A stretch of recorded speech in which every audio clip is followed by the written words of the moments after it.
Don't forget to subscribe and let us know what you want to see next.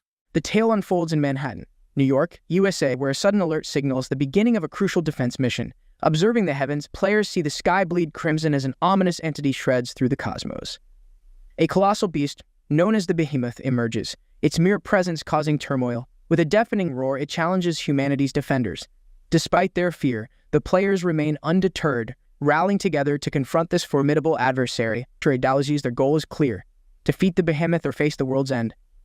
This dire scenario originated in 2010 with the inception of Babylon, initially a friendly global competition. However, the narrative shifted dramatically in 2022 with the Space League's establishment, transforming the contest into an existential struggle against extraterrestrial foes. Humanity's resilience has been tested, and by 2023, only 10 nations persevere on Earth. The current assault by the Behemoth marks yet another trial, as players from diverse backgrounds unite against a common enemy from the stars.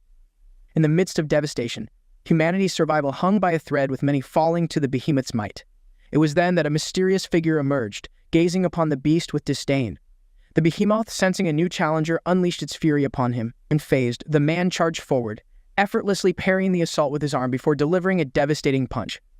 This strike caused the earth to fracture, leaving the other players in awe of the impact's aftermath. To their astonishment, this enigmatic individual had vanquished the Behemoth single-handedly, signaling the completion of the USA Division's mission. This hero was identified as Saint Sung JiHan, securing the 7th rank among players globally. Amidst the victory, a voice echoed from a high vantage point. Baron Williams, the world's premier player and guild leader of our main protagonist, publicly celebrated their triumph and extolled their homeland's valor. As he spoke, a priestess approached JiHan. Though some players initially sought to intervene, Baron allowed her passage, hinting at a deeper contemplation stirred by the encounter with the Behemoth's formidable strength. As the woman known as Sophia the Priestess near JiHan, she noticed his wounded arm and promptly cast a healing spell, cautioning him of the discomfort it might cause due to the dark energy it countered. JiHan braved through the pain until a radiant golden light materialized before him, revealing a treasured chest, a bounty for conquering the formidable enemy. At this moment, Baron, overseeing the proceedings, advised restraint and declared his intention to allocate the spoils. Despite some players expressing discontent over Baron claiming the victory, his unparalleled strength left them no room to contest. Baron then addressed the First American Guild, initiating the reward distribution process. Sophia and JiHan could only observe, hopeful yet anxious. Ultimately, only the Elite 5 were honored, leaving JiHan unrewarded. Sophia attempted to voice their dissent, arguing the injustice, given JiHan's pivotal role in the monster's defeat. However, Baron remained firm, justifying his decision with the rationale that JiHan, despite being naturalized, was not regarded as a full-fledged member due to his foreign origins. JiHan, viewed as a valuable asset by his peers, received advice from Sophia to disregard the disdain. He was indifferent to the disregard and acknowledged Baron's point. After all, JiHan had fled as a refugee when his homeland was destroyed. Amidst these reflections, JiHan unlocked a triple S-rank skill named Nameless Divine Arts, a power that had propelled him to 7th in the global rankings. Despite facing discrimination due to his nationality, such treatment scarcely affected him. What weighed heavily on him was the survivor's guilt, being the lone survivor from Korea, feeling powerless at the crucial time. He then focused on healing himself, as the mission's outcome was imminent. Shortly, a notification updated all players on the Bronze League Demotion mission's results. This defense mission was critical for the remaining countries on Earth. The USA and China had successfully navigated through the challenge, whereas Russia had not. The fate of Japan and other nations followed a similar pattern, highlighting the global scale of the struggle for survival. Upon the conclusion of the defense mission, it was revealed that only 2 of the 10 nations had prevailed, marking a significant loss in humanity's battle to avoid demotion. Subsequently, a notification was broadcasted, announcing that the survivors would next confront the orcs, a species that had similarly failed their mission. This revelation incited widespread alarm. Sophia urgently communicated to Baron the critical need for JiHan's participation in the upcoming final confrontation, given his unique victory over the orcs in the past. However, Baron, entrenched in his pride, dismissed the suggestion, asserting they would proceed without JiHan. The moment arrived to summon the champions from each surviving planet. Baron, alongside 4 other elite players, took the stage, openly deriding the orcs as adversaries and branding them with contempt. His team comprised the top players from his guild and an esteemed Chinese competitor. Clenching his fist, Baron exuded confidence, convinced of their ability to triumph without JiHan's aid. As the battle commenced, the #1 ranked player radiated a formidable aura, signaling his readiness to single-handedly face the orcish threat. In the climax of the battle, Baron charged with full determination towards the Orc horde, aiming to secure a victory in this final confrontation. Yet, in an unforeseen turn, a formidable Orc swiftly outmaneuvered him, accomplishing what many thought impossible. The accompanying rankers and worldwide viewers, including JiHan, watched in shock as the Earth's strongest player was decapitated, a grim notification confirming Baron's demise shortly after. This event plunged humanity into despair, as one by one the other champions fell to the Orcs' superior might. Ultimately, only the priestess remained, yet even she could not withstand their onslaught. With humanity's defeat imminent, the Orcs mockingly thanked them for their weakness, sealing the fate of the human race in the Space League. With no lower league to be demoted to, humanity was deemed expendable, facing expulsion from the cosmic competition. A dark aura then enveloped Earth, expanding rapidly to consume everything in its path. JiHan, witnessing the unfolding disaster, found himself powerless against the engulfing darkness. As he was drawn into the void, he contemplated the grim reality that this could be the end of the world, reflecting on the harrowing journey and the ultimate demise of humanity's place among the stars. As the dark aura expanded, transforming into a devastating mini-black hole, Earth was on the brink of obliteration within seconds. No force seemed capable of withstanding such a cataclysm. Amidst this chaos, a notification declared humanity's complete erasure. Yet, in an unforeseen twist, an error surfaced. JiHan alone survived. His triple S-ranked skill, Nameless Divine Arts, somehow defied this dire fate. Confused and bewildered, he pondered what could have been done differently, questioning whether this skill could have saved all if only he had been stronger. Suddenly, a flurry of notifications appeared. Resembling a dialogue, one message stood out, offering him a second chance. These communications originated from enigmatic entities, observers of the unfolding tragedy, who unanimously decided to grant JiHan a new beginning. Transported back to the initial area of the League, the engulfing darkness dissipated around him, signaling a fresh start. JiHan was then roused from this surreal experience by the familiar sound of his television, suggesting a return to a reality once thought lost. Verging from the throes of a hangover, JiHan found himself enveloped in confusion. His last memory was of Earth's annihilation. It took a moment for reality to settle in as he pieced together his surroundings. Approaching the window to validate his suspicions, he recognized the landscape of South Korea in the year 2020. Observing children emulating the renowned Sword King Yoon and overhearing conversations about gaming, clarity dawned on him. He had returned to the past. Checking his status window, JiHan discovered he was at level 2, precisely where he had started his first league. A smile crept across his face, buoyed by the realization that he had been granted a second chance. Armed with the knowledge of his previous life, he recognized the unparalleled advantage he now possessed. With renewed determination, JiHan gazed at a family portrait, resolved to alter the future and safeguard everyone this time. JiHan, the sole witness to humanity's final moments, found himself back in 2020, poised to alter mankind's destiny. At this time, South Korea was a powerhouse in the global rankings, boasting a lineup of top players with one individual, Yoon Se-jin, dominating the third spot. Known as the Sword King for his mastery with dual swords, Yoon was a pivotal force keeping South Korea at the forefront of competition. Celebrated as the nation's treasure and the strongest warrior worldwide, Yoon's reputation was unchallenged until a turning point in July 2020. In a move that sent shockwaves across Korea, he renounced his nationality to become a Japanese citizen, coinciding with JiHan's regression. This decision caused a stir, placing South Korea's standing in jeopardy.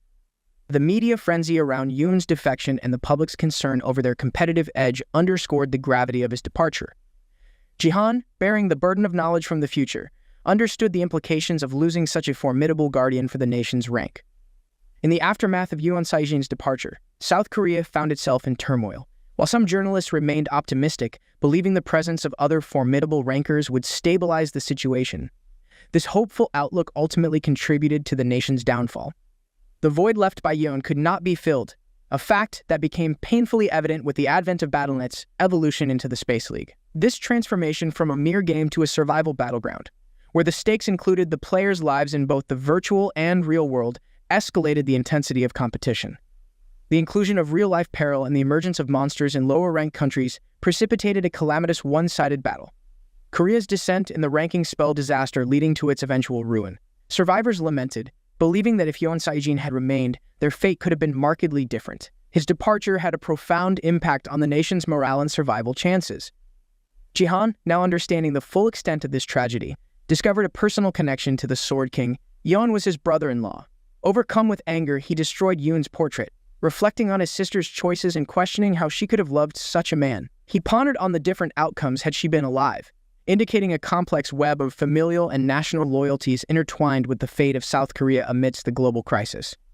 Confronting the stark reality, JiHan acknowledged his insufficient strength, attributing it to his past indulgences in gambling and drinking rather than honing his abilities. In a world where turning 18 meant becoming a player, with a select few receiving special gift, JiHan's F-rank gift had been squandered on trivial pursuits like betting on matches. Only when his gift awoke did its true potential begin to dawn on him, leaving him to wonder how he managed to ascend to level 2 amidst his low stats.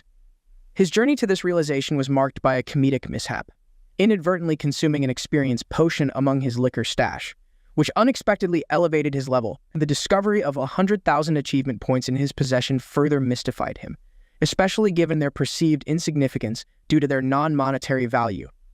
His inventory held an even greater surprise, an achievement points exchange coupon, a boon for being the sole survivor of a dire challenge. Opting to utilize the coupon, JiHan unlocked an achievement store, yet found the initial offerings underwhelming and deterred. He upgraded the store, reaching level 3 only to find the available items still lacking in utility. With each upgrade demanding an escalating number of points, the next requiring 40,000, JiHan faced a dilemma. Inherently a gambler, he contemplated his next move. Take a risk or secure all accessible items in hopes of turning his fortunes around. Opting for the strategic upgrade, JiHan unlocked a feature named Urgent Restoration, enabling the restoration of any damaged item to its pristine condition. With access to Yoon Sejin's game room via fingerprint recognition, he was amused to find the security system still granted him entry in the absence of the original owner. Within the game room, his target was the Battle.net connector's inventory, specifically Domfong Shu's damaged brush. Though originally in a rank item, its value was diminished due to its broken state. Utilizing his newly acquired Urgent Restoration ability, JiHan swiftly repaired the item. In moments, the once defective brush transformed into a formidable double S-rank artifact, now linked to the martial god. The artifact resonated with JiHan's touch, delivering a prompt message about the commencement of the Bronze League's teaching phase. Time was of the essence, and with urgency, JiHan accessed his status window. Employing the brush, he fine-tuned his stats, recalling this pivotal action that once propelled him to the 7th rank globally and bestowed upon him the esteemed title of Martial Saint.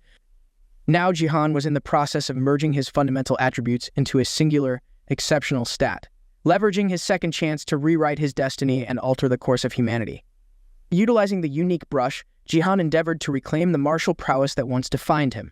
The artifact's restoration, pivotal to his awakening, was once again his focus. As he manipulated its power, his foundational stats began merging into a singular force.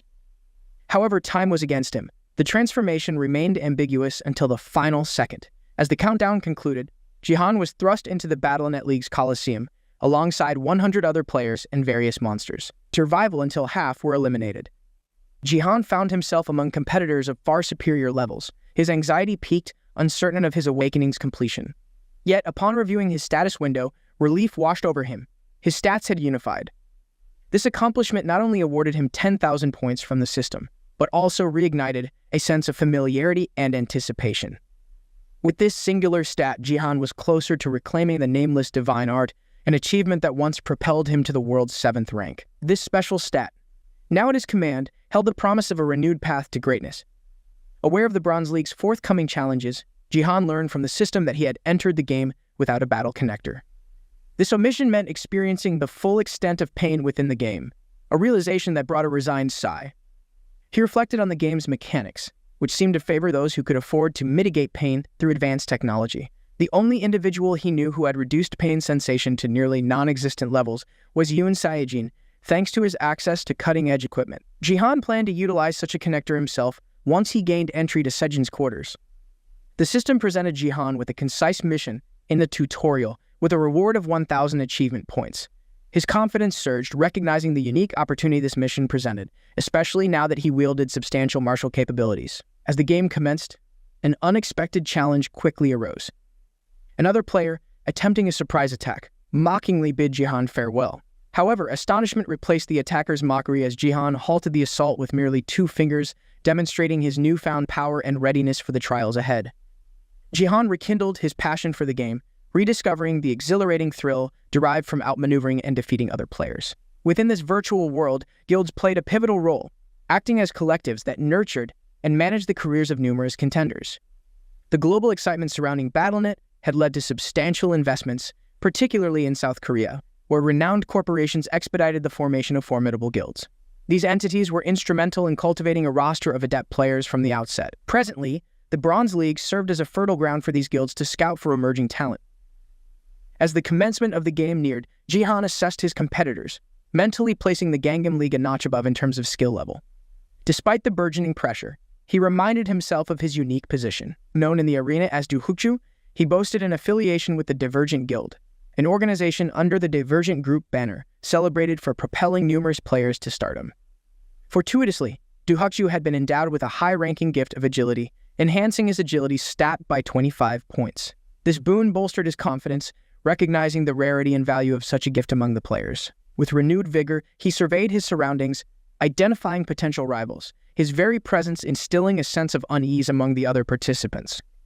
Upon recognizing Duhukju's formidable presence, the other contenders grew apprehensive, but Duhukju himself was amused, confident in his superiority over most. His primary mission, to survive, seemed attainable from the onset. Yet he also noted competitors from well-established guilds, equipped with high-ranking items. Among them, he spotted an anomaly JiHan seemingly underprepared without any visible gear. Duhukju speculated JiHan's presence might have been an error, presenting what appeared to be an effortless target. Gratefully acknowledging what he perceived as fortune, Duhukju poised himself for what he assumed would be an easy victory. As the game initiated, Duhukju charged at JiHan, only to realize his gross miscalculation. The moment JiHan thwarted his assault with mere fingers and matched his agility, Duhukju's arrogance turned to shock. JiHan's subsequent maneuver, releasing the sword, sent Duhukju reeling. Mockingly, JiHan expressed gratitude for Duhukju's misplaced confidence, despite his evident high-ranking agility gift. This taunt incensed Duhukju, transforming his initial annoyance into serious contention. With his pride wounded and resolve hardened, Duhukju prepared to engage with all his might, signaling a pivotal clash. Anticipating his adversary's tactics, JiHan braced for Duhukju's speed, a trait he presumed still surpassed his own. However, he was momentarily taken aback as Duhukju rapidly closed the distance between them, skillfully evading the onslaught. JiHan found himself struggling to adapt to his comparatively sluggish form. Despite Duhukju's swift movements, his attack patterns were predictably straightforward, allowing JiHan to anticipate and counter every move. Duhukju's final attempt to dominate was effortlessly neutralized by JiHan, who responded with a mere slap. This simple act left Duhukju's confidence shattered, his hands trembling from the unexpected defeat. Seizing the opportunity, JiHan quickly reclaimed the sword Duhukju had inadvertently discarded.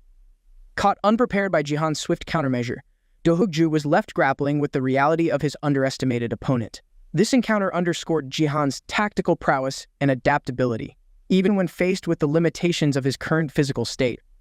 With a swift and decisive strike, JiHan eliminated his opponent, aware that the pain experienced in the game would resonate fully with the player's real body. Duhukju, although defeated, vowed vengeance against JiHan in their next encounter, a statement that brought a nostalgic smile to JiHan's face. It reminded him of times when fallen players would resurrect after battles in BattleNet. For achieving the first kill in the mission, the system rewarded JiHan with 100 achievement points. However, the weapon he had used, borrowed from his vanquished foe, vanished post-victory. Surveying the arena for his next challenge, JiHan noted the players' collective avoidance of the monsters. Given that each monster accounted for merely 0.1 points, engaging them was generally deemed inefficient. Despite this common strategy, JiHan's perspective shifted when a quest emerged, tasking him with the elimination of all orcs for a reward of 500 points. This substantial incentive compelled him to reconsider his approach, now seeing value in confronting these creatures to bolster his standing in the league. With a grin, JiHan reflected on the disparity between these virtual orcs and the formidable adversaries he had encountered in his past life. His demeanor shifted from amusement to determination as he advanced towards the orc horde. The orcs, observing his rapid approach, were initially bewildered. A lone human challenging their multitudes seemed reckless. Yet undeterred by their numerical advantage, they launched their attack, hurling 2 axes towards JiHan. Demonstrating superior skill, he effortlessly caught the axes, then showcased their intended use with precision, instilling fear with a single demonstration. JiHan's strategy was methodical. He positioned himself at the core of the orc group, an optimal spot for swiftly diminishing their ranks. His mastery over the axe sent adversaries to their demise, each swing severing heads with lethal efficiency. Despite the orcs' concerted efforts to overwhelm him, JiHan anticipated their every move, parrying attacks with ease.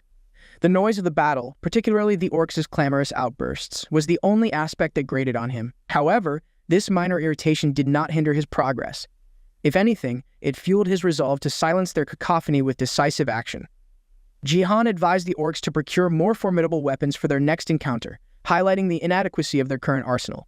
The moment his weapon shattered, it alerted the orcs, spurring them into a frenzied charge. However, their aggression only served to irritate JiHan further. His powerful stomp created a tremor, unsettling the orcs' stance and presenting him with an opportune moment to conclude the quest. Armed with his sword and newfound agility, he decimated the orc ranks, their attempts at defense futile against his onslaught. Eventually, wielding dual weapons with adeptness, he launched a spear with such force it impaled the remaining adversary. To the orcs, JiHan transcended humanity. His prowess elevated him to the status of a mythic entity. With the completion of the quest and the acquisition of 500 points, JiHan unexpectedly leveled up during the game. A rare occurrence, as experience points are typically tallied post-match. This anomaly did not detract from his focus. Instead, he perused his status window for a skill upgrade, his attention drawn to martial power. This skill, enhancing strength, speed, and stamina, promised to double the efficacy of his basic attributes. By allocating points to martial power, he edged closer to regaining the nameless divine arts. JiHan's successful enhancement of this skill, despite conventional limitations, puzzled him. Yet he recognized the strategic advantage it conferred, further solidifying his dominance within the game. JiHan reveled in the newfound ease of enhancing his martial power skill, a stark departure from the traditional method of rigorous warrior training and battle experience previously required. His contemplation was swiftly interrupted by an incoming arrow, which he dodged effortlessly. The archer alongside a warrior companion, both members of the Turtle Guild, one of Korea's top 10 guilds, were astonished by JiHan's agility. Despite the PvP nature of the map, alliances were not uncommon, and it seemed these two had formed such a pact. As the system announced the remaining 60 players, JiHan considered the possibility of survival by mere evasion. However, his observation of the duo's disregard for him, with the warrior attempting to court the archer, refocused his strategy. Glancing at the scoreboard, JiHan's tally stood at 4 kills, placing him in the lead. Yet to secure his dominant position and ensure victory, he recognized the necessity of further action. This realization propelled him to strategize beyond simple survival, aiming to actively engage and outmaneuver his competitors to clinch the top spot in this fiercely competitive environment. Devising a quick strategy, JiHan observed as the archer, distracted by her own mockery, failed to notice an impending strike. She was swiftly eliminated by JiHan, her derision cut short. The warrior, now alone, was engulfed by a mix of fear and anger upon witnessing his comrade's defeat. Despite his bravado, backed by superior equipment courtesy of his affiliation with the top guild, he boasted about the invincibility of his armor. JiHan, undeterred, focused his attacks on a singular point of the warrior's armor, exploiting a vulnerability that eventually led to its fracture and the warrior's downfall. JiHan's irritation grew, not just from the warrior's overconfidence in his gear, but from the frivolity with which both opponents treated the combat, oblivious to the imminent danger. Their defeat was marked by a scream echoing throughout the Colosseum, signaling yet another victory for JiHan. Meanwhile, outside the immediate frenzy of battle, 2 individuals were engrossed in a recording of the game, witnessing the unfolding events in JiHan's tactical prowess from a distance. Lee Hyeon, the 3rd Division head of the Divergent Guild, watched in surprise as the game unfolded. Accompanied by her bodyguard Lim Gan, she expressed relief that Gan had not encountered JiHan, fearing a potential defeat. The final scoreboard revealed JiHan's 6 kills to Gan's 4, prompting a mix of annoyance and competitiveness in Gan. Despite initial doubts, Han boldly retracted her earlier sentiment, asserting her ability to surpass JiHan in combat. Together, they schemed to challenge JiHan, aiming to dissect his combat strategy for future encounters. As they observed JiHan's dismantling of the Turtle Guild's high-level players, Haeun pondered JiHan's familiarity, while Lim Gan, a noted talent within the Divergent Guild known for her S-rank gift and stellar performance, reflected on her own standing. Previously anticipated to dominate the Bronze League, her spotlight was usurped by RMC, who emerged as a dark horse, capturing the top position. This unexpected turn of events left the Turtle Guild's scout in disbelief, as their hopes were dashed by JiHan's prowess. The gaming community's focus abruptly shifted towards this enigmatic level 2 player, sparking widespread curiosity about his identity and the implications of his sudden rise to prominence within the competitive landscape. Perched high in a skyscraper, JiHan meticulously reviewed the scoreboard to affirm his leading position. The victory not only escalated his experience by 50, but also elevated his level to 6, a rapid ascent that brought him immense satisfaction. Reveling in the novelty of being a fledgling player enriched by an abundance of points, he allocated his accrued bonuses to enhance his martial power from 6 to 9. Furthermore, his achievements in the tutorial earned him the moniker Tutorial Conqueror, bestowing upon him a universal attribute boost and a 20 increase in experience gain within the Bronze League. Despite its temporary advantage, JiHan appreciated this early game elevation. His updated status, displaying 10 martial power points, promised a substantial edge in the Bronze League. The leap to the Silver League mandated players reach at least level 25, a criterion JiHan noted as he perused his status window. Remarkably, he had unlocked the opportunity for class advancement, a milestone attainable upon reaching level 5. This advancement was pivotal, offering a selection among Archer, Mage, Support, and Warrior classes, recalling his past experiences. JiHan understood the significance of this decision in shaping his journey forward. Opting for the Warrior class, a path previously traversed, JiHan leveraged his experience for greater mastery. However, his strategic insight revealed another path: the opportunity to acquire an additional class via the achievement store. This revelation poised him at a pivotal crossroads, allowing him to potentially harness dual-class capabilities, an unparalleled advantage. With this possibility in mind, JiHan anticipated further diversifying his skill set beyond his warrior expertise. As the next mission unfolded, the system ushered players into the Gangnam area's Bronze League, introducing a defense-themed mission. Participants found themselves atop towering structures, tasked with safeguarding a crystal while surviving against relentless zombie hordes. Among the summoned was Lim Gain, a fellow warrior-class player, who, despite her digital environment, found the zombies dauntingly realistic. Her team expanded with the arrival of 2 bright lights, signaling the addition of an archer affiliated with the Elk group, equipped with B-grade gear, and a guild-independent mage boasting noteworthy equipment. Anticipation hung in the air as they awaited the arrival of their final teammate, expected to be pivotal in their collective success against the impending challenges. The emergence of a bright light heralded the arrival of the eagerly awaited support player. For a mission anticipated to be a drawn-out conflict, the role of support was deemed indispensable. Yet, the identity of this new support player brought a wave of confusion.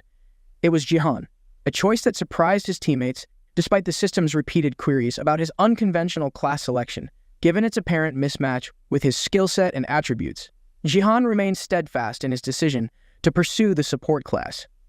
JiHan's choice was motivated by a strategic long-term goal: the divine power intrinsic to the support class. This power was essential for enhancing a unique stat he aimed to develop. However, elevating this divine power posed a significant challenge, as conventional training methods were ineffective. The only feasible strategy to augment this power was through the allocation of points, a route JiHan was initially reluctant to take, suggesting he had alternative plans for enhancing his capabilities within this new role. JiHan remained committed to channeling his points into martial power, aiming to reclaim the nameless divine arts. His unique insight into enhancing divine powers without direct investment showcased his strategic depth. Amidst the team dynamics, Gan was taken aback by JiHan's choice of the support class, an unexpected development that provoked skepticism among the team. The mage openly criticized JiHan's equipment, dismissively branding him as underprepared and inept. Despite the archer's attempts to quell the derision, the mage persisted, drawing Gan's ire with the unnecessary noise. However, the situation escalated when JiHan, unfazed by the verbal jabs, demonstrated his physical prowess by hoisting the mage into the air. The mage's threats dissolved into fear as he was unceremoniously hurled into the zombie-infested battleground below. Gan and the archer watched in disbelief as JiHan made a resolute statement about the team's ability to progress without the mage if necessary. This bold act not only silenced the dissent, but also underscored JiHan's serious approach to the mission at hand, indicating his readiness to cut loose any element that threatened team cohesion. Following the unsettling encounter, the mage, Kim Ju-hook, adopted a markedly respectful demeanor towards JiHan, earnestly seeking his pardon. This abrupt shift was prompted by a unique mechanic within battle in its defense game, where each player was allotted 3 lives. Kim Ju-hook's hasty reconciliation was driven by the loss of 2 lives to the zombies, courtesy of JiHan's decisive actions. Now teetering on his final life, Kim Ju-hook endeavored to curry favor with JiHan, acutely aware that another death would not only plummet his scoreboard ranking, but also result in significant setbacks, including the potential loss of levels and the investments made towards his skills and equipment. JiHan remained cautious, pondering the possibility of Kim Ju-hook's retaliation. Yet, in a strategic move, he complemented Kim Ju-hook's use of fire magic, a gesture that seemed to mollify the mage. Buoyed by JiHan's acknowledgement, Kim Ju-hook's confidence surged, and he began to boast about his level 15 status, convinced of his fire magic's efficacy against the encroaching zombie horde. This newfound camaraderie, albeit fragile, hinted at the potential for a more harmonious collaboration in overcoming the challenges ahead. You can observe the unfolding dynamics, recognizing the mage Kim Ji-hook as a former luminary of a prestigious guild whose downfall was precipitated by his arrogance and repetitive blunders. Despite JiHan's initial willingness to collaborate for the mission's success, Kim Ji-hook's insistence on an apology from JiHan overstepped the bounds, triggering a confrontation. The archer viewed this demand as a necessary step towards team cohesion, a perspective not shared by JiHan. In an unexpected turn, JiHan's patience snapped, leading to Kim Ji-hook's abrupt expulsion for the second time. Kim Ji-hook's pleas for mercy were unavailing as JiHan, undeterred, launched him once more into the fray, this time with a bat in hand. JiHan's refusal to apologize, coupled with a decisive strike, culminated in Kim Ji-hook's final defeat. This action left Gan and the archer in disbelief, their concern mounting as the zombie horde advanced.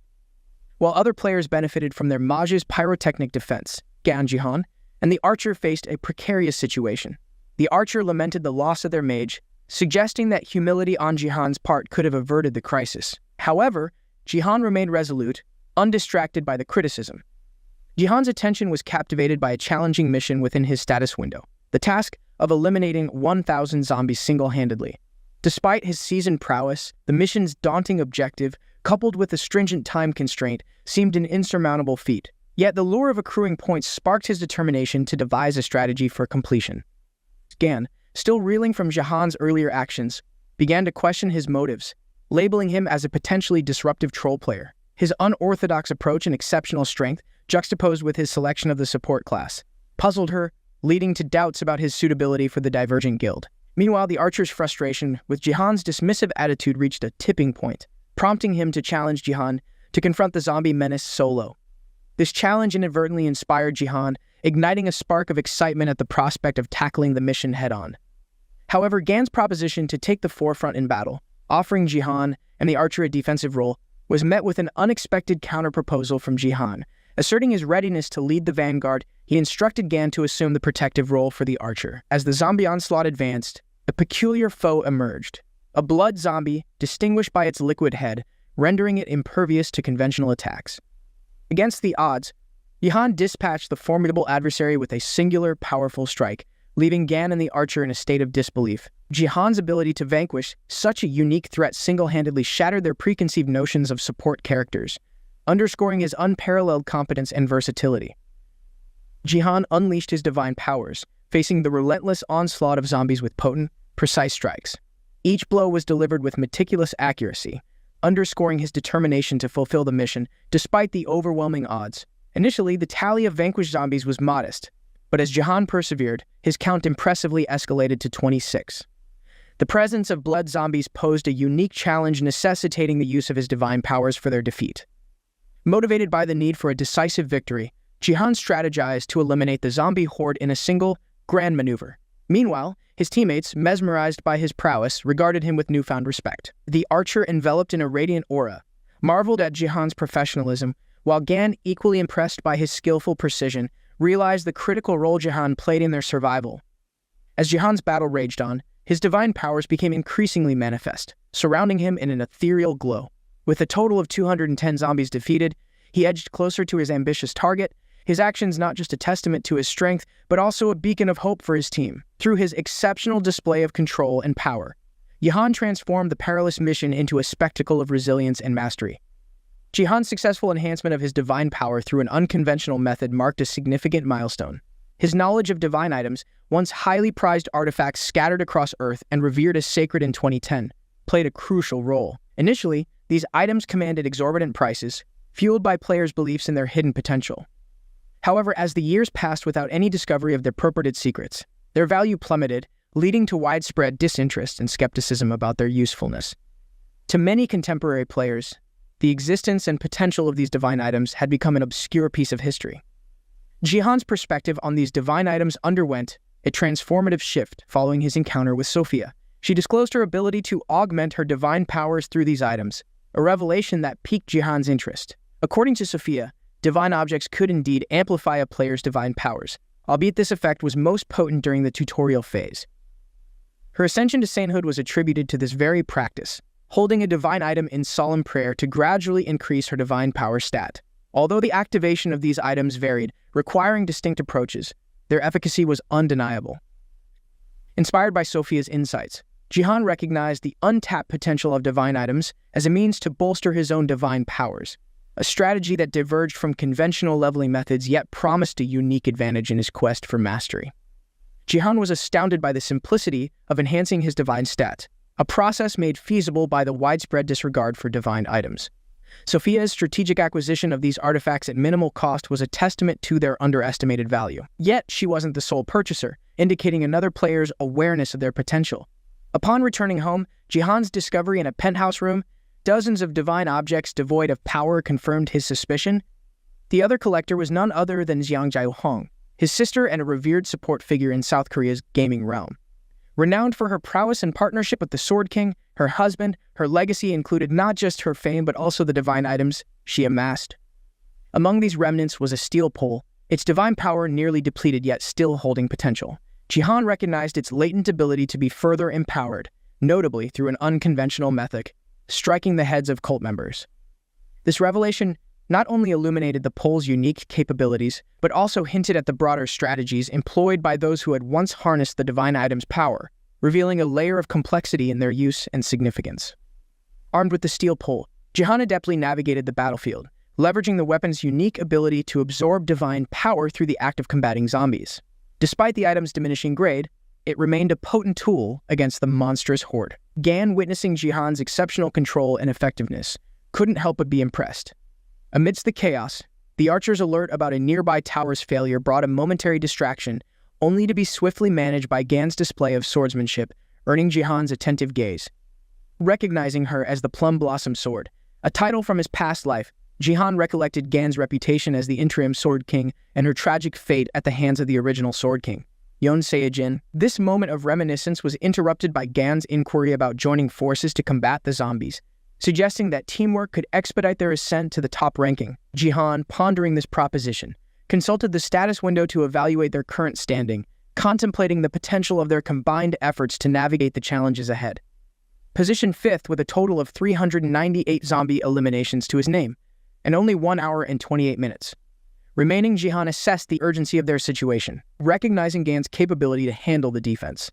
He consented to her participation, aiming to maximize their chances for ascension in the ranks. His subsequent plunge into the zombie fray, armed with the intent to unleash a singular devastating strike, showcased a daring strategy. Empowering his weapon with divine powers, JiHan orchestrated a formidable assault, culminating in a sweeping victory that left their adversaries in awe.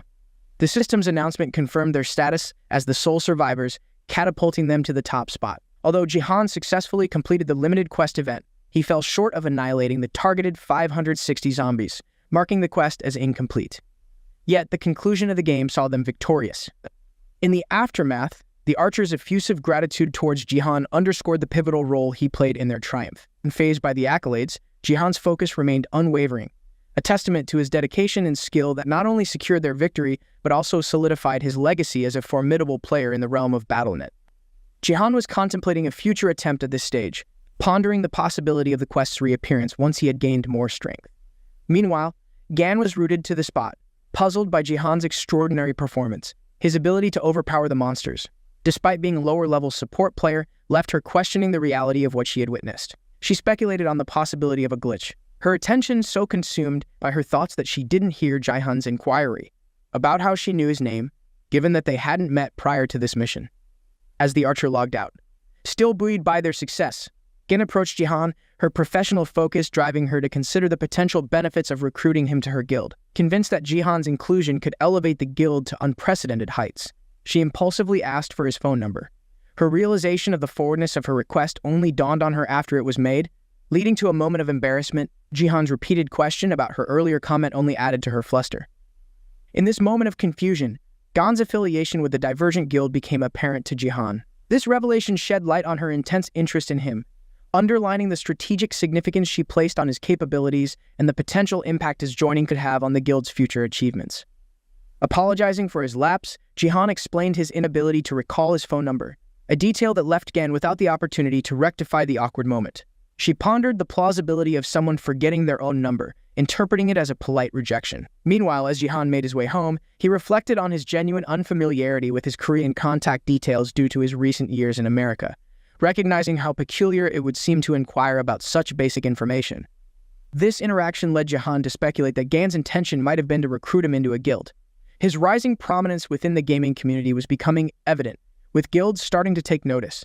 Despite this growing attention, JiHan harbored no aspirations of guild affiliation at the moment. He then reviewed his status window, noting a 2-level increase in the acquisition of 150 points, a commendable progression especially considering the enhancement of his divine powers. However, the GP he accumulated was still insufficient for any significant purchases within the GP store, a minor setback in his ongoing journey through the gaming world.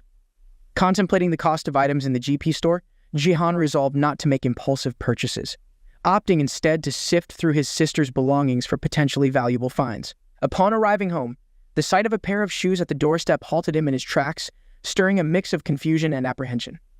The presence suggested an unexpected visitor, evoking memories of a figure pivotal yet sorrowfully missed from his past life. A guardian who had once vowed to protect him, a promise unfulfilled due to tragic circumstances. This woman, who had consistently shown concern for JiHan, symbolized a poignant chapter of his life marked by loss and regret, particularly the heart-wrenching memory of his niece's demise. Her reappearance, astonishingly standing before him, rekindled emotions of a bygone era. Blending disbelief with a resurgence of old bonds, JiHan was confronted with the vivid recollection of their shared past, a reminder of the strength and promises that once defined their relationship, now standing as a testament to time's relentless march and the unexpected chances for reconciliation it occasionally presents. The realization that his niece Sia was not just alive but flourishing filled JiHan with a mix of joy and nostalgia. Sia, on the cusp of adulthood at 18, was a direct link to both the revered Sword King and JiHan's sister, embodying a beacon of resilience and hope in the wake of her family's complexities.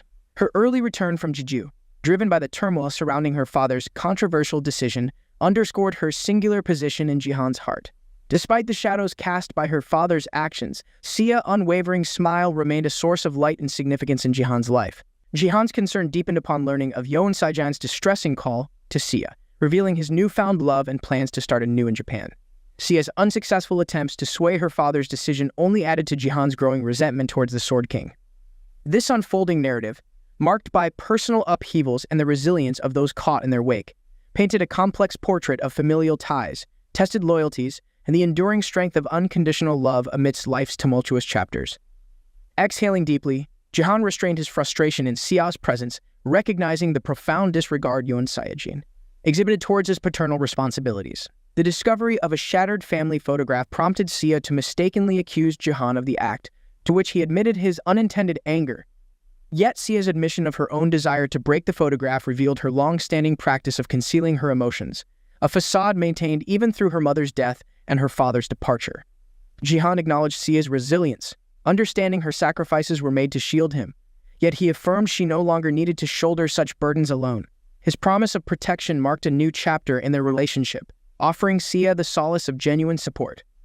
Meanwhile, at the Divergent Guild, Gan's recounting of her interaction with JiHan induced amusement in her boss, Lee Haeyeon. However, Haeyeon's laughter gave way to empathy as Gan expressed feelings of inadequacy, hinting at a deeper issue of self-perception within the competitive environment of the guild. Haeyeon, aware of Gan's unrecognized appeal and the potential for misunderstanding her comments as humility, advised caution to prevent misinterpretation among their peers. This moment of vulnerability and camaraderie between them transitioned to a lighter setting as they moved to the lounge, reflecting the complex dynamics of professional and personal identities in their guild life. Gan inquired about the recruitment of JiHan, to which Haeyeon affirmed the necessity, citing persistent demands from their guild's upper echelons. While enjoying tea, Haeyeon received a notification for a live show and eagerly tuned in to watch her favored gambler's stream. Both Gan and Haeyeon were taken aback to find JiHan, known for his uncanny predictive abilities in matches, featuring in the broadcast. Unbeknownst to Haeyeon, she had been a fan of JiHan's online persona without recognizing his true identity. The turning point of the stream arrived as JiHan disclosed his connection to the Sword King, capturing the audience's attention by revealing his relationship as the brother-in-law to the legendary figure. The credibility of his claim was further solidified when viewers were introduced to his backdrop, prominently featuring the esteemed Sword Palace, and more so when Sia, identified as the Sword King's daughter, made an appearance. The revelation was underscored by a dramatic demonstration of JiHan's power, manifesting as an aura around his feet that caused significant fissures directed towards the twin sword statue, a revered symbol atop the Sword Palace, leaving the audience in awe and affirming his storied familial ties. The destruction of the twin sword statue, a celebrated landmark in Korea, by JiHan on his stream left viewers in a state of disbelief. Despite the historic significance of the site, JiHan proceeded with his demonstrative act, generating a whirlwind of mixed reactions among the audience. As the twin sword statue crumbled, the spectacle drew an overwhelming influx of viewers, catapulting the stream's viewership from 20,000 to over 1 million. This unprecedented action on BattleTube, the premier streaming platform within the BattleNet ecosystem known for its dominant market share, earned JiHan multiple achievements. Turning to address the camera, JiHan poised himself to discuss Yoon Sae-jin's change of citizenship, leveraging the platform's vast audience. By incorporating Sword King into his stream title, he effortlessly secured the platform's available rewards, catapulting him to instant internet fame. However, this fame was not without its detractors. Many viewers expressed their disapproval through dislike, particularly those with profile pictures featuring the twin sword logo, signifying their allegiance to the legacy JiHan had symbolically challenged. The twin sword logo was emblematic of allegiance to Yoon Sae-jin, the Sword King, and his fervent fan club, the Sword King family. Initially, this group's adoration supported Sae-jin decisions, but over time, admiration morphed into animosity, particularly towards Sia, Sae-jin's direct kin. Tragically, this shift in sentiment played a pivotal role in the events leading to Sia's demise. JiHan's recollection of these events stoked a deep-seated anger, yet it also ignited a determination to alter the trajectory of the future, seeking to capture the collective attention of both supporters and detractors. With resolve, JiHan announced to his audience that Yoon Sae-jin, now adopting the name Idaruhu, had definitively chosen not to return. His presentation took on a grave tone as he unveiled a recording substantiating his statements, revealing Sae-jin's abandonment of his daughter for another relationship. This revelation, broadcast live, sent shockwaves through the viewership, including Hyeon and Gon, who were among the audience. The chat's ensuing silence mirrored the national disbelief, as the country grappled with the ramifications of the Sword King's actions, unveiled to an unsuspecting public by JiHan's calculated reveal. After halting the recording, JiHan turned to gauge Sia's reaction. To his relief, she exhibited a sense of liberation, now that the truth behind their abandonment was public. Sia then took the spotlight on the stream, identifying herself as the Sword King's daughter. In a bold move, she announced her decision to relinquish the Sword Palace to the Korean government, renouncing the inheritance from someone who forsake both his country and family. She envisioned the estate serving a new purpose, aiding the country's players. JiHan remained silent during Sia's declaration, reflecting on their conversation 30 minutes prior when she was taken aback by his suggestion to donate the estate. Sia's incredulity, questioning his sobriety and the rationale behind his drastic proposal, highlighted her struggle to understand his motives. In his past life, JiHan witnessed the escalating resentment towards Sae-jin compel the government to seize his properties, leaving Sia destitute, struggling with the complexity of his foresight and its implications. JiHan found himself at a loss for words, unable to articulate the impending fate he sought to prevent. Sia's unanimous acceptance of JiHan's radical proposal left him both puzzled and moved, revealing a deep-seated trust in her uncle, a side of him she hadn't seen in years. JiHan marveled at Sia's maturity, recognizing her growth beyond the shadows of their shared past. Despite the Sword King family's attempts to sow distrust, portraying JiHan as a deceiver, he strategically absorbed their animosity to shield Sia from further harassment. In a dramatic turn, JiHan seized control of the livestream, diverging from the agreed-upon script to further discuss Sae-jin's actions and their implications. His bold declaration that Sae-jin, once revered as the Sword King, had diminished in significance within Korea, challenged Sae-jin to acknowledge his failed legacy. JiHan's provocation, suggesting Sae-jin's retreat to Japan was a result of his inability to succeed in Korea, rendered the audience speechless. JiHan's audacious challenge to Sae-jin, promising a future confrontation, ignited widespread anticipation for a Korea versus Japan showdown. This bold assertion redefined the narrative, casting JiHan not just as a critic of Sae-jin's choices, but as a formidable adversary in his own right, eager to defend his family's honor and his country's pride on an international stage. As darkness enveloped the sky, marking the stream's conclusion, Sia questioned JiHan about the necessity of his actions, which had ignited considerable debate across Korea and Japan. The magnitude of change in JiHan's demeanor since his revival from death left Sia feeling as though her uncle had transformed into an entirely different person. A sentiment JiHan anticipated, acknowledging the impossibility of remaining unchanged after such a profound experience. Their conversation was abruptly interrupted by the doorbell, sparking anxiety in Sia, who feared for her uncle's safety. However, JiHan reassured her, expecting the visitor to be a potential ally in their forthcoming endeavors. Meanwhile, in Tokyo, the news of the escalating tension between Japan and Korea reached Yoon Sae-jin. The revelation stirred Shizuru, who was with him. Upon learning of the situation, she addressed Sae-jin by his former title, though he preferred his new identity, Hairuhino. Her embrace and insistence on calling him Yonsei Jin suggested a complex blend of personal and cultural identities, intertwining their past with the unfolding events triggered by Jihan's provocative stance. In Tokyo, amidst an enigmatic aura, Shizuru affirmed her love for Saijin, insisting that regardless of the name he chose, he would always remain Korea's revered Sword King to her. Their moment of intimacy, sealed with a kiss, underscored her desire to have the Sword King's allegiance for herself, a commitment symbolized by her opening the door to their future together. Back in Korea, the arrival of an unexpected guest caught Jihan's attention. Though his composed reaction suggested a degree of anticipation, the visitor, Park Yun-sik, the department manager of the South Korean BattleNet branch, had a history of involvement with Jihan and Sia during their family's tumultuous times. Unlike others who distanced themselves following the Sword King's departure, Yun-sik remained a steadfast support to both Jihan and Sia, embodying a rare constant in their lives. As Yun-sik stepped into their home, Jihan and Sia greeted him warmly, with Jihan perceiving his arrival as the alignment of crucial elements in a larger plan. Yun-sik's return not only signified a rekindling of past affiliations, but also marked a pivotal moment for Jihan, who viewed it as setting the stage for forthcoming endeavors and resolutions. The dialogue between Jihan and the BattleNet branch's department manager, Yun-sik, delved into the complexities surrounding the Sword King, Saijin's absence, and its repercussions. Yun-sik revealed that while the government had resigned to Saijin's permanent departure following Jihan's livestream revelation, this stance was not publicized, given the potential uproar among the citizens. Moreover, Yun-sik expressed apprehensions about the anticipated match between South Korea and Japan, a subject on which Jihan was already well informed, prompting him to steer the conversation towards the crux of the matter.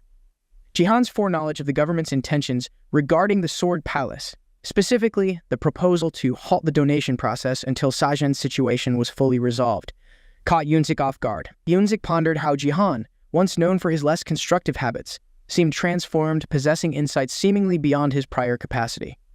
Yun-sik then disclosed that the government, while not completely abandoning hope for Saijin's return, suggested an alternative to the Donak Ascent, a signed management agreement allowing the Sword Palace's stewardship to be transferred, ensuring its continued relevance and utility within the community. This proposal marked a significant shift, indicating a preference for operational continuity over outright ownership change. A proposal for Jihan and Sia to oversee the Sword Palace during the Sword King's absence was a serious consideration, as confirmed by manager Yun-sik's consultation. Yun-sik even prepared formal documentation to solidify this interim arrangement, underscoring the government's commitment to their welfare and the maintenance of the palace. The detailed clauses within the contracts were meticulously designed to ensure mutual benefits, impressing Jihan with the government's thoroughness and effort. Jihan, appreciating the practicality of this arrangement, over an immediate donation, consented to the terms, albeit with the caveat that an additional requirement was yet to be disclosed, leaving Sia in suspense regarding her uncle's further conditions.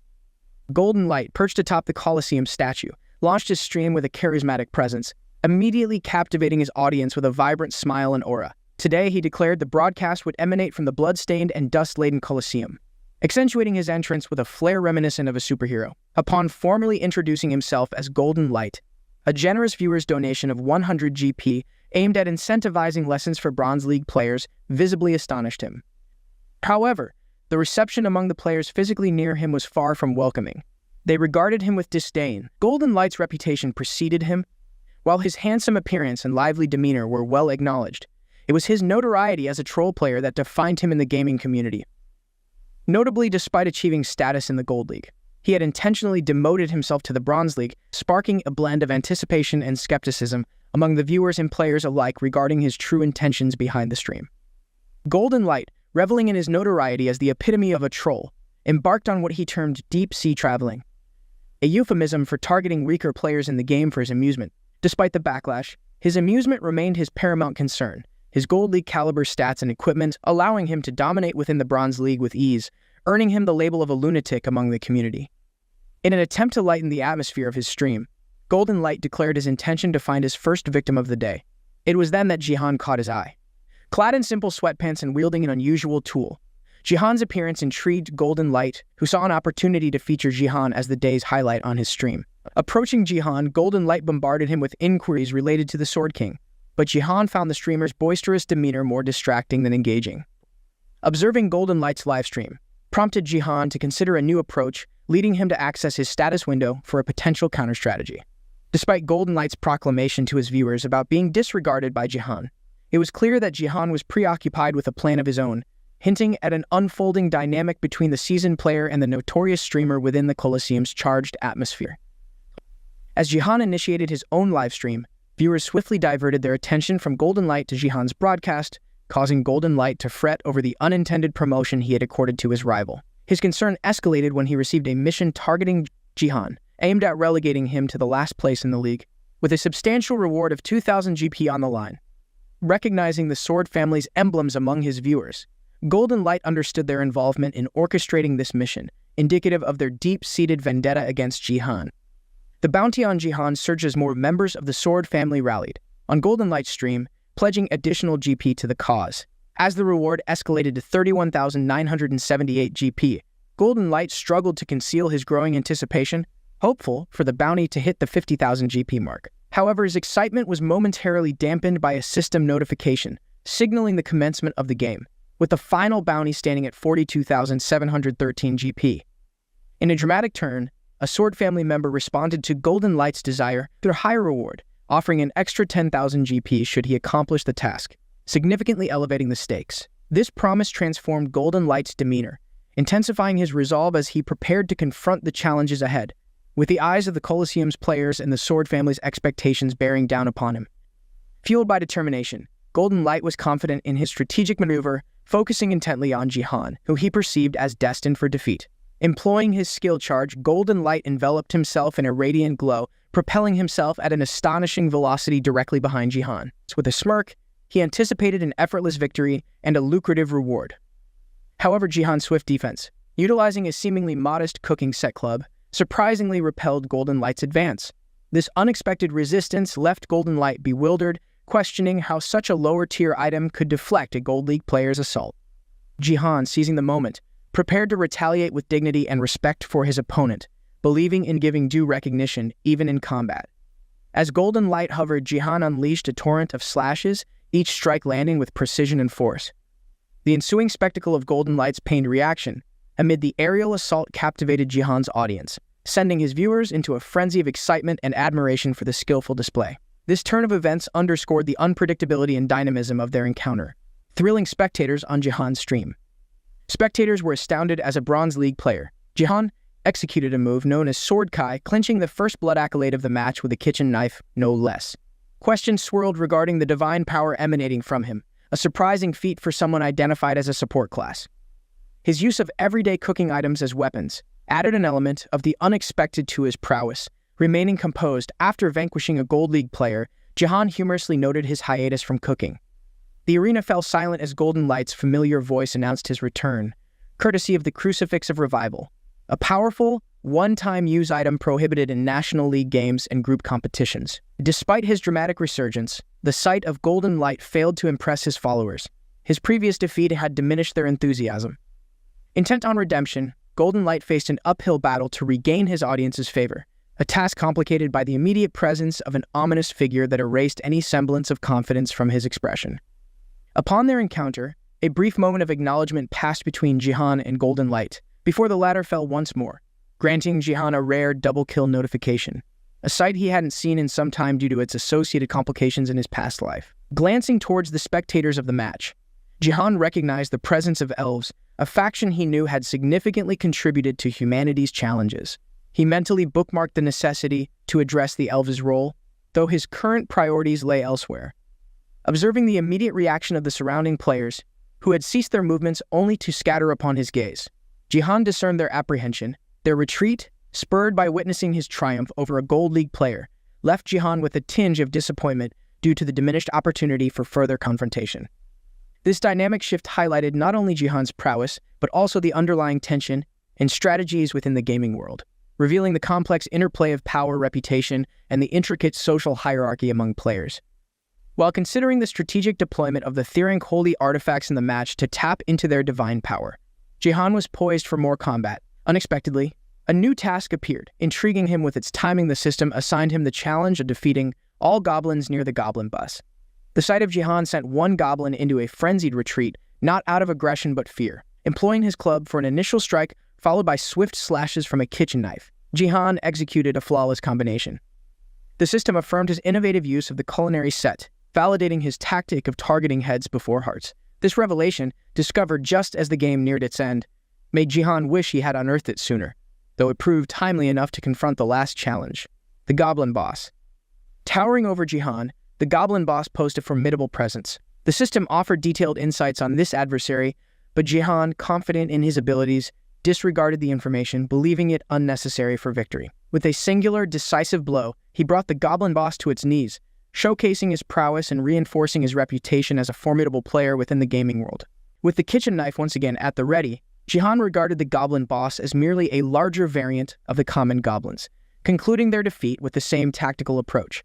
The use of the set items not only facilitated their vanquishment, but also enhanced his divine power. Despite recognizing the potential to extract one more divine power from these holy artifacts, JiHan found their efficacy lacking in speed for the efficient dispatch of monsters. His attention then turned to the other players, who had strategically distanced themselves, creating a considerable gap between them and JiHan. Although this separation irked him, JiHan remained unfazed, resolved to pursue his adversaries personally. The intensity of his determination was palpable to his stream's viewers, who sympathized with the plight of those sharing the arena with such a formidable opponent.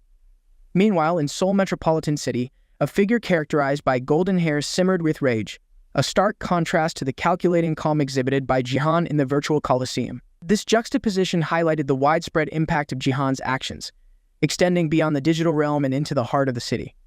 Golden Light, amidst a wave of frustration, scoured the internet for commentary on his recent encounters. Critics labeled him as weak, yet he understood the disparity in strength wasn't about his own lack, but rather JiHan's exceptional prowess. Analysis by viewers suggested JiHan's stats were beyond the Bronze League's cap, proposing an improbable 35 points. Golden Light speculated on the possibility of JiHan manipulating the game, branding him a potential hacker. Returning to the stream out of curiosity, and alerted by an unusual sound from JiHan's attacks, Golden Light witnessed an astounding display. JiHan executed a rapid advance, dispatching multiple opponents simultaneously, turning the match into a showcase of dominance. The audience hailed the performance as a display of high-class art, as JiHan achieved a remarkable pentakill, drawing cheers from spectators. In response, other Colosseum contenders formed an alliance against JiHan, launching a coordinated assault with arrow spells. However, JiHan, undaunted, effortlessly deflected their attacks, maintaining his composure as he observed the unfolding resistance, a testament to his unparalleled skill and strategy in the face of overwhelming odds. JiHan, displaying a mix of boredom and mastery, easily overcame 2 additional challengers, sparking wild enthusiasm in the chat as he became the first to secure 10 consecutive kills in the arena. This feat activated his set items once more, granting him another divine power stat but also signaling their subsequent redundancy. The thrill of the combat was heightened by a hidden quest unlocked at the milestone of 10 kills, rewarding him with 5,000 achievement points, a testament to his skill and strategy. Amid his contemplation for greater strength, JiHan's attention was drawn to an unprecedented epic quest in his status window, tasking him with locating the enigmatic Shadow Queen, who was clandestinely observing the fray. The nature of this quest, uncharacteristic for the Bronze League, piqued his curiosity, especially given the lavish reward of 50,000 achievement points and the attention of the constellation Shadow Queen. These constellations, revered as the celestial epitomes of power, underscored the magnitude of the quest and its potential implications for JiHan's journey in the gaming universe. In the vast realm of BattleNet, where divine beings and constellations bestow their favor upon players exhibiting remarkable potential, JiHan found himself on the cusp of an extraordinary opportunity. Shadow Queen, a constellation known for her absolute dominion over the stars and divine sponsorship, had taken an interest in his prowess. Recognizing the significance of attracting the attention of such a celestial entity, JiHan understood the potential for gaining unparalleled abilities, a privilege typically reserved for contenders in the Diamond League. With the Shadow Queen's gaze possibly hidden among the elven spectators, who remained fixated on JiHan, without diversion, he sensed an opportunity to uncover her amidst the crowd. This development, coupled with his exceptional performance, propelled JiHan into the spotlight across South Korea. News outlets celebrated his achievements, paralleling his feats to those of the legendary Sword King, catapulting his BattleTube channel to newfound heights with a surge of subscribers and viewers. This remarkable turn of events not only underscored JiHan's ascending trajectory in the gaming world, but also set the stage for a pivotal encounter that could redefine his destiny within BattleNet. In a surprising turn of events, some members of the Sword family shifted their allegiance to JiHan, having been disillusioned with Golden Light's failure to fulfill their mission request. Recognizing the detrimental effect his defeat had on his standing, Golden Light contemplated a strategic pivot, aiming to align himself with Jihan, hoping to bask in the reflected glory of Jihan's rising star. Eager to change his fortunes, Golden Light envisaged a role as Jihan's editor, a move he believed would secure his place alongside Battle.net's new sensation. Meanwhile, at the Sword Palace, Sia confronted her uncle with curiosity and admiration, inquiring into the secrets behind his formidable strength. Jihan, faced with his niece's mixed feelings towards the outcomes of his battles, offered a pragmatic perspective on the harsh realities of competitive realms. Furthermore, Sia broached the subject of GP donations from the community, highlighting Jihan's oversight in enabling such contributions, a detail that had slipped his mind amidst the whirlwind of his recent ascendancy. This moment underscored the complexities and dynamics of their evolving narratives within the Battle.net universe, bridging personal growth, alliances, and the unyielding nature of digital competition. Sia suggested to her uncle the idea of setting a minimum donation threshold for his stream, proposing an ambitious figure of 10,000 GP, roughly equivalent to $10 million or $7,600 USD. The suggestion left Sia astounded by its boldness. Meanwhile, Jihan's thoughts were preoccupied with the epic quest he had acquired. The elusive search for the Shadow Queen, a task that remained mystifying despite his recent victories. Interrupted by Sia's offer of assistance, Jihan was reminded of his sister, recognizing the familial trait of stepping forward in times of need. Gratefully accepting Sia's offer, he detailed the quest's objective, uncovering any lead on the Shadow Queen, who is believed to be hiding among the spectators of his battles. Sia's determination shone brightly, enveloping her in a radiant aura of resolve. Retreating to his room to ponder, Jihan contemplated the implications of involving Sia in such a perilous undertaking. Yet, the thought of her eager participation filled him with pride. Deciding to prioritize his niece's safety and the quest's success, Jihan resolved to address the more pressing issues at hand, strategizing his next moves in the unfolding saga of their adventures within the Battle.net universe. Jihan, having previously invested 10,000 GP to acquire an additional class slot, faced a pivotal decision regarding his second class. With a confident smile, he navigated his options, his choice already crystal clear. Opting for the Mage class, Jihan immediately felt the system's affirmation as a dark aura enveloped him, signaling the infusion of new potent powers distinct from the divine energy he was accustomed to. Eager to explore this newfound strength, Jihan understood that combining the supportive capabilities and the arcane prowess of the Mage class could unlock another unique stat, potentially amplifying his abilities within the game. Focused and determined, he began to experiment, channeling the synergistic energies of both classes. This strategic choice promised to endow him with force, a powerful attribute that could significantly enhance his combat effectiveness and strategic versatility in the digital battlegrounds of Battle.net. In an unguarded moment, fueled by inebriation, Baron, the leader of Jihan's guild, disclosed a profound secret of his formidable skill. This revelation came during a rare instance of vulnerability from Baron towards Jihan, where he hinted at a more favorable disposition had Jihan been a genuine American citizen. That night, Baron unveiled the concept of force, a potent stat achieved by the perfect synthesis of divine powers and mana, a secret that underpinned the strength of the most powerful human in Jihan's previous existence. This stat was heralded as a triple S-class gift, a pinnacle of power few could aspire to reach. Curiosity piqued, Jihan probed for further details on force, learning that attainment was possible only when both divine power and mana levels exceeded 10. Grateful for Baron's unwitting generosity, Jihan recognized an opportunity to wield a power that once reigned supreme. However, he soon realized that knowledge alone was insufficient for harnessing this unique stat. The journey to unlocking Force's potential was fraught with challenges, necessitating a level of mastery and synergy beyond his current grasp. Jihan, in his relentless pursuit to harness the formidable synergy of divine powers and mana, encountered significant obstacles. Despite the struggle and the tangible risk it posed, his resolve was unwavering. He was driven by the conviction that mastering this power was essential for Earth's salvation, a burden he bore alone. Each attempt to wield the Force materialized as a volatile red ray, an unbridled energy he found himself unable to tame. An explosive mishap, resulting from his inability to control the amassed force, left his room in disarray and Jihan nursing the repercussions of his endeavor. Regaining his footing amidst the chaos, he recognized the shortfall of his approach. Sheer willpower was insufficient to command such a potent stat. Reflecting on the ordeal, Jihan conjectured that an augmentation of his mana reserves might be prerequisite to further trials, having depleted his current supply in the explosive attempt. The realization that he was incapable of physically containing the Force sparked a novel strategy, propelling him towards an innovative path in his quest to master this unparalleled power. Rising once more, Jihan embarked on an introspective journey to understand the intrinsic workings of divine power and mana, pondering a revolutionary method of harnessing this potent force. He envisioned a technique that didn't rely on manual control, but instead internalized the energy within his body. Focusing deeply, he aimed to merge the mana centered in his being with the divine power emanating from his core, striving to create a stable, contained force. This innovative approach, however, took an unexpected turn. The effort to condense this force further resulted in an internal explosion of energy, bringing JiHan to his knees in agony. The system's prompt confirmed his audacious attempt to unify three distinct energies, a venture marked by a glaring red warning of the peril it posed. JiHan's bold experiment to breach his physical and spiritual thresholds, though fraught with danger, underscored his unwavering determination to transcend known limits, even at great personal risk. Startled by the alarming sounds emanating from her uncle's room, Sia's heart raced with concern for JiHan. In the complex world of Battle.net, JiHan had ventured too far in his experiment, intertwining divine powers and mana and inadvertently involving his martial power. This perilous attempt to amalgamate inherently discordant forces risked catastrophic consequences, given that safe manipulation of such energies demanded a player's stats to be significantly elevated, well beyond 100 points across the board. Rushing into JiHan's sanctuary, Sia's apprehension was palpable. She called out to her uncle, her voice laden with worry. The scene that unfolded before her eyes left her momentarily paralyzed, a mixture of relief and shock washing over her.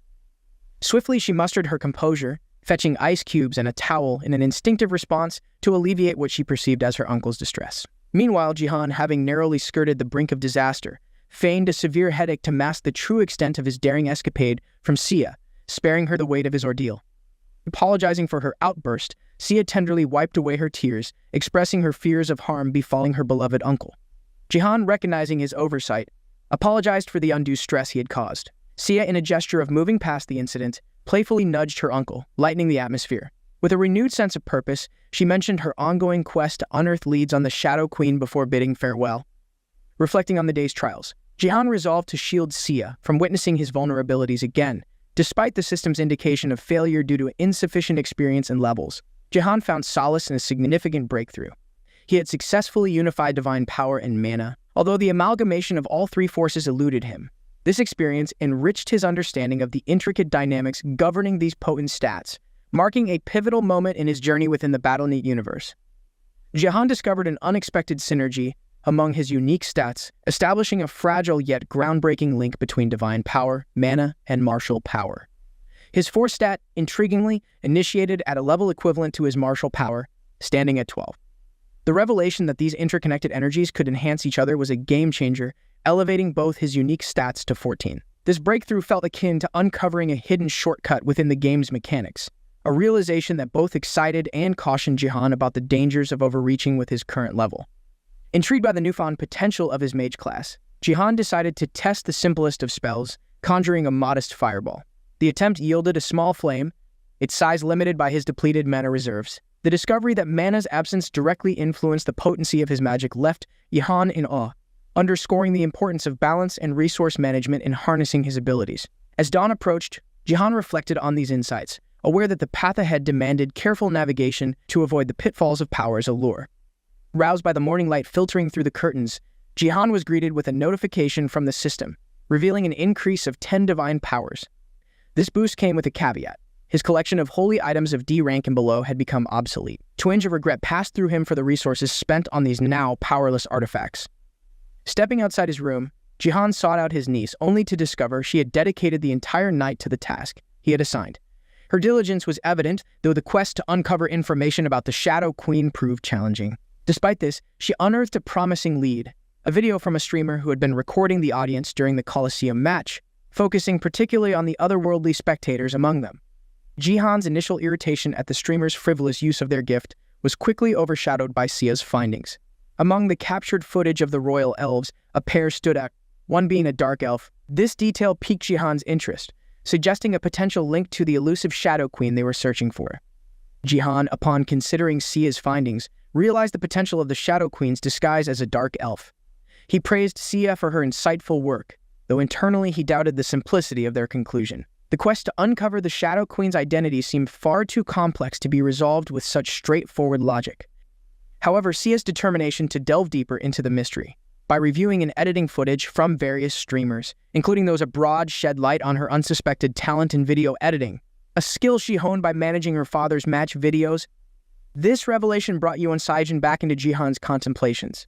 He found himself pondering over the portrait of Saijin, questioning the man's motives and the depth of his actions. The visit from manager Yunsik, revealing Saijin's new love, Ito Shizuru, and her triple S-ranked gift, added layers to Jihan's musings. The woman of matchless beauty, gift capable of bewitching an entire country, left Jihan and Sia astounded, offering a glimpse into the complexities and unseen influences at play within their world. Jihan, contemplating the complex web of relationships and powers at play, surmised that Shizuru's unparalleled gift might have ensnared Saijin, leading him astray. This revelation shed light on the South Korean government's reticence to relinquish the legacy of the Sword King, safeguarding a secret potentially volatile to national prestige. Manager Yoon's cautionary advice underscored the gravity of the situation. Shizuru's influence had already swayed several of Korea's promising talents to switch allegiances to Japan, marking them as victims of her charm. Amidst this, Jihan recognized the imminent threat he faced as his own star ascended. Intrigued and wary, Jihan sought to uncover more about this elusive figure, only to find a conspicuous absence of information online, a testament to Japan's diligent efforts to shield her from public scrutiny. This lack of intel only heightened Jihan's resolve to stay vigilant, aware of the potential dangers posed by someone of Shizuru's capabilities. With a strategic mindset, he began to fortify his defenses, anticipating future encounters. Jihan understood the importance of preparation. The warning from manager Yoonzik illuminated the precarious path ahead, where vigilance and foresight could mean the difference between sovereignty and subjugation. As the lift doors parted, Jihan and Sia were greeted by a crowd of dignitaries and press, marking their first public appearance since the controversy surrounding the Sword King. Clad in a suit, Jihan exuded confidence, reassuring his niece with a gentle reminder to remain composed and valiant, echoing the courage they both displayed during their recent livestream. Manager Yoonsik approached with a warm welcome, noting that preparations for the event had been meticulously arranged under his guidance. Thanking Yoonsik, Jihan expressed his gratitude for the manager's thorough organization and attention to detail. The lobby of the Sword Palace buzzed with anticipation, the air charged with the gravity of the moment. This gathering wasn't just another event.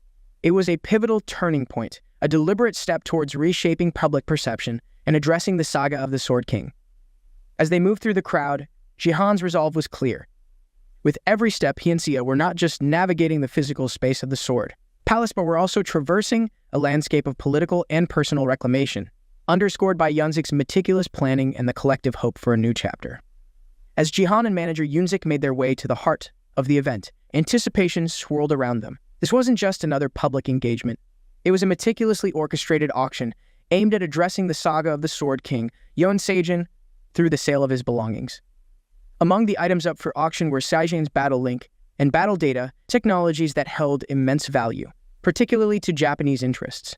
The strategy was bold and nuanced, designed to attract the Japan force into a purchasing spree that could potentially alter public perception. A luxury vehicle approached the Sword Palace, its passengers cloaked in mystery and significance. Inside, two men, one of whom cradled two swords with a grip that spoke of years of mastery and memories. The presence of the Sword King at this event was pivotal for Jihan. It symbolized a chance for reconciliation and understanding, a bridge between past misdeeds and a future of potential harmony. Manager Yunsik couldn't hide his admiration for Jihan's foresight and strategic acumen. It was as if Jihan had a lens into the future, crafting plans with precision and depth that left even the most seasoned strategists in awe. As they approached the climax of the event, Jihan shared a profound insight with Yunsik. This event, laden with history and hope, might be their final opportunity to shift the narrative, to recast the shadows of the past into a light that could guide Korea forward. The stakes were high, the atmosphere charged with a mix of anxiety and anticipation, as they prepared to unveil a chapter that could redefine their nation's story. That they were ready to start the auction. As they made their way to the main hall, Jihan's strategic mind was at work, setting a stage not just for a financial transaction, but for a pivotal moment in public relations between South Korea and Japan. Sia, standing firm beside her uncle, radiated confidence. Her earlier confrontation with her relatives not only silenced their criticisms, but also solidified her resolve to uphold her father's legacy on her own terms. The auction room buzzed with anticipation, the air electric with the prospect of rare items once belonging to the Sword King being offered. The presence of Japanese delegates added an international dimension to the event, underscoring the strategic importance of the auction. Jihan's request for the reporters to keep a close eye on the Japanese contingent hinted at the deeper layers of his plan to unveil the broader implications of the sale. Amidst this carefully orchestrated scene, Sia and Jihan stood united, not just as family but as architects of a new narrative determined to reshape the legacy of the Sword King and navigate the future on their own terms. As the auction commenced, all eyes were on the stage, marking a historic moment that could potentially alter the geopolitical landscape of the gaming world. As JiHan and Sia took their places at the forefront of the auction room, the atmosphere was charged with anticipation. The gathering, comprised of representatives from leading company, was keen to secure artifacts of unparalleled value, formerly owned by Saint Sung JiHan, the renowned Sword King. The first item announced was the Battle Link, renowned for its incredible defensive capability, reducing 90/90 AVs in any player or company would covet for its potential to tilt competitive balance in their favor. The subsequent items were no less extraordinary, containing comprehensive analyses of Saint Sung JiHan's battle strategies and insights into the combat techniques of his adversaries. These compilations were not just historical records but blueprints for mastering the art of battle in the gaming world. The air was thick with the silent calculations of the attendees, each assessing the strategic advantage these items could offer. As bids were placed and the auction proceeded, JiHan's use of his newfound skill to maintain order underscored the seriousness of the event. This wasn't merely a sale. It was a statement, a turning point for Sia and JiHan as they navigated the legacies left behind by the Sword King. Their composed demeanor in the face of probing questions from the press further emphasized their resolve to steer their course, undeterred by external pressures or expectations. The auction, therefore, was more than a transaction. It was a moment of reckoning, setting the stage for new alliances and rivalries within the dynamic world of gaming. Each bid not only signified a desire for the physical items on offer, but also a bid for power, influence, and a place in the history shaped by the legacy of the Sword King. In a high-stakes moment that captured the attention of everyone present, JiHan faced an unexpected bidder during the auction.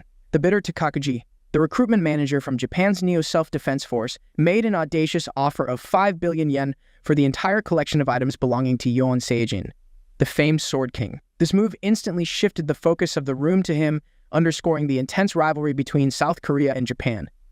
JiHan, sensing the strategic implications of Takakoji's bid, approached him directly, suggesting that their conversation remain public to ensure transparency. His insistence on openness was a clear stance against the secrecy often associated with high-level negotiations. However, Takakoji's dismissive attitude and veiled threats did little to sway JiHan, who remained firm and unflustered.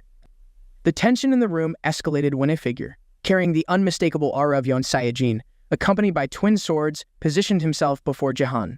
This development hinted at the complexities and intertwining loyalties within the virtual and real-world arenas. JiHan's resolute demeanor, in the face of such pressure, exemplified his commitment to safeguarding his niece's inheritance and the legacy of the Sword King, all while navigating the intricate dynamics of international rivalry and personal vendettas. However, JiHan's unflinching gaze and decisive action left Shadow retreating in surprise. This confrontation was not just about personal bravado, but a symbolic stand against unwarranted influence and aggression. JiHan's decision to broadcast this encounter live added a layer of public scrutiny, making it impossible for Takakoji to proceed without considering the international ramifications. Conceding to the pressure, Takakoji retreated, offering an apology to JiHan and hinting at Japan's desire for a peaceful resolution. Yet beneath his conciliatory gesture lay a strategic intent, as Takakoji sought a private dialogue with JiHan and Sia, suggesting that the auction stakes extended far beyond the sale of coveted items. In the midst of the high-stakes auction, the atmosphere thickened with anticipation as Mr. Takakoji, representing Japan's Neo Self-Defense Force, placed an audacious bid of 5 billion yen for the entire collection of Saint Sung JiHan's items. The bid, entwined with the promise of information about Sia's father, put immense pressure on her to make a decision. Despite the weight of the moment and the lure of resolving her familial mysteries, Sia, guided by her principles and the protective oversight of her uncle, JiHan declined the offer, leaving the room in a state of stunned silence. Mr. Takakoji's strategy took an unexpected turn when Sia deferred the decision to her uncle, signaling her trust in his judgment over a staggering sum of money. This defiance against Mr. Takakoji's manipulation echoed through the auction room, galvanizing the audience's respect for her resilience. Undeterred, Mr. Takakoji persisted, maintaining his offer of 5 billion yen even without the private meeting, revealing that his instructions had always included this generous proposal. The situation reached a poignant climax when he presented Sia with a letter from her father, now bearing a new identity, sparking a mix of sadness and resolve within her. Ultimately, Japan secured the auctioned items, a victory tainted by the complex web of personal and political undercurrents. The outcome of the auction, while seemingly a defeat for Sia and JiHan, underscored their unwavering commitment to their values and the intricate dance of power, loyalty, and identity at play. In a turn of events that seemed meticulously orchestrated, The auction's climax was reached when Japan, through Mr. Takagi, secured the Sword King's treasured items with a staggering bid of 5 billion yen. The atmosphere, charged with tension and anticipation, shifted dramatically as Sia took the stage. Her reading of the letter from her father, Yeon Sae-jin, silenced the room. A declaration of his final farewell, stating he was no longer her father, left the audience in a collective hush, punctuated only by Sia's sorrowful tears. JiHan, witnessing the profound impact of this revelation on his niece, was consumed with concern and suspicion. Known as Japan's calamity for his knack in enticing players from other nations, Mr. Takagoji's reputation preceded him. JiHan pondered the connection between Takagoji and the enigmatic player possessing a triple S skill, wary of the underlying intentions behind Japan's swift acquisition. The aftermath of the auction saw a mix of frustration and empathy among the South Korean attendees, disillusioned by the outcome yet moved by Sia's plight. Amidst the complex web of international intrigue and personal loss, JiHan stood resolute, committed to unraveling the truth behind the Sword King's change of heart and protecting his niece from the unfolding consequences of these global machinations. In a moment fraught with tension and unexpected turns, Sia's dramatic collapse amidst the crowded event drew immediate concern. JiHan, caught off guard by her sudden fall, rushed to her aid, his mind racing with worry. The onlookers, previously engrossed in their attempts to recruit JiHan for their factions, were momentarily stunned, their motivations momentarily forgotten as concern for Sia's well-being took precedence.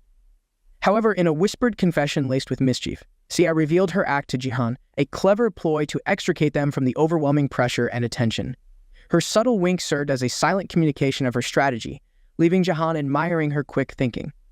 This moment of feigned vulnerability was a testament to their bond, a shared understanding that transcended words. Amidst the confusion, JiHan appreciated Sia's ingenuity, recognizing the lengths she would go to protect their unity against the voracious interests swirling around them. This intricate dance of appearances and reality underscored the complexities of their situation, caught between public scrutiny and private resolve. As they navigated the aftermath of the auction and the unwelcome advances of factions like Mr. Takeda's, their familial ties proved to be their strongest asset, a beacon guiding them through the tumultuous landscape of power, intrigue, and the relentless pursuit of alliances within the world of battle. As JiHan announced the conclusion of the event, citing Sia's health as a priority, the scene took an unexpected turn. Mr. Takeda, amidst his attempts to salvage an opportunity for alliance, was met with a striking rejection from JiHan.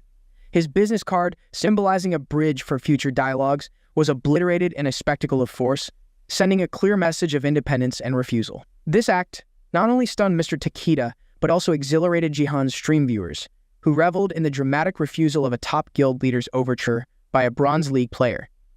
JiHan's demonstration of his capabilities, both in magical prowess and strategic maneuvering, left the crowd in awe, marking him as an entity too vast for the conventional paths of alliance and team memberships. Amidst the unfolding drama, Sia and JiHan stood united, their actions speaking volumes about their resolve to navigate the complexities of their world on their own terms.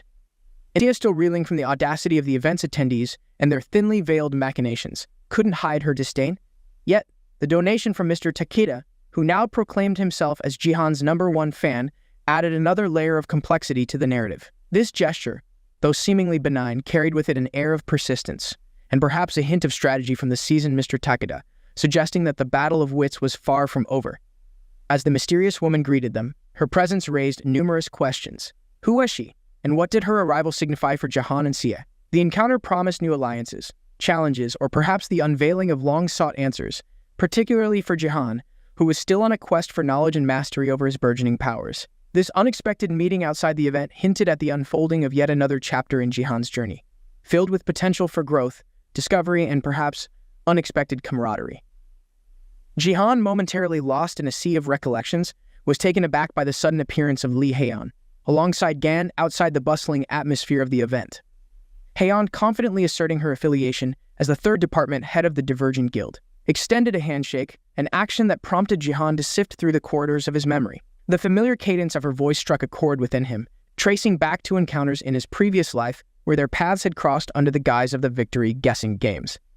The encounter, charged with the undercurrents of past affiliations and present revelations, set the stage for a dialogue filled with potential alliances, insights, and the unraveling of long-held secrets. JiHan, now faced with the task of navigating this newly presented landscape, found himself at the cusp of decisions that could shape the future of his journey in the world of Battle.net, bolstered by the knowledge of Haeyeon's true identity and her apparent interest in his capabilities. In the midst of a calm evening, As the twilight hues draped over the bustling city, JiHan found himself face-to-face with a figure from his past. Hayan, now revealed to be a key member of the Divergent Guild. This encounter, unexpected as it was, unfolded amidst a backdrop of intrigue and potential alliances. Hayan, with her commanding presence and the weight of her role within the guild, extended a handshake to JiHan, bridging the gap between their worlds with a gesture of mutual respect and recognition. Sia, puzzled by her uncle's intense scrutiny of Hayan, feared for a moment that the complex webs of familial and guild loyalties might be entangled with personal affections. Yet JiHan, always one to navigate the layers of the game with strategic acumen, chose this moment to recite a quote from Dostoevsky, a nod not just to the literary giant's genius, but also to the undercurrents of gambling that ran through his works. This choice of quote was no mere coincidence. It was a chess move in the grand strategy of minds meeting. Ganyan, standing protectively by Hayan's side, was momentarily taken aback, her defenses rising at the mention of a detail so intimately connected to her master. It was this reaction that confirmed JiHan's suspicions about Hayan's true identity as Zero, a player from his past life whose unique voice ability had propelled her to the heights of the game's echelons. This evolved entity now influences the abilities and talents of players, earning the title of one of the premier voice ability wielders globally. Known as Zero Hayan, her recognition began to cause embarrassment for Gan, while JiHan viewed the Divergent Guild with admiration for their potent roster. JiHan, feigning casual knowledge, mentioned a past broadcast where Hayan discussed a memorable motto. Inquiring about her habits during streams, Dan received clarification from Hayan, who was eager to dispel any misunderstandings, especially the unfounded gambler label. JiHan's amusement at her clarification did not go unnoticed by Sia, who deduced a fondness between her uncle and Hayan. As Hayan displayed her charm, suggesting a relaxed stance towards being mislabeled if it fostered camaraderie, she handed her phone to JiHan. This act convinced Sia of Hayan's reciprocal interest in her uncle. As they were poised to share contact information, Hayan seized the moment to extend an invitation to JiHan, expressing her desire for him to affiliate with the Divergent Guild, aiming for future encounters. This revelation caused Sia to blush, mistakenly believing she was becoming an obstacle. Meanwhile, Hayan exuded satisfaction and confidence in her interaction with JiHan, intending to demonstrate her prowess in charm to Gan, who appeared oblivious to the unfolding dynamics. This encounter showcased Hayan's allure, yet JiHan, despite the evident attraction, respectfully declined her proposal, humorously claiming amnesia regarding his own phone number. This unexpected rebuttal left both Hayan and Sia perplexed. JiHan's subsequent inquiry to his niece for his number further surprised Sia, prompting her to speculate about his motives, suspecting he might be feigning disinterest. Amidst this, Sia resumed her active discomfort, maintaining her earlier, pretensive illness. JiHan found himself at a crossroads, uncertain of Sia's sincerity, but chose to proceed, informing Gan of their imminent departure.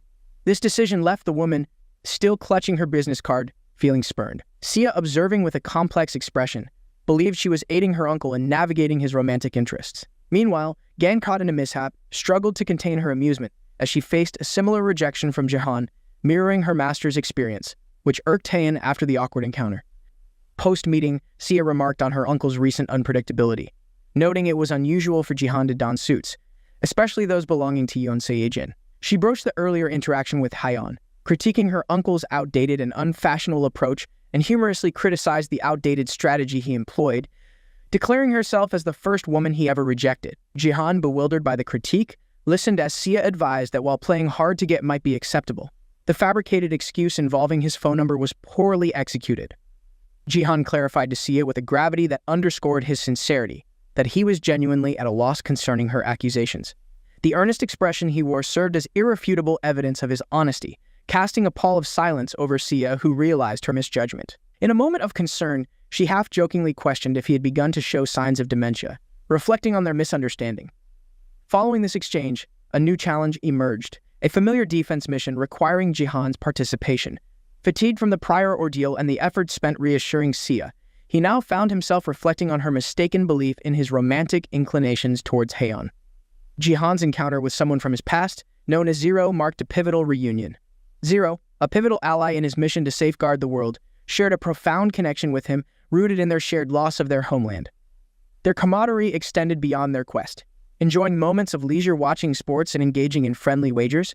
Despite Zero's notorious track record for backing the less fortunate contenders, this recollection also brought to light Zero's penchant for gambling, a trait that, while endearing, often led to misplaced bets.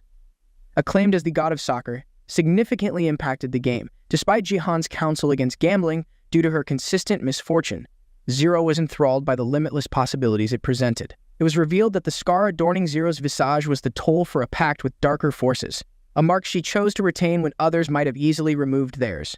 Their camaraderie deepened over shared drinks, discovering mutual experiences as refugees and more. Zero's curiosity about JiHan's formidable strength led to poignant reflections on past hardships. She lamented her own lack of power during their homeland's devastation, believing she could have averted a friend's demise with greater ability. This self-reproach and the guilt that followed forged a deep bond between them, united in their perceived failure to safeguard what mattered most. JiHan's stream took a reflective turn, prompting a wave of curiosity among his viewers.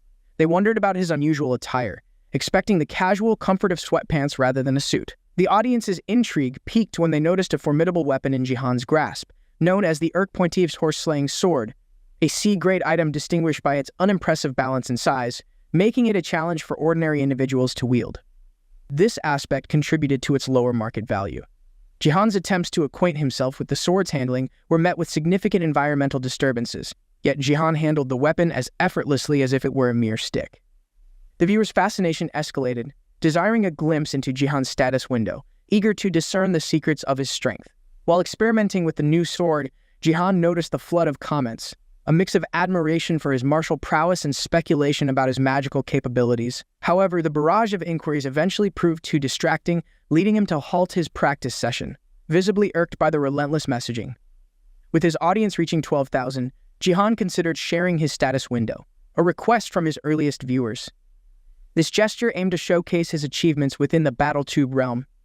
Despite the ambiguity around subscriber gathering, JiHan, introducing himself as JiHan, devised a strategy to engage his audience further. He announced an ambitious goal, revealing his status window upon achieving 200,000 subscribers. Given his current tally of approximately 10,000 subscribers, this goal seemed daunting. Additionally, JiHan introduced another layer to the challenge. He vowed to secure first place in any game henceforth. Failure to do so would compel him to unveil his status window prematurely.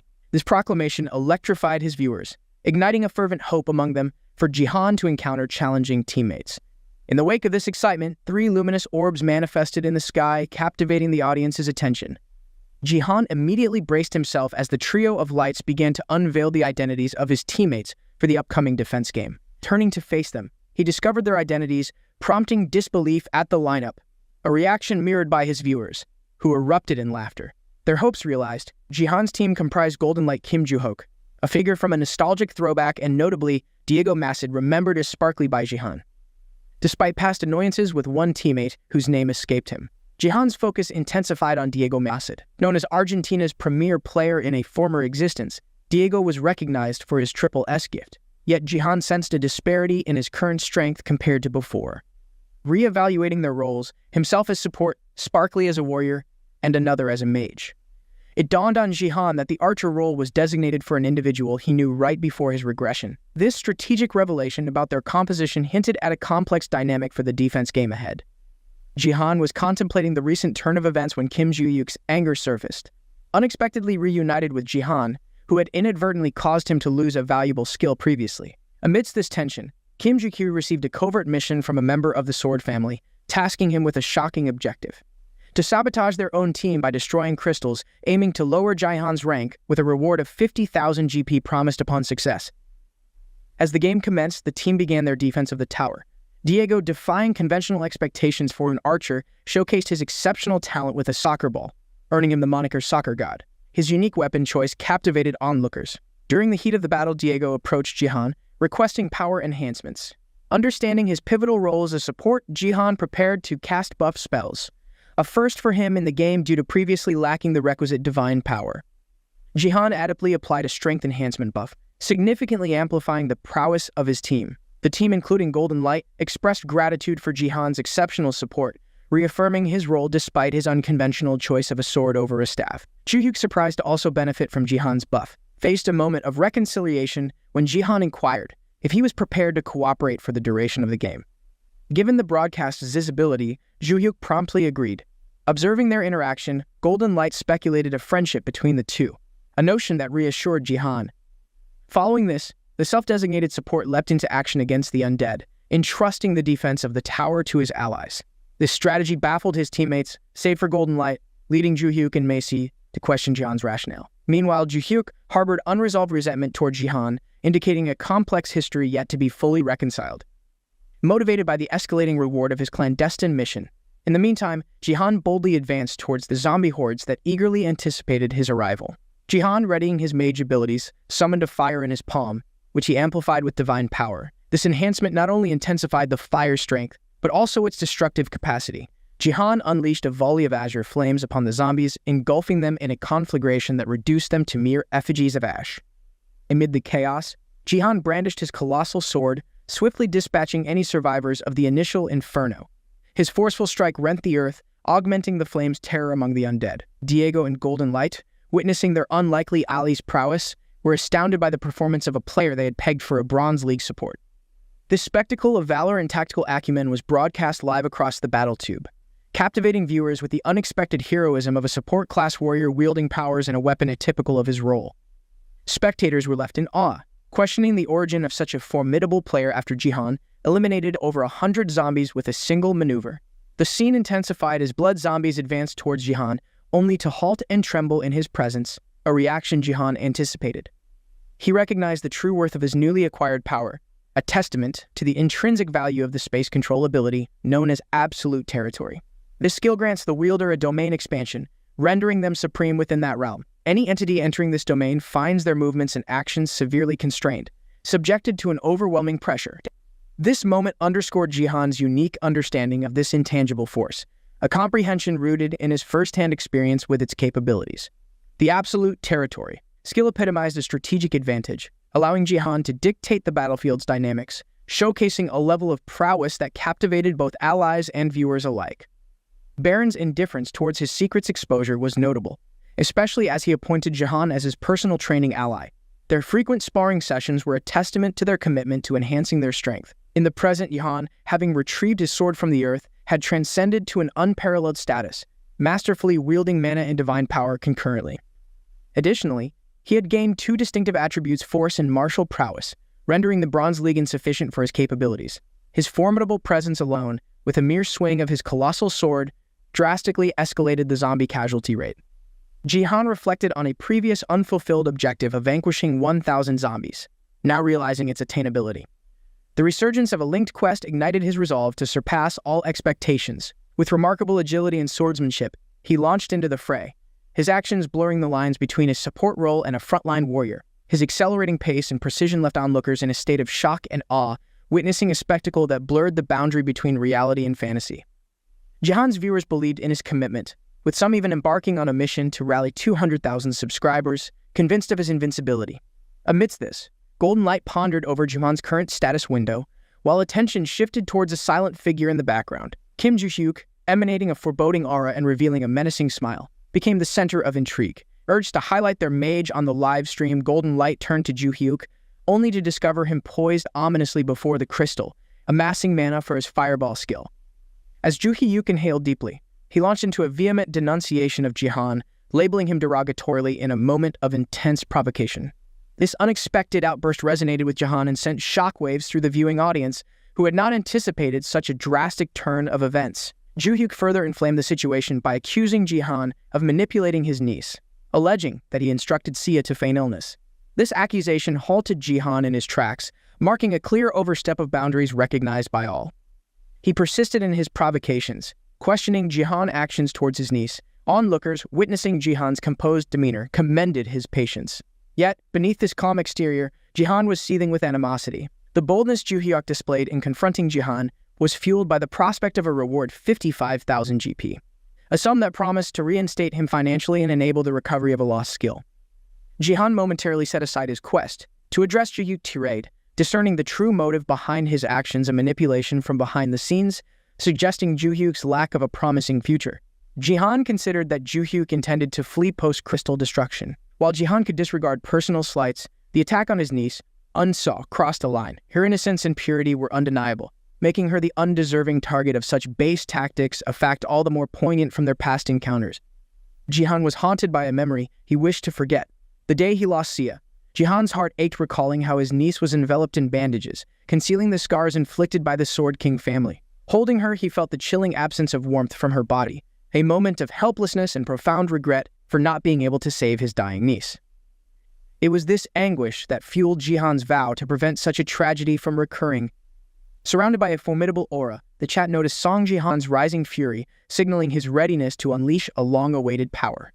The nameless divine arts, determined to remind everyone of Saint JiHan's resolve, he prepared to deploy this formidable skill, reminiscent of his past life's overwhelming ability. At this pivotal moment, JiHan was about to merge his 3 dimensions again, demonstrating his unparalleled strength and commitment to protection.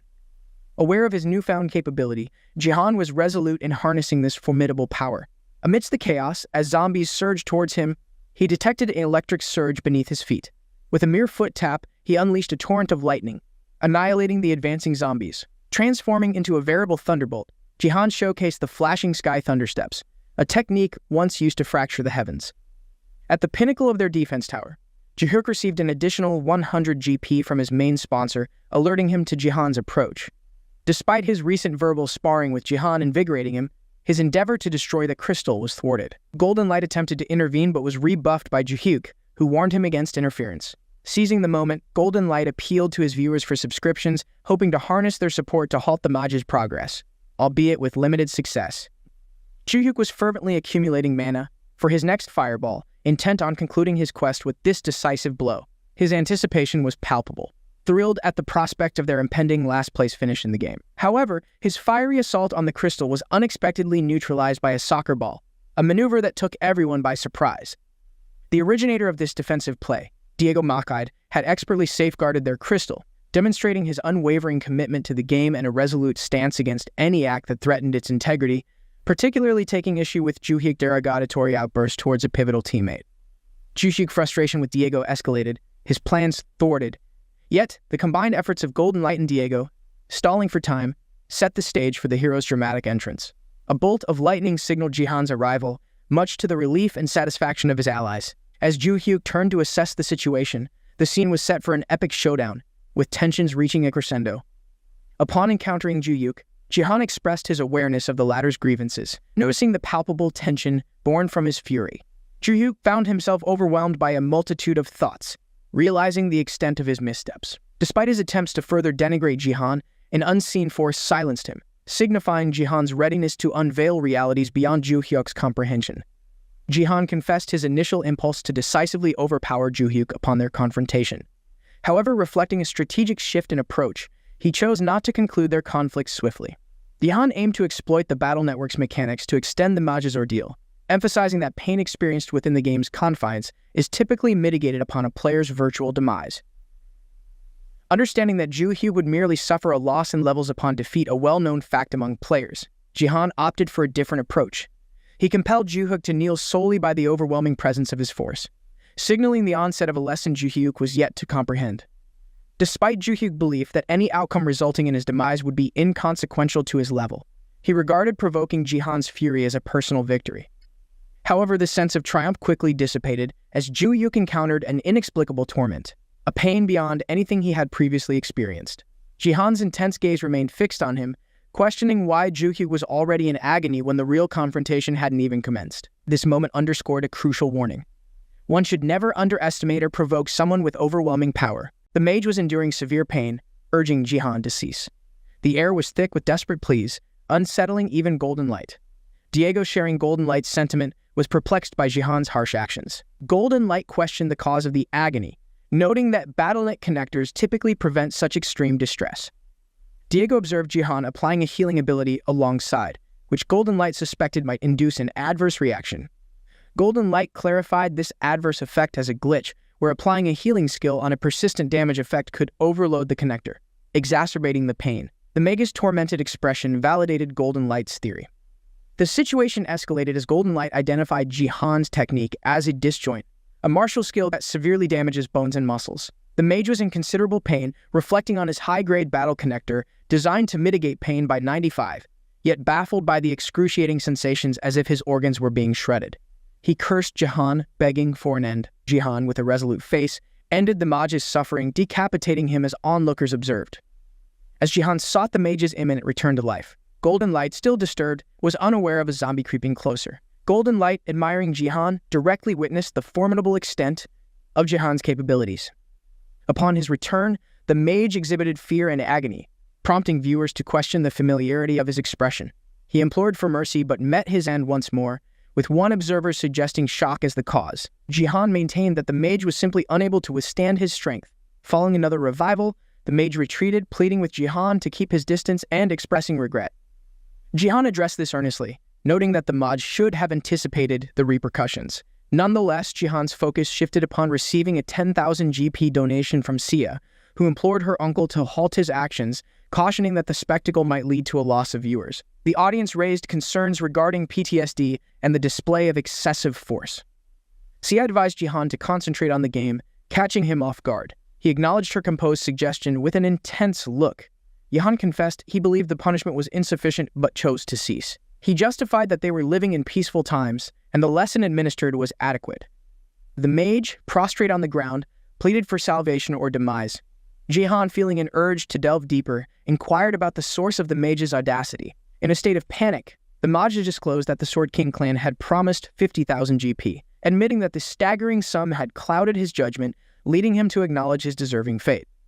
The members of the Sword Clan labeled the mage as ungrateful, maintaining hope for a different outcome in future endeavors, despite today's failure. JiHan sensed an anomaly, attributing the substantial payment to possible organizational backing. Upon capturing the mage, who expressed gratitude towards Sia for her intercession, the mage's mood shifted to happiness. Subsequently, JiHan expelled the mage from the tower, terminating his existence anew. Golden Light, holding a sign rated at 10, presented this event as a teachable moment aimed at reforming a troll player, inviting viewers to express their enjoyment through likes and subscriptions. Contemplating a return to zombie extermination after this distraction, JiHan reviewed his tally, noting 921 zombies eliminated out of 1,000, with an estimation of efficiently dealing with an additional 80. An overlooked alert took him by surprise, indicating the completion of the zombie source chain quest. Observing the aftermath outside, he realized his earlier action inadvertently produced electricity, effectively neutralizing the zombie threat. Despite the favorable result, he critiqued his suboptimal skill usage and committed to enhancing his proficiency through diligent practice. Golden Light's request for JiHan's companionship resonated as it gleamed, seeking to join him in descent. JiHan, however, shifted his focus to Diego, exchanging a handshake as a sign of mutual respect. JiHan thanked Diego for protecting the crystal, acknowledging his actions as necessary, highlighted by Diego's modest smile. JiHan suggested a future opportunity to reciprocate Diego's kindness, hinting at a private matter he wished to discuss. Their exchange was interrupted by an unexpected earthquake that rattled their environment. As the ground shook, Golden Light inquired about their next move. Diego, noticing something unusual, pointed towards a particular direction. JiHan and the viewers alike were stunned to witness a gigantic creature emerging from the earth, marked by the appearance of a massive hand equipped with a mouth, which emitted a thunderous roar across the landscape. As they surveyed the scene, contemplating the peculiar hand before them, Golden Light commented on its enormity. This ominous hand, encircled by zombies, emitted a scream that caused JiHan to shudder. In a sudden turn of events, zombies started being bisected, and upon closer observation, JiHan deduced the hand was consuming them. The gargantuan hand ingested the zombies, converting them into a vile green substance. This repulsive accumulation then descended to the ground, assuming a form reminiscent of zombies. Golden Light found this occurrence bewildering for a bronze-level game, expecting such phenomena in gold leagues or above. JiHan recognized the creature as a flesh golem, fashioned by disassembling and reconstituting bodies, which corroborated Golden Light's initial observation of its absence in the Bronze League. JiHan speculated whether this unusual situation stemmed from the chain quest he had received, which stipulated defeating the flesh golem unaided by the crystal. Confounded, JiHan contemplated the system's intent. A system notification emerged, marking the defense map's completion with 10 towers. As a reward, they received a new quest to defeat the flesh golem. This prompted curiosity among players about the presence of bonus challenges in bronze-level maps and whether the system indeed intended for them to confront the creature. The directive was to halt the flesh golems crafted by the Black Hand, the Apostle of Destruction. Following the flesh golem's emergence, the Black Hand vanished, leaving its minions to cause chaos. Players debated the system's rationale for providing only one buff for the hunt, with some questioning if even a nuclear bomb would suffice to fulfill the quest, noting the difficulties faced by Gold League players against these foes. JiHan internally reasoned that the quest's difficulty indicated significant rewards. The system disclosed the bonus quest prize, 10,000 achievement points and a crystal fragment. JiHan viewed the crystal fragment as the primary reward, considering the additional benefits as rare. Examining his sword, he assessed that the challenge was at least of epic quest magnitude. Golden Light emphasized the importance of exerting their utmost effort. JiHan retrieved his sword from the earth, and Golden Light proposed receiving a blessing first. JiHan queried the necessity, causing bewilderment among his team and sparking debate among viewers. Some speculated whether JiHan was apprehensive or contemplating withdrawal, while others viewed it as a reasonable precaution, given the formidable task ahead. Sparks danced around JiHan's foot as he advanced towards the flesh golem, enveloped by an electric aura. The focus shifted to the flesh golem, an undead creature renowned for its durability. To vanquish it, its core, nestled within a mass of intertwined corpses in considerable size, had to be annihilated, a task far from trivial. This entity was deemed a boss of moderate difficulty in the Gold League, representing a significant hurdle even for someone of JiHan's prowess, who exceeded the Bronze League standards. In a decisive gesture, JiHan instructed his allies to withdraw. Exhibiting extraordinary velocity, he surged ahead, etching a trail behind him. Golden Light and Diego were left in awe at the sight. They observed JiHan ascend towards the flesh golem, employing the unnamed divine arts, a martial technique inspired by the elements of heaven, earth, and humanity. JiHan unleashed the Three Talons technique, known as Mount Thy Crush, slicing through the formidable flesh golem in a singular, decisive move. Golden Light and Diego were rendered speechless by the spectacle. JiHan inwardly remarked that despite the technique's impressive name, it was essentially a straightforward vertical slash. A system alert confirmed JiHan's triumph over the flesh golem, signifying the completion of the bonus quest Fourth Tower. The victory stirred diverse reactions among viewers. Some celebrated while others cautioned against underestimating Saint Sung JiHan. One viewer suggested that JiHan's effectiveness was akin to that of a nuclear bomb, offering the only logical explanation for his success. Upon witnessing JiHan's swordplay, Golden Light was engulfed in a whirlwind of emotions, fear, despair, anticipation, and desire, which coalesced into profound respect. Overcome by the intensity of these feelings, Golden Light found himself kneeling, confessing he had never before been moved to such a degree. Initially viewing JiHan as a source of amusement, he now acknowledged the profound disparity between them and aspired to chronicle JiHan's ascent to legend. Although Golden Light had resolved to dedicate his utmost efforts to JiHan, it was this moment that marked the beginning of a significant bond between Sung JiHan and Diego Massid. As the colossal monster overpowered them, the other players found themselves incapacitated. A notification emerged declaring the Third Tower bonus quest a failure for those who hadn't overcome their adversaries. The system announced the conclusion of the bonus quest, rewarding successful participants with triple experience points and GP. JiHan, visibly pleased, commended the game for its generous rewards. However, his demeanor shifted upon glancing at Diego. He broached another topic that required discussion, proposing a meeting beyond the game's confines. Diego, expressing gratitude for the bonus, declined further rewards. Yet JiHan aimed to delve into Diego's unique skills, inquiring if they could discuss them further. Taken aback, Diego sought clarity on his abilities. JiHan, revealing a flame in his palm, disclosed his mage status and suggested an extended conversation over dinner. Diego, intrigued by the concept of being a mage, found his curiosity piqued by JiHan's impressive feats. While he might have dismissed such a notion from another, JiHan's prowess made the idea compelling. Contemplating the opportunity to identify an appropriate class, Diego eventually concurred and communicated his acceptance to JiHan. In response, JiHan inquired about Diego's culinary preferences to arrange the dinner meeting. Golden Light expressed a desire to participate, but JiHan specified the dinner was a token of appreciation exclusively for Diego. Despite Golden Light's attempt to steer the conversation towards streaming, JiHan declined to engage further and exited the game, leaving Golden Light astounded as the chat room participants teased him. Transitioning to the Twin Sword building, JiHan received confirmation of his completion of the Zombie Chain quest, rewarding him with 10,000 achievement points and a crystal fragment. The system presented JiHan with an additional quest to locate the Apostle, a task that would become available upon his ascension to the Silver League. JiHan considered the reward of 10,000 points justifiable, given the challenge's severity. He appreciated the early power boost, though the crystal fragment's utility appeared somewhat underwhelming. However, the fragment offered a one-time divine blessing, a distinctive boon for Bronze and Silver League contenders. This blessing, exclusive to the Apex support class Saints, augmented all stats by 50, proving to be a pivotal advantage in the higher leagues. JiHan noted the one-time use of the divine blessing in either the Bronze or Silver League as a constraint, yet he looked forward to the distinct advantage it promised for securing a leading position. The reward of a 50 boost to both GP and experience propelled him to level 14, with his martial power and force reaching 17. He estimated approximately 12 levels to go until he qualified for the Silver League promotion match. Reflecting on his rapid advancement, Jihan pondered if any other player had experienced such swift progression. Abruptly, his weapon began to emit a glow, accompanied by a notification indicating that his sword had awakened. It had become an otherworldly weapon, enhancing his divine power by 1 and integrating it with his force. To Jihan's astonishment, however, the sword's rank dropped to E. This development puzzled him as his overall stats did not increase as anticipated. He came to understand that divine power and force did not correlate directly, implying a more complex relationship between these attributes.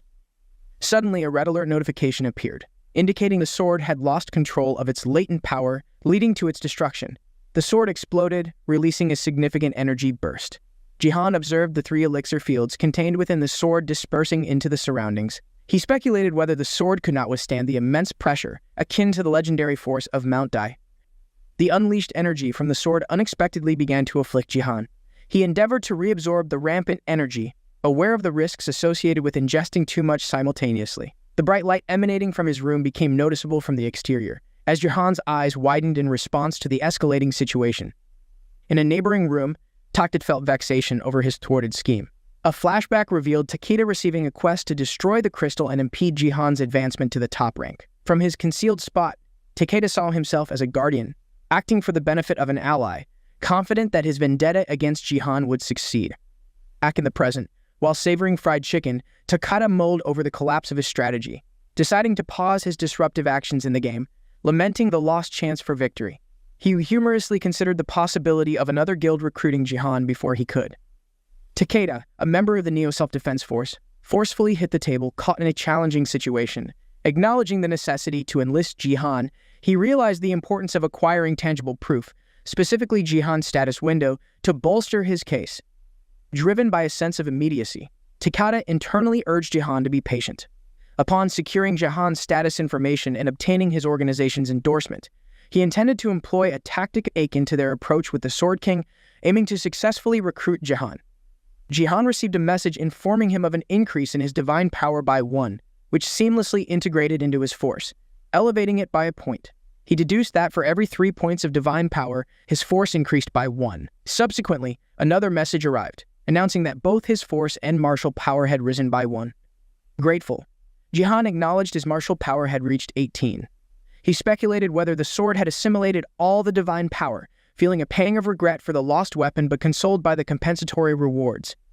Then a notification highlighted that his force points had exceeded 17, restricting future divine power absorption to rank relics or higher. This limitation left him feeling thwarted, as if being perpetually teased with unattainable aspirations, labeling the predicament as regrettable. At that moment, Sia entered the room, exuberant, showcasing her phone displaying a bank balance of 50 billion. However, her joy faded upon noticing Jihan's disheveled state and the room's chaos, inquiring about the mess. Jihan, with a smile, explained his weapon's detonation and his minor head injury, downplaying the severity. Sia, concern quickly turned to irritation. She insisted on him cleaning up, eager to celebrate with him. She remarked on his unchanged nature, expecting maturity, leaving Jihan slightly taken aback by her observation.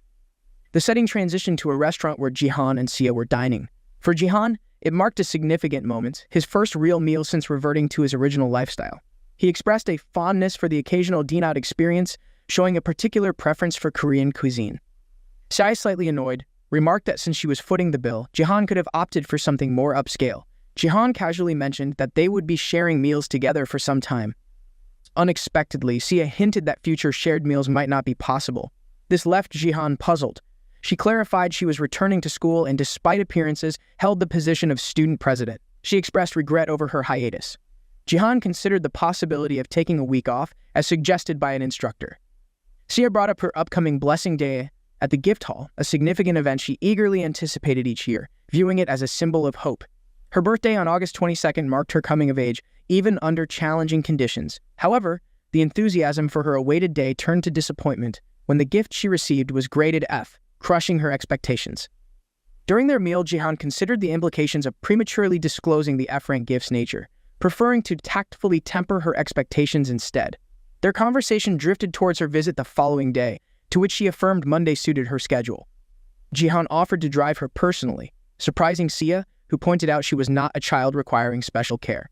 Nevertheless, Jihan was firm in his decision, leaving Sia puzzled by his unusual attentiveness. Laughing off her inquiry, Jihan redirected the focus to their meal. Despite Sia's preference for public transport, JiHan persuaded her to accept his offer, expressing a desire to assist. The ensuing day brought an unexpected sight for JiHan and Sia, an empty parking lot, explained by Sia as the result of their collaborators selling off all the cars rapidly. This clarified JiHan's earlier confusion about the missing car keys. Contemplating public transportation, JiHan noticed Sia's mother's car, untouched likely due to its low resale value. Finding it unlocked with a key inside, they considered using it despite Sia's concern it might be deemed undignified. Her apprehension was subtly conveyed, shifting the scene as a man instructed JiHan to relocate the vehicle. Sia's actual worry, she revealed, was about their arrival at Seoul's Battlenet Academy in such a modest car. JiHan hadn't anticipated the car drawing unwanted attention or provocation. Confronted by an irate individual claiming the parking space, JiHan inquired about the cause of his anger.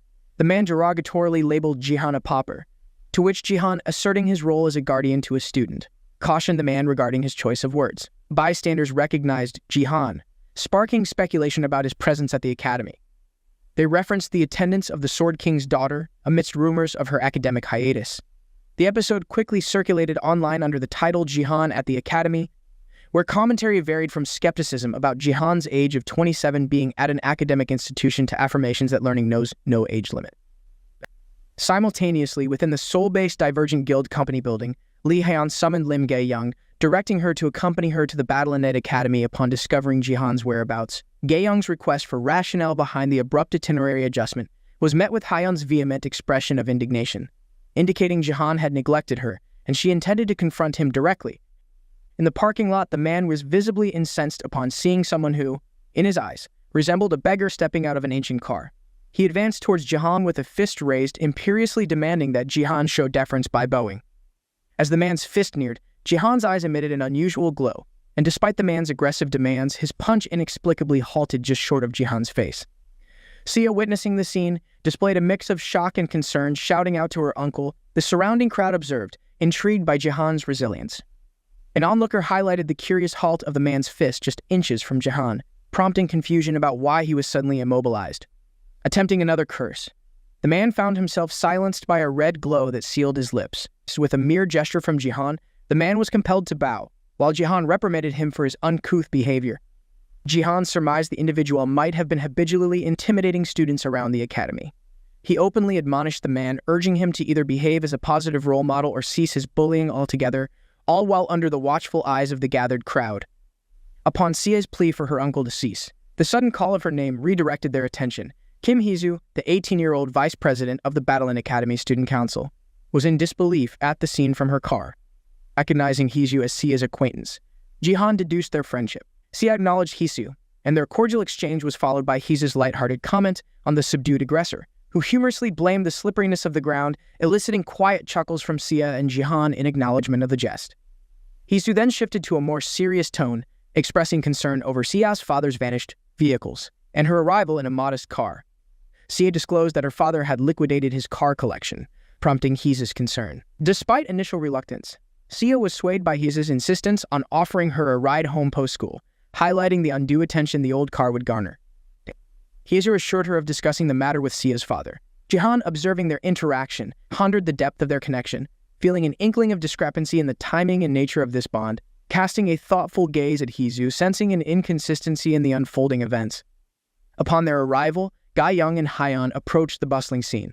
Haeon, with an air of urgency, inquired about the events transpiring in JiHan's whereabouts. Given his recent arrival merely 10 minutes prior, the increasing agitation in Haeon was palpable as she learned from an onlooker that JiHan had already left in his vehicle. Gang calmly reminded Haeon of her earlier prediction of such a scenario unfolding.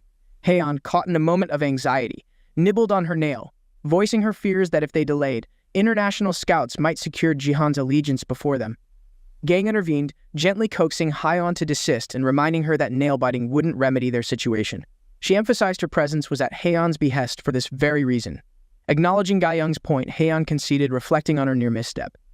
When Gae-young inquired about Haeon's forthcoming strategy, Haeon pondered their available avenues. Resolute, Haeon accessed BattleTube and initiated JiHan's live stream, sporting a confident grin, revealing their intent to monitor JiHan's movements through the digital landscape in real time.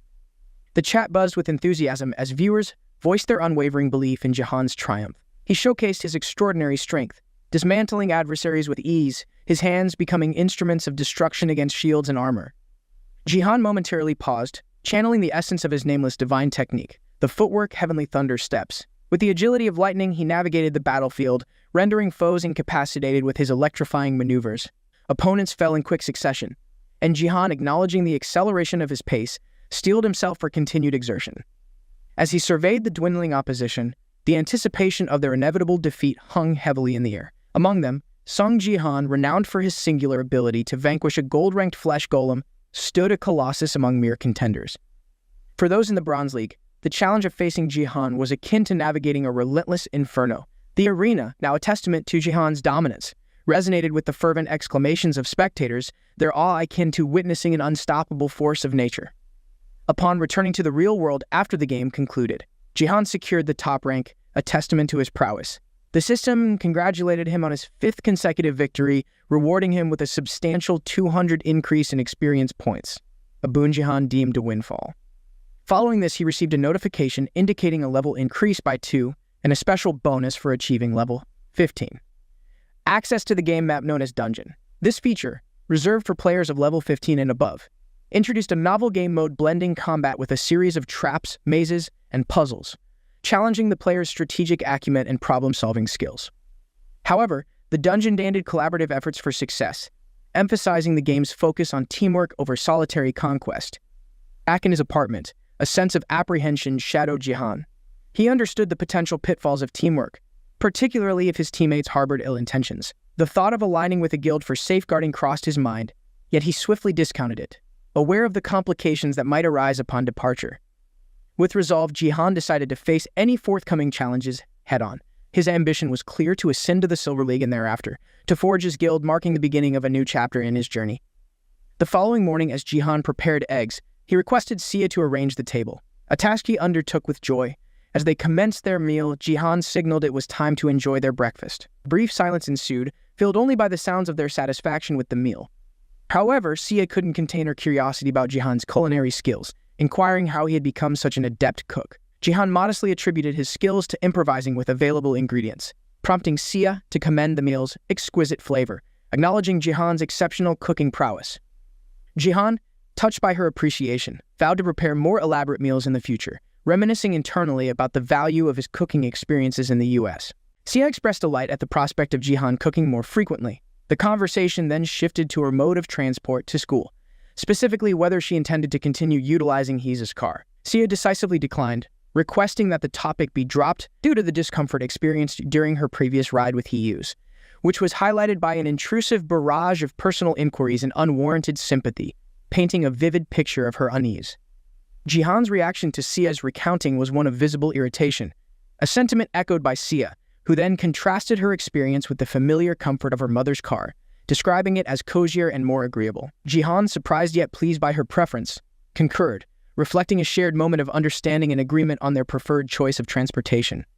As they approached the academy, JiHan noticed a group eagerly anticipating their arrival. He pondered whether they were scouts or journalists. Sia, with a hint of exasperation, remarked on their conspicuous presence from the day before. JiHan concurred, suggesting their persistence bordered more on intrusion than interest, and proposed a swift vehicle change to avoid further attention. However, Sia's focus shifted, urging JiHan to notice Haeyeon and Ga-young standing among the crowd. The moment JiHan's vehicle was sighted, a buzz swept through the onlookers, confirming his arrival. As JiHan brought the car to a halt, Sia inquired about the unfolding situation. The appearance of Haeyeon and Ga-young heightened the anticipation, leaving JiHan to muse over the palpable tension. Addressing the unexpected encounter, Haeyeon revealed her deliberate anticipation of JiHan, an admission Sia interpreted as excessively zealous behavior. Upon handing JiHan her business card previously, Haeyeon noted he hadn't initiated contact. Sia, observing their dynamics, speculated that Haeyeon's interest might extend beyond professional curiosity, perhaps veering into personal territory. As Haeyeon approached JiHan to request a moment of his time, they agreed to relocate to a cafe for a more private conversation. The scouts, witnessing this development, exhibited signs of frustration. One lamented that Haeyeon had once again outmaneuvered them, while another expressed concern over the gold-level contract they had prepared, doubting their opportunity to present it. Nonetheless, a colleague encouraged them to attempt engagement regardless. JiHan, wary of attracting undue attention, voiced his concerns to Haeyeon, who dismissed the potential for discomfort. citing her familiarity with public scrutiny due to her Nepo baby status. Haeyeon expressed mild surprise at Jihan's apologetic stance for his delayed response, attributing it to his hectic schedule. Offering reassurance, Haeyeon conveyed that she found the chase somewhat novel, marking a first in her experiences of someone eliciting such an effort from her. Gae-young presented a platinum-level contract to Haeyeon, revealing a meticulously prepared proposition of significant value. The nearby scouts watched in disbelief as Haeyeon extended such a high-tier contract to a player of bronze rank. Disheartened, one scout announced their departure, their voice tinged with resignation. JiHan was taken aback by the magnitude of Haeyeon's gesture, recognizing the considerable effort she had invested. Haeyeon, leaning closer, attributed the gesture to her personal sentiments towards him. It was apparent to all, including Gae-young and JiHan himself, that Haeyeon had orchestrated this scenario with deliberate intention. JiHan noted that Haeyeon's fragrance was reminiscent of Zero's, adding a layer of complexity to the moment. Meanwhile, Haeyeon found herself surprised by JiHan's composed response to her revelation. As Haeyeon's cheeks turned a shade of red, she found herself grappling with a sense of wounded pride upon realizing she had yet to secure JiHan's phone number. She requested that JiHan forward the contract after his review and also asked for his contact information. JiHan, however, hesitated, questioning the necessity of sharing his number, which only added to Haeyeon's embarrassment. Gae-young couldn't help but find humor in the situation. JiHan shifted the conversation by introducing a wager, mentioning his recent advancement to level 15 and his forthcoming expedition into a dungeon. This revelation stunned both Haeyeon and Gae-young, bewildered by JiHan's rapid progression to level 15, a feat achieved in less than a month. Haeyeon was astounded both by JiHan's swift leveling and his proposition for a bet. She inquired about the bet's stipulations, to which JiHan detailed his intention to access Battle.net without the aid of any pain mitigation devices. JiHan laid out his terms. If he failed to secure the first rank, he would enter into an agreement with the Divergent Guild and also share his contact details with Haeyeon. Haeyeon, perplexed, pointed out the considerable interest from various parties aiming to target JiHan. Again questioned JiHan's strategy to venture into a dungeon without aligning with a guild or assembling a party. JiHan, undeterred, considered it a challenge worth undertaking. Haeyeon, intrigued by his proposal, sought clarity on his motivations. To ascertain Haeyeon's true identity as Zero, JiHan stipulated that his victory condition would involve Haeyeon revealing her status window, curious if she retained her cultivation gift and previous abilities. Haeyeon hesitated, pondering the necessity of disclosing her own status window, to which JiHan explained the significance of cultivation as an experience booster in the current context, acknowledging the potential embarrassment of such exposure. Observing her reaction, JiHan surmised she possessed the cultivation gift but sought visual confirmation. Haeyeon, acquiescing with a sigh, warned JiHan of potential regrets, urging a change of location for JiHan to initiate his connection. JiHan, however, indicated no need for relocation, vanishing into the Battle.net with a promise of a swift return. He commenced his BattleTube broadcast, with viewers immediately anticipating an extraordinary event. JiHan was set to delve into a dungeon, specifically the Imperial Tomb of the Conqueror, intriguingly represented by an icon of a venerable, bearded figure astride a horse, setting the stage for an epic undertaking. The Imperial Tomb of the Conqueror, renowned for its formidable challenges, lay deep beneath the earth, serving as the final resting place of a legendary conqueror. Beyond the myriad of monsters that prowled its depths, the labyrinth was notorious for its intricate puzzles and perilous traps, demanding not just bravery but astuteness from those who dared to navigate its confines. The paramount challenge lay in ensuring the survival of every team member until the very end, underscoring the indispensability of cohesive teamwork. Upon arrival, JiHan assessed his teammates, concluding that their assembly was promising. They hailed from the Black Eagle Guild, as evidenced by the emblem adorning their gear, a testament to their affiliation and collective strength. With their sights set on clinching the first place, the team harbored expectations of a seamless victory with JiHan amongst their ranks. Despite the team's proposition to spearhead the expedition, JiHan volunteered for the leadership role, buoyed by his confidence and proven might against adversaries in past encounters. This decision was met with approval from viewers who deemed JiHan a dependable force. The teammates, recognizing JiHan's capabilities, pledged their trust and allegiance, offering JiHan reassurance of their sincere commitment and dispelling any concerns of potential sabotage within their ranks. With resolve, JiHan led his team into the depths of the Imperial Tomb's first basement level, where they were promptly met by Imperial Tomb guards. These were animated statue golems, ready for combat. When the green-eyed teammate suggested clearing a path with magic, JiHan opted instead to advance on his own, navigating through the enemy ranks with agility. He dismantled the stone adversaries with sheer force, leaving his teammates trailing behind, puzzled by their inability to keep pace. As they ventured further, conquering the 8th passage with remarkable speed, the team demonstrated their proficiency. By the time they reached the third floor, spectators were mesmerized by JiHan's prowess. Discussions flourished among the viewers, speculating on whether JiHan would continue to forgo weapons, reminiscent of his earlier exploits in the Bronze League. Confidence abounded among the audience, convinced that with JiHan's historical performance, this expedition would be effortlessly surmounted. However, the unfolding events took a slight detour, as Takeda made a substantial donation of 10,000 GP to JiHan's stream. JiHan, noticing the contribution, pondered the motives behind Takeda's action, contemplating potential underlying strategies. The message accompanying Takeda's donation prompted JiHan to inspect his memo box, revealing Takeda's intention of bestowing a significant gift upon him. Viewers expressed their dismay towards Takeda, suspecting hidden agendas behind his actions and critiquing his overt attempts to recruit JiHan into the self-defense force. Amidst the unfolding drama, one viewer earnestly cautioned JiHan against any affiliation, while another voiced intentions of relocating should JiHan decide to join forces with Takeda in Japan. JiHan, addressing the concerns head-on, firmly stated his resolve to not pursue any ventures in Japan, regardless of the stakes involved, subsequently opting to block Takeda. His viewers, moved by his unwavering loyalty, rallied in the chat, echoing JiHan's name in a chorus of support. The teammate with green eyes expressed astonishment at the rapid conquest of the third basement floor, revealing his typical challenges in surpassing the first floor alone.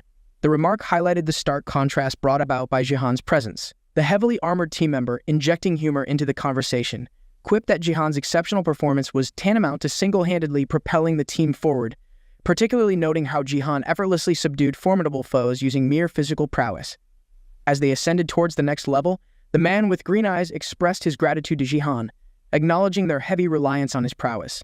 He offered an apology, to which JiHan responded with understanding, noting apologies were unnecessary so long as there were no deliberate attempts to undermine the game. Upon reaching the fourth basement floor, they encountered a deceptively simple corridor, its surfaces plastered with warning signs.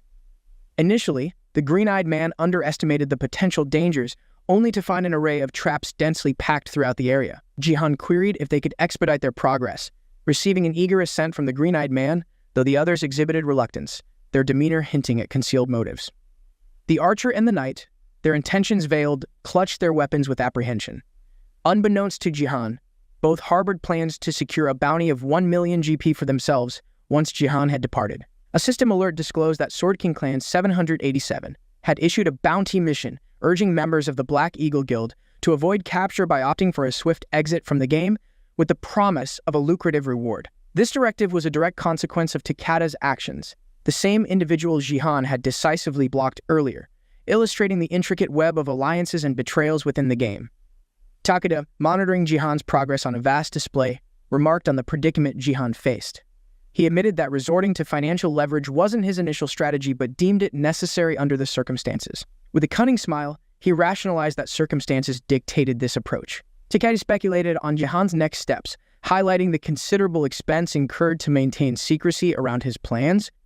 Confident in his maneuver, Takeda anticipated JiHan's entrapment, suggesting the start of JiHan's troubles should he attempt evasion, with the caveat that this outcome was inevitable barring any unforeseen interventions. Meanwhile, Golden Light appeared content, radiating a sense of accomplishment, hinting at his possible involvement or awareness of the unfolding events. Back in the dungeon, JiHan navigated a corridor laden with traps, poised and ready. The individual with emerald eyes offered assurance of his capability to deflect the imminent arrow assault.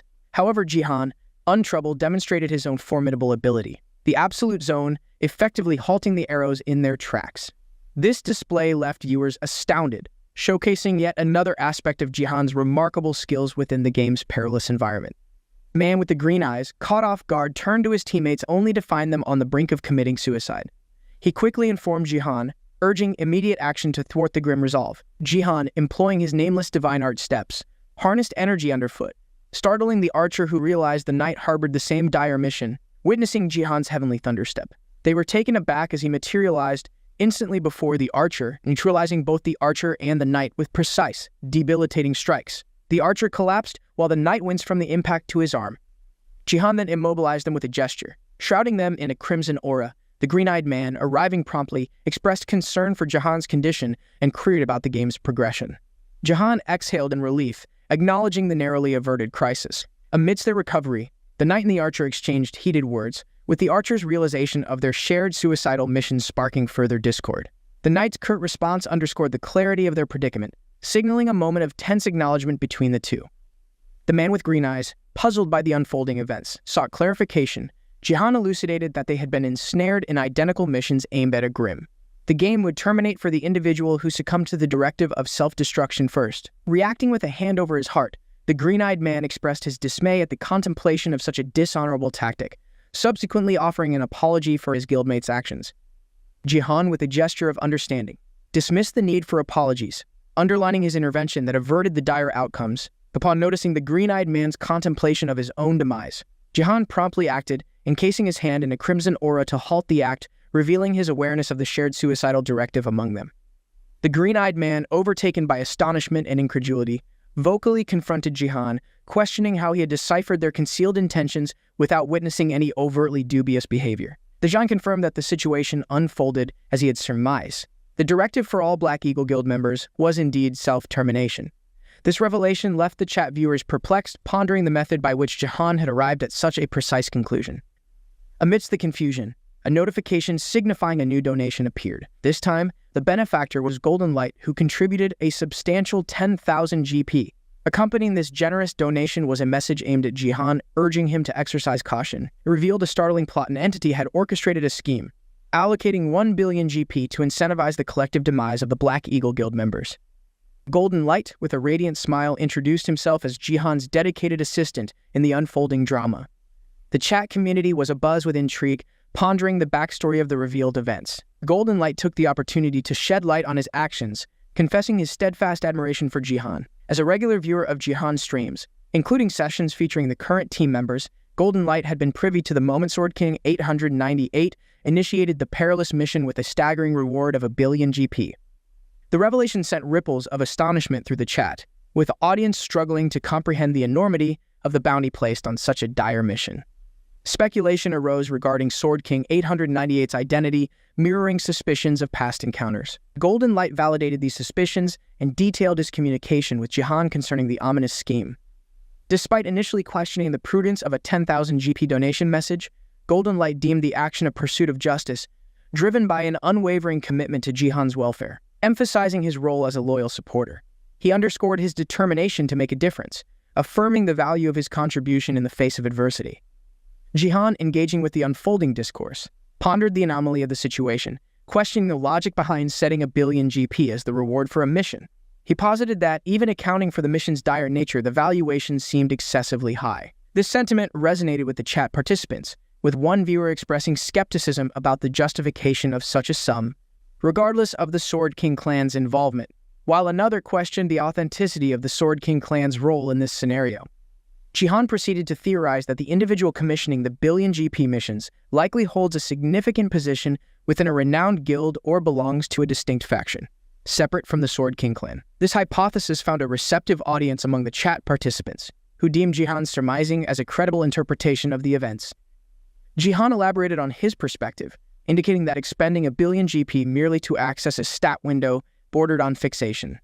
This prompted a viewer to jest about the similarity of the situation to a certain individual known for his ample girth, subtly hinting at Takeya. Meanwhile, Takeda, unable to contain his frustration and feeling the pressure of the conversation, let slip a derogatory remark directed at JiHan.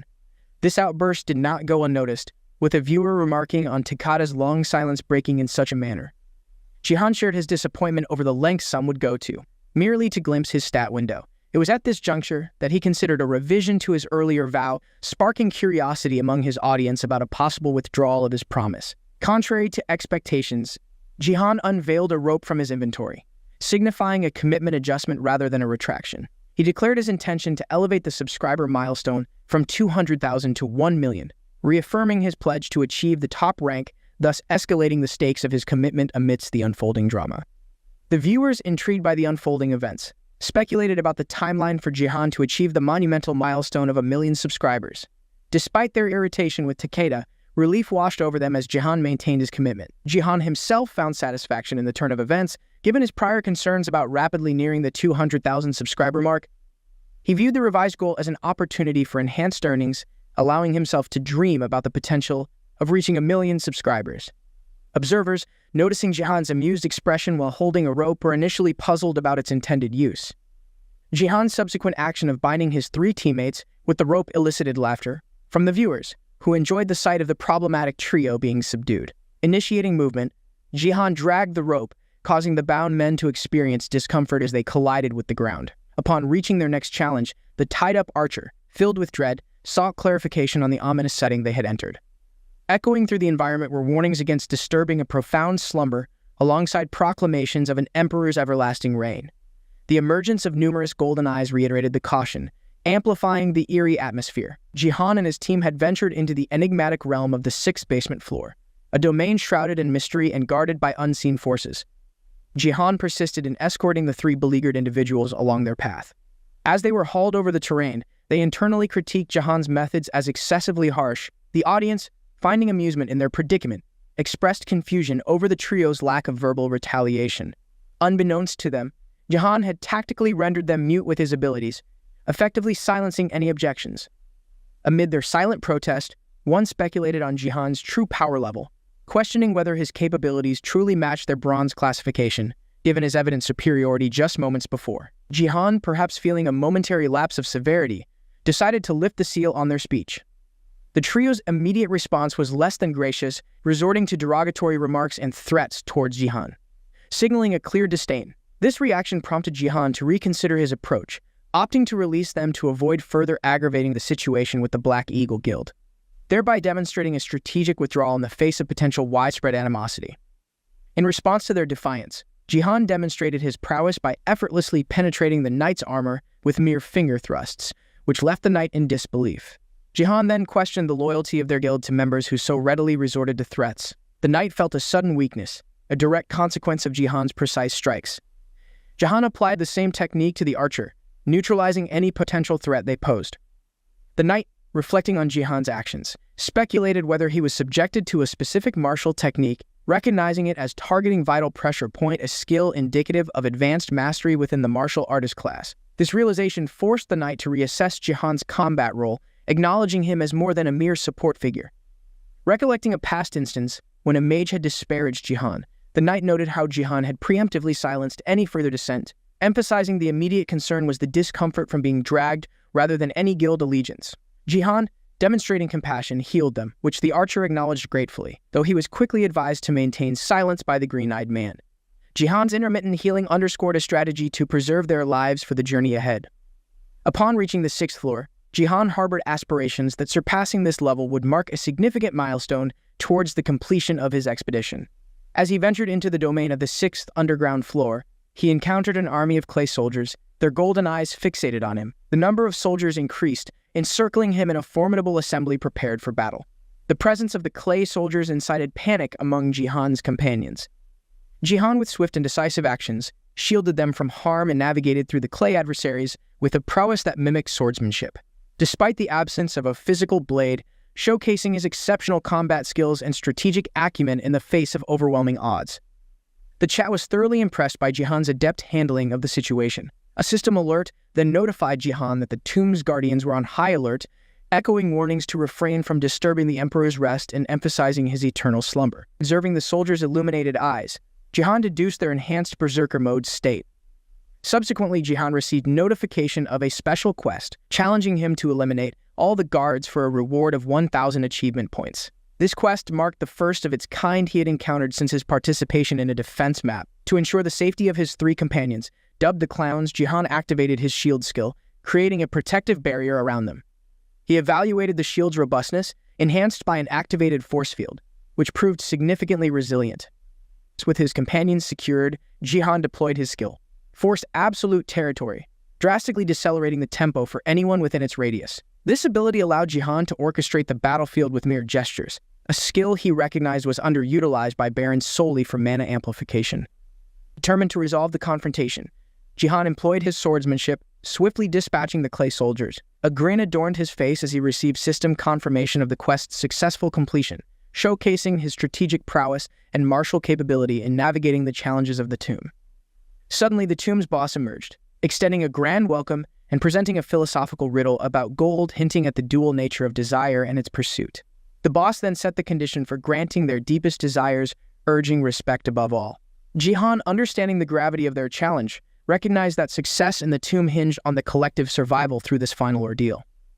The chat erupted in excitement as JiHan and his team encountered the boss on the 6th underground floor. 4 ceremonial circles materialized before the boss, signaling for them to pay homage. JiHan, with swift action, astounded onlookers by adeptly managing the group, initially perceived as a direct method to compel their compliance. In reality, JiHan utilized telekinesis to liberate the group from their bindings. With concentrated effort, evidenced by his eyes glowing a fierce red, JiHan articulated his belief in their potential success. Leveraging his formidable force attribute, he orchestrated the group's movements, guiding them to fulfill the bowing gesture within their assigned circles.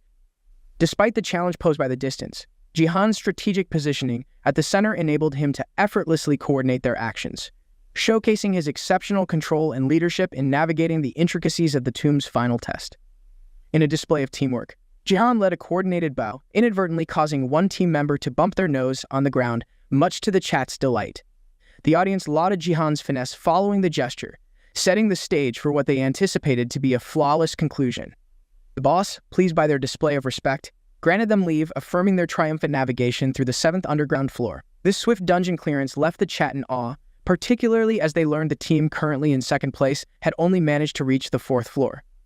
As the gate of return appeared and opened before them, the archer expressed contentment over securing the top spot, despite the elusive 1 billion GP reward. Meanwhile, the green-eyed man noted JiHan's lack of movement towards the exit, prompting curiosity among the viewers. They watched as JiHan, hand to face, contemplated their journey's conclusion within the dungeon. His expression shifted to one of amused disbelief, sparked by the latest quest he had encountered, hinting at the unexpected and, perhaps, absurd nature of the new challenge laid before him.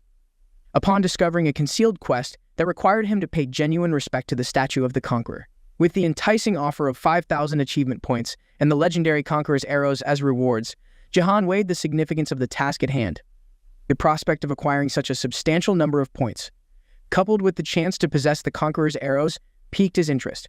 He subtly glanced at the green-eyed man, contemplating the essence of genuine respect. As the green-eyed man grew restless, probing about JiHan's hesitation and the status of their competitors, JiHan, utilizing his telekinesis, focused intently on the boss.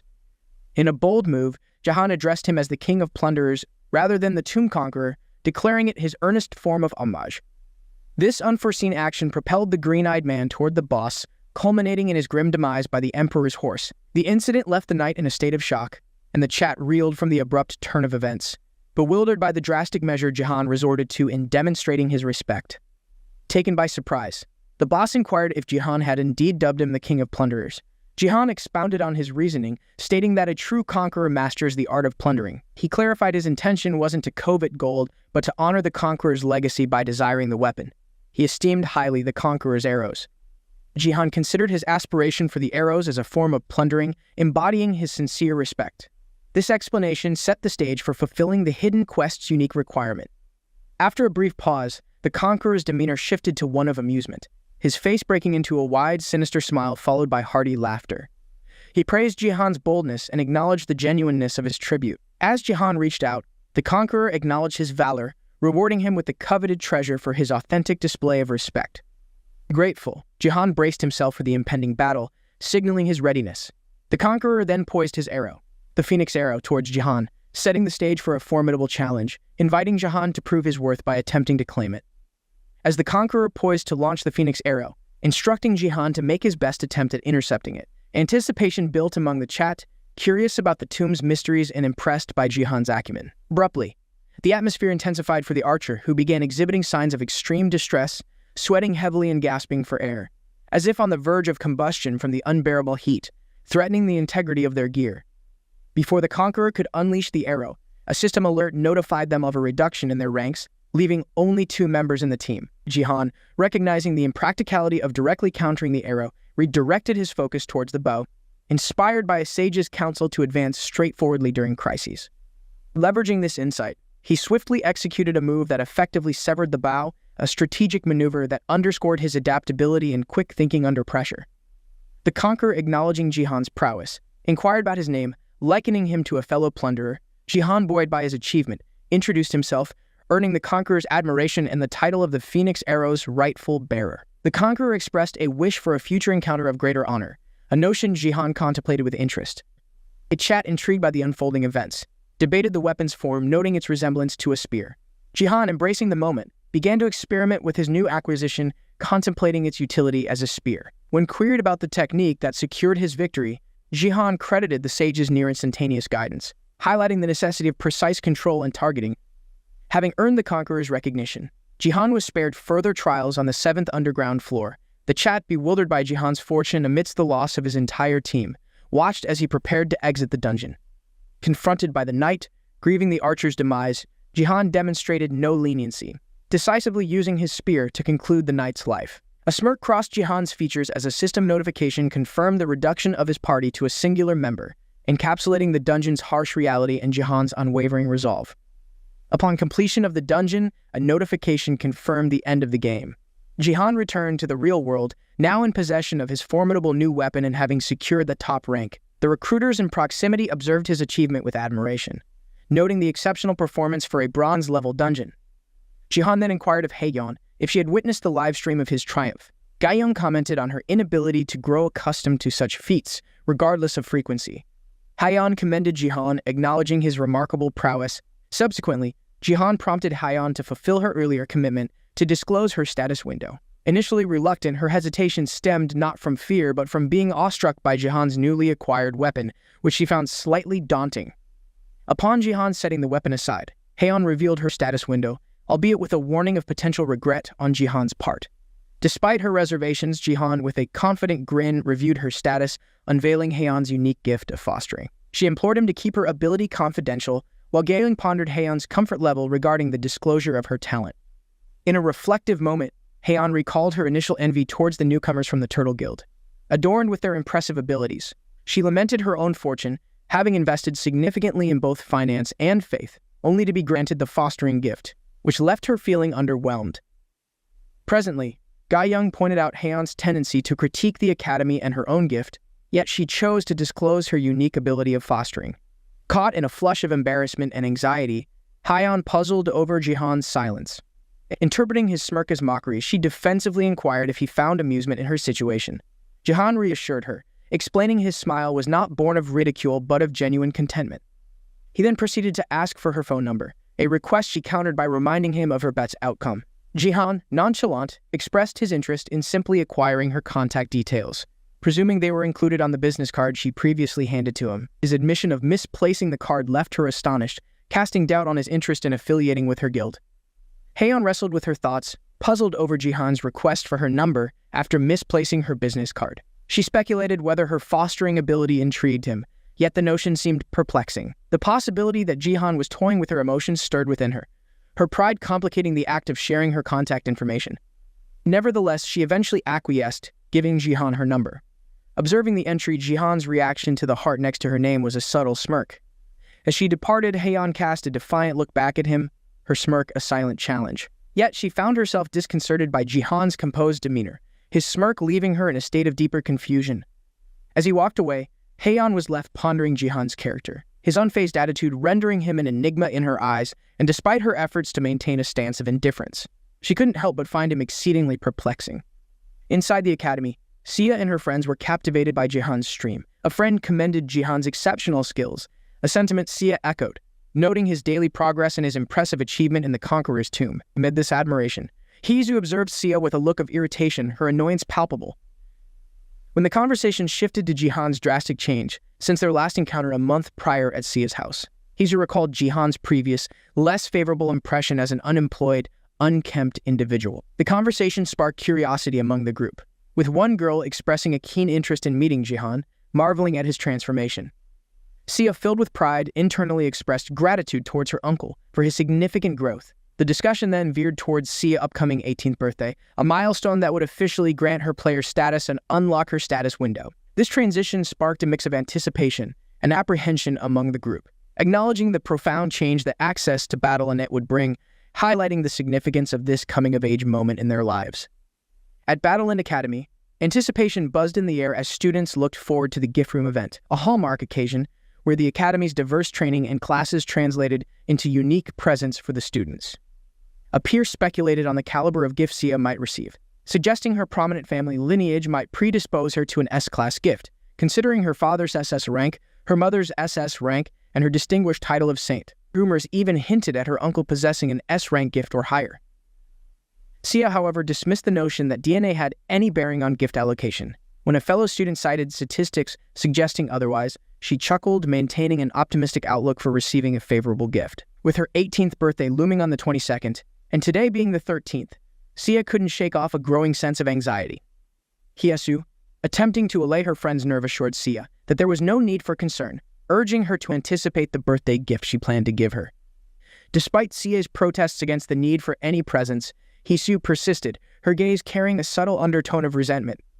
In Tokyo, Japan, the aftermath of a confrontation laid bare at the Neo Self-Defense Force First Training Hall, with a man defeated, emblematic of the Sword King's daunting presence and might. Onlookers were astounded by the display of power, with murmurs acknowledging the Sword King's enhancement through rigorous practice.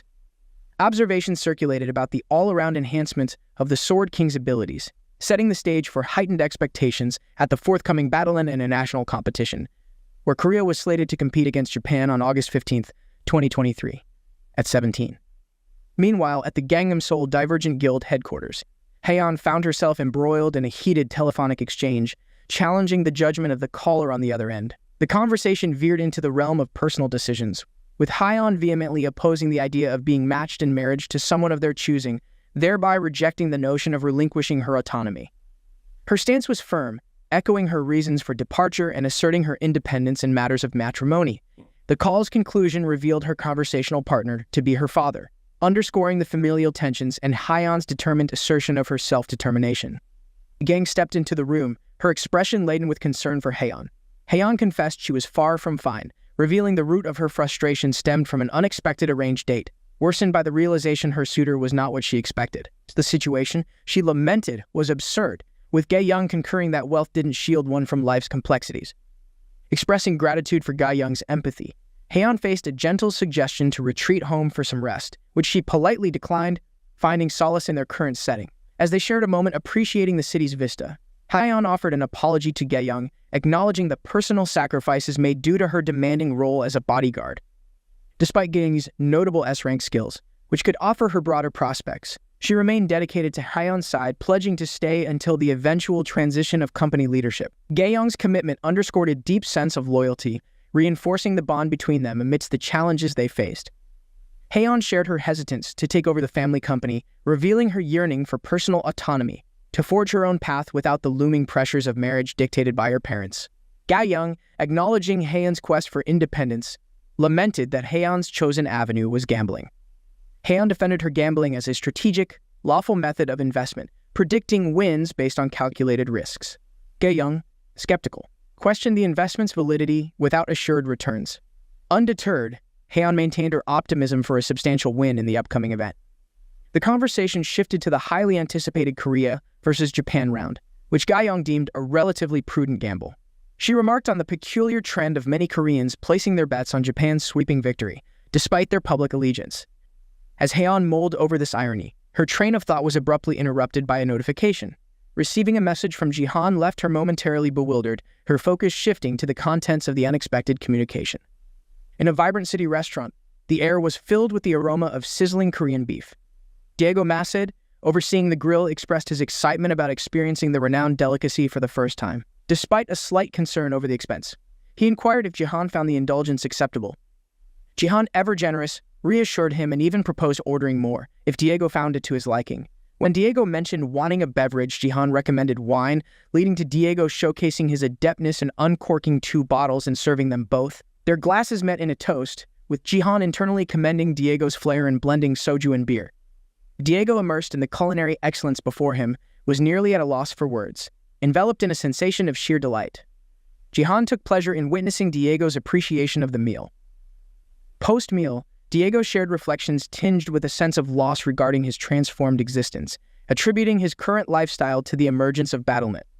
He delved into his past as a celebrated soccer player, whose life took a drastic turn, leading to financial hardships that estranged him from his wife and daughter. JiHan empathized with Diego's plight, acknowledging his former stature as an international soccer icon, living a life many envied. Yet the advent of BattleNet redirected the world's attention away from traditional sports, diminishing his fanbase and relegating him to obscurity within the soccer realm. Presently, Diego found solace in Korea, imparting his soccer knowledge to children, a journey marked by resilience in the face of profound change. Diego, driven by curiosity, inquired into JiHan's reasoning behind encouraging him to pursue the path of a mage. JiHan unveiled that Diego's unique gift amplified the power of any equipment that bore resemblance to a soccer ball, a revelation that explained Diego's constant companionship with one. Despite this, Diego harbored skepticism regarding his suitability for magahood, citing his less-than-stellar mana statistics as a significant hurdle. JiHan, undeterred, introduced Diego to an extraordinary item that could potentially alter his trajectory. The item, known as the Arachne Orb, was a B-ranked mystical artifact originating from the Arachne spider tribe. Wrapped in durable spider silk, the orb boasted an unparalleled elasticity, its design inherently making it an ideal tool for Diego's skill set. Given that spiders primarily utilize their feet, the orb's characteristics rendered it a perfect match for Diego's unique abilities. JiHan, intrigued by the prospect, eagerly awaited Diego's reaction to this serendipitous discovery, believing the orb to be a catalyst that could awaken Diego's latent capabilities. He posited that the Arachne Orb held the key to unlocking the formidable prowess Diego once wielded in a previous existence as the most formidable mage known to history. Diego's curiosity was immediately sparked, leading him to inquire about the cost of the orb. JiHan disclosed the price as 500,000 GP, which translates to approximately 50 million in standard currency. The figure left Diego astounded, likening it to a down payment on a house, and he humorously noted that even a decade of savings wouldn't suffice for such a purchase, though he appreciated the insight. Yet JiHan had not reached the crux of his proposition. He announced his intention to not only gift Diego the orb, but also to extend financial assistance whenever necessary. Baffled by such generosity, Diego sought clarity on JiHan's motivations. JiHan then unveiled his aspiration for Diego to become a cornerstone member of his guild, a venture he aimed to formalize upon achieving silver rank. Taken aback by the revelation, Diego questioned JiHan's financial capability to sustain such ambitious plans. In response, JiHan affirmed his current and prospective financial stability, offering a glimpse of his phone screen, which contained startling information. This revelation prompted Diego to question JiHan's rationale, wondering if such audacious plans bordered on recklessness. Heian, deeply immersed in contemplation, was interrupted by an alert on her phone, a message from JiHan presenting it as a gift. The message outlined the expected outcomes of the forthcoming game, suggesting Korea would clinch a single victory while succumbing to 3 losses against Japan. With a dismissive scoff, Heian doubted Korea's prospects, particularly against the legendary prowess of the Sword King. The stage was set for the Korea versus Japan showdown, with the Sword King embodying determination as the competition loomed. JiHan had placed a wager, based on the prediction that South Korea would secure 1 round, with Japan emerging victorious in 3. He had pinpointed Lee, Yanuk and Ito-Ru as the MVPs for the South Korean and Japanese teams, respectively. Diego, while not underestimating the Korean team, questioned JiHan's grasp of the Sword King's might, describing him as a formidable force capable of single-handedly deciding the outcome of the match. This insight cast the Sword King not only as a competitor but as a significant obstacle in their path. JiHan, with a gesture towards the television, suggested that the complexity of his prediction might be more easily understood through visual demonstration. Activating the TV, he tuned in to witness the unfolding match, anticipating that the live event would elucidate his rationale. The competition's commencement was officially announced, detailing the victory prerequisites, a series of 5 rounds where the first team to achieve 3 wins would triumph. The announcement sparked an uproar of excitement among the audience. As the match proceeded, the Sword King attempted to rally his teammates, proposing a strategy that required their cooperation. However, an uncomfortable silence ensued, eventually broken by the team's clear refusal to accept his leadership. When the Sword King probed if their resistance was rooted in his Korean heritage, they clarified that their allegiance was with C, a valued teammate they believed was sacrificed due to the Sword King's previous decisions. This revelation underscored a division within the team, highlighting the complexities of loyalty and the shadows of past actions on present alliances. As the Sword King sought to clarify the apparent misunderstanding enveloping the tension with his team, a sudden burst of golden light caught him off guard. His teammates, aware of the impending confrontation, braced themselves for the ensuing battle, recognizing the Korean team's arrival. The attacker, taken aback by the success of their strike on the Sword King, was astonished, having not anticipated their move to be effective. Another player speculated that the Sword King's distraction with the dispute might have left him vulnerable to the unexpected supporter skill. As the Sword King's form began to pixelate, indicating damage, the Korean team seized the moment to launch an offensive. Their strategy was preemptive aggression, swiftly moving to engage the Sword King. Contrary to expectations, the Sword King retaliated with a swift slash of his sword, creating a substantial fissure in the ground, halting the Korean team's advance. A teammate, bewildered by the Sword King's drastic measure, confronted him, their voice laden with mixed feelings. The Sword King, addressing the discord and their refusal to unite under his leadership, chose to impale himself with his sword, effectively removing himself from the contest. This act of self-sacrifice, spurred by the team's discord, led to his withdrawal from the match. As he dissipated, he acknowledged the strained dynamics and opted out, his departure marking a surprising turn of events. This unexpected development was solidified by a system notification announcing the Korean team's first kill, the Sword King. The audience, including Diego, was left in disbelief by the unforeseen turn of events, while JiHan maintained his calm, indicating his anticipation of such an outcome. The match's commentator voiced astonishment over the unexpected development, attributing the pivotal final strike to Divergent Guild's Lee Jinwook, which potentially nominated him as the round's MVP. Curious, Diego questioned JiHan about his foresight, to which JiHan playfully referred to it as a company secret, advising to keep their attention on the unfolding battle. Simultaneously, JiHan consulted his phone, observing the steady dividend rate and noting the predictability of events, which seemed to align with his earlier conjectures of manipulated dynamics within the competition. His revelation came as the Korean team demonstrated superior strategy and strength, decisively outmaneuvering the Japanese team to clinch a victory in the first round. The system's declaration of South Korea as the round's winner marked a significant moment in the competition, underscoring the unpredictability and dynamic nature of the Battle.net international competition. The match commentator attributed South Korea's unexpected victory to a strategic withdrawal by the Sword King and spotlighted Jinwook as the anticipated MVP of the round. It was clear that the turn of events had taken both participating nations' players by surprise. Amidst the ensuing shift in dynamics, a teammate confronted the Sword King with heightened anger, vehemently questioning his decision to voluntarily exit the match despite representing their country. The teammate's exasperation escalated, manifesting a confrontational demeanor. The Sword King, unfazed, retorted by denouncing his teammates' professionalism and sensibility. He attributed their recurrent defeats to their inability to unite under a singular vision, making it clear that without their acceptance of his guidance, he would prefer to step aside. He presented them with a stark ultimatum: to either secure victory under his leadership or continue facing humiliation as they had in the past. With a mix of reluctance and frustration, the teammate released the Sword King's collar, conceding to the compromise despite muttering discontentedly about their limited options. This pivotal moment underscored the internal conflict and the critical decision to either embrace unity for potential victory or persist in disarray, risking further defeats. As the second round commenced, the atmosphere was thick with anticipation and uncertainty regarding the Sword King's prior actions. Rumors swirled, suggesting the Sword King might be a traitor from within, but the Korean team's captain dismissed this idea, sensing a distinct and foreboding presence emanating from the Sword King as he confronted them with a daunting stance. The team was cautioned to remain vigilant, but their preparations were in vain as the Sword King launched a devastating assault with his dual blades, decimating the Korean lineup, sparing only one bewildered survivor. The audience, including JiHan, watched in disbelief as the Sword King exhibited a formidable prowess far beyond human capabilities, leaving an indelible mark of astonishment on all present. Sword King Ryuhai's merciless technique, demonstrated through a swift and lethal pair of strikes, led to the downfall of the entire Korean team during the critical fourth round, securing a momentous victory for Japan in the third round, thereby altering the competition's dynamic with a 2-1 lead in favor of Japan. The commentator, amidst the frenzy of excitement, proclaimed Japan's triumph while simultaneously rallying the Japanese competitors to consolidate their advantage, steering clear of the overwhelming defeat experienced in the prior round. A member of the Korean team launched an attack towards the Sword King, who skillfully dodged and delivered a swift counter. This action prompted a rallying cry among the Korean players, urging them to keep the pressure on the Sword King. One of them, using his unique ability, transformed his hand into a golden weapon and ensnared the Sword King's hand with chains.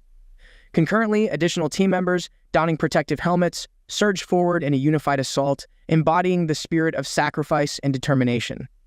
In an unexpected turn, the Sword King relinquished his conventional sword, instead conjuring a mystical blue blade that parried an incoming strike from one of the helmet-clad warriors. Effortlessly breaking free from the golden bondage, he launched a rapid counterattack, incapacitating his helmeted adversary.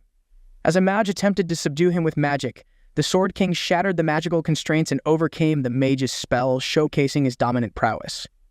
Amidst the escalating tension, the focus of the remaining Korean participants narrowed exclusively to the Sword King, inadvertently neglecting their other adversaries. This oversight led to the swift elimination of a Japanese team member by the Korean side, illustrating the unpredictable and dynamic nature of the battle.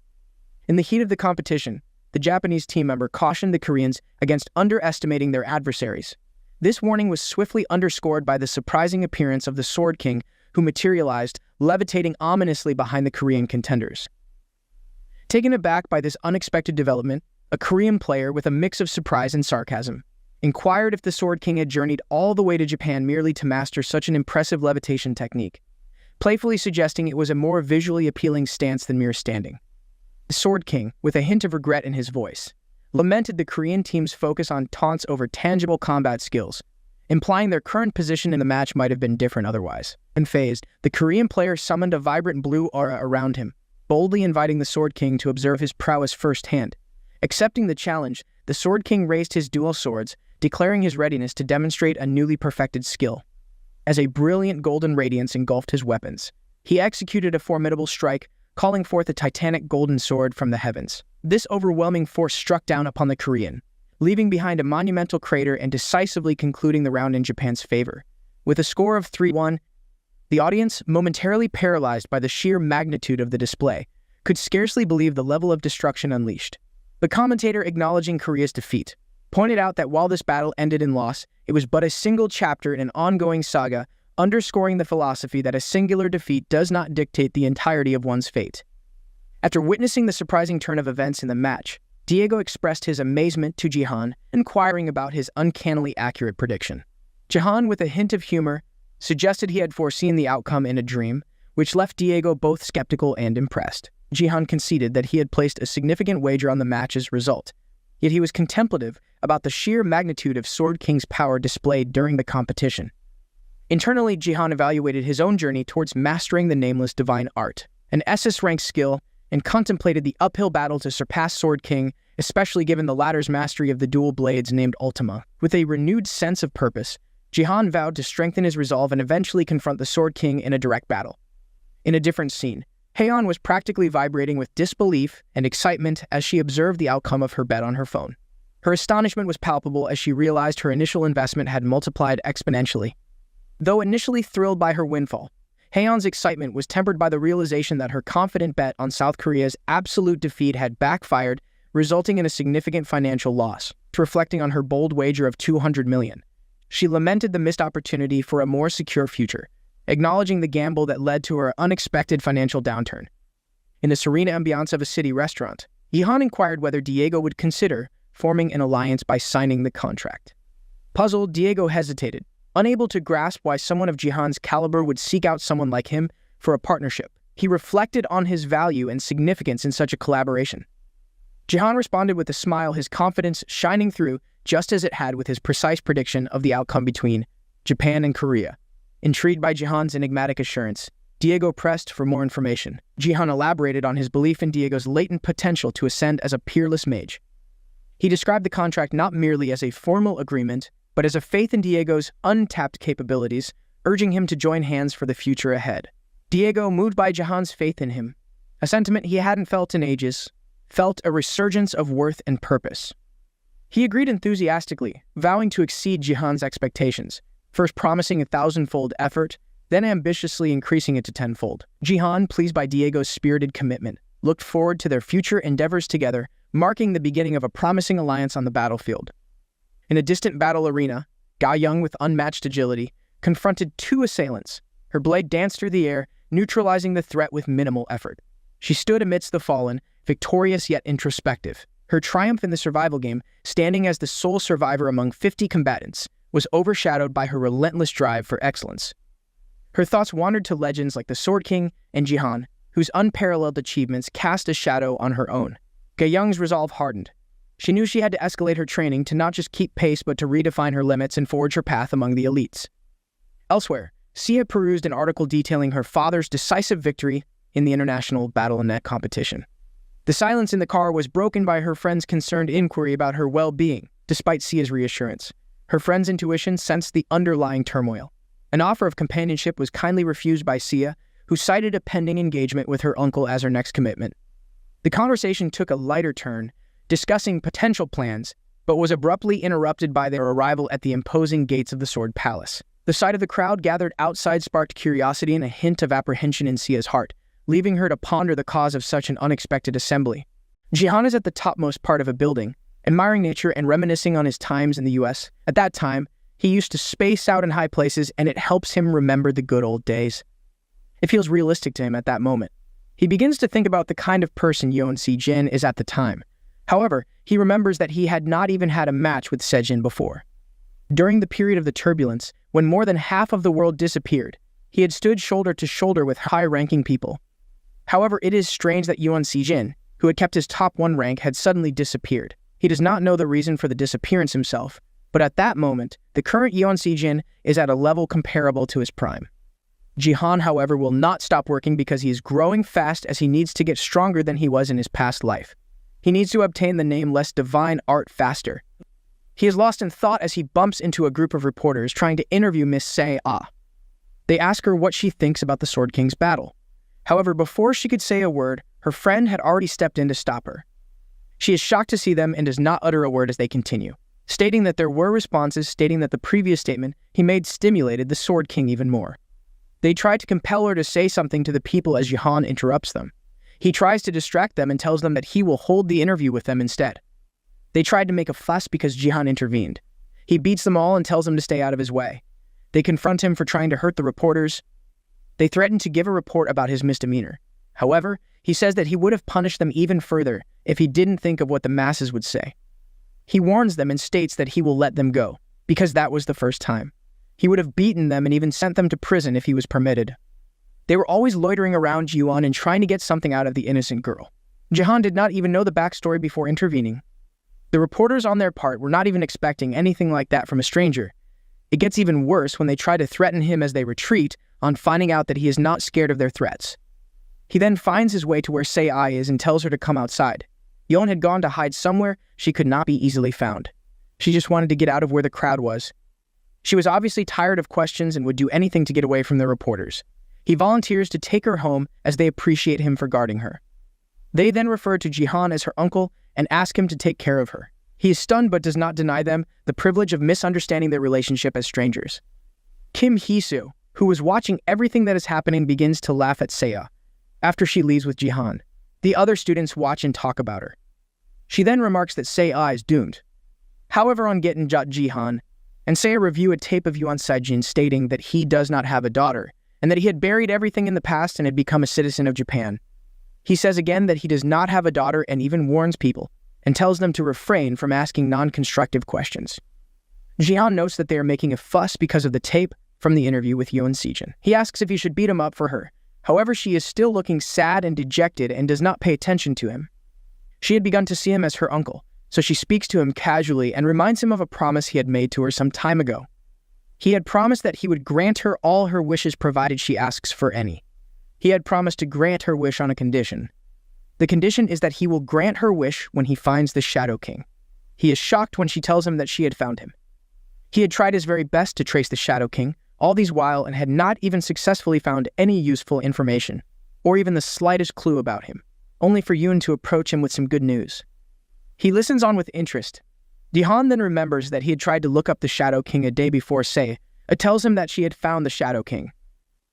JiHan is playing a game where a poor employee in the game asks him to wait and then proceeds to ask if he is in the right room.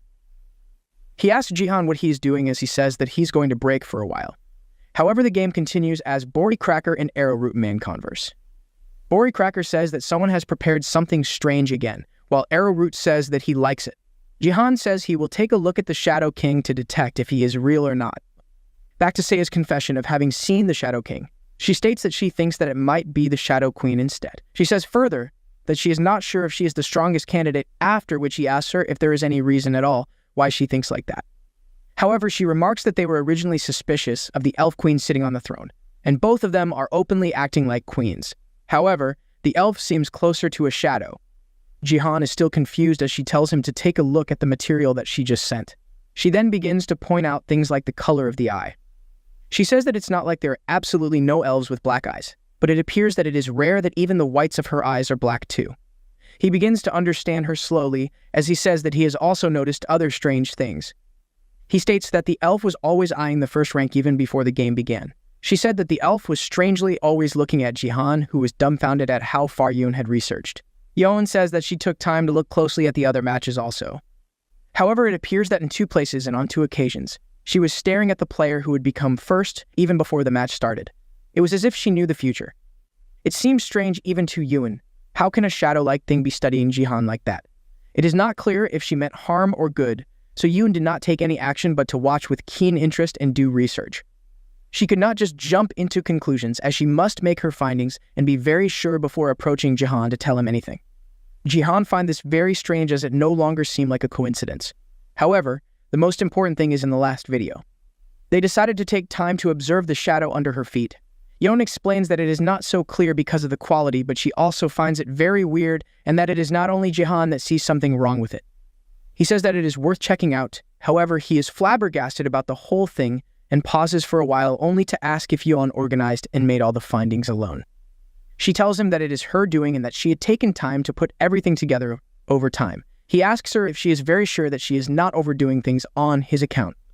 However, she quickly dissuades him of such thoughts and states that she had nothing better to do anyway. He thanks her and tells her that he will check things out in the next Colosseum. She states that he is welcome and that she only hopes that she is right. He then states that he is ready to carry out his promise. Yoon is stunned and transfixed to a spot as he asks her to state anything she wants. She is reluctant, but he tells her to say anything she wants as he's ready to grant her wish. She tries to make a wish. However, before she could say anything else, Jihan suddenly breaks into the game session roughly again. He had achieved 10 kills with a sudden breakage. That should be enough to place first. He then proceeds to breaking the bleacher's barrier just as planned. The involved personnel in the game begin to talk about how Jihan had planned to break barriers, and they try to see if he would be able to blow the bleachers away. At the time, a barrier is placed between the stadium and the bleachers of the Colosseum. It also appears that its strength is equivalent to the barrier skill of a diamond supporter. It is not only equivalent to the barrier skill of a diamond supporter, its job is also to block all attacks coming from the stadium. It also appears that her true state can be seen with the Wanderer's eye.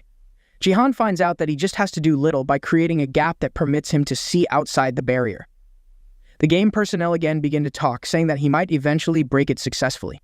However, the other states that everything might just be mere bluffing, and it is not feasible. He ignores them all and states that it is very much possible. He is prepared to break all the barriers irrespective of the side comments and distractions. He forged ahead with the intention of achieving his aim as they kept watching him in disbelief. He relies on something very valuable, and he intends to use it in breaking the barrier.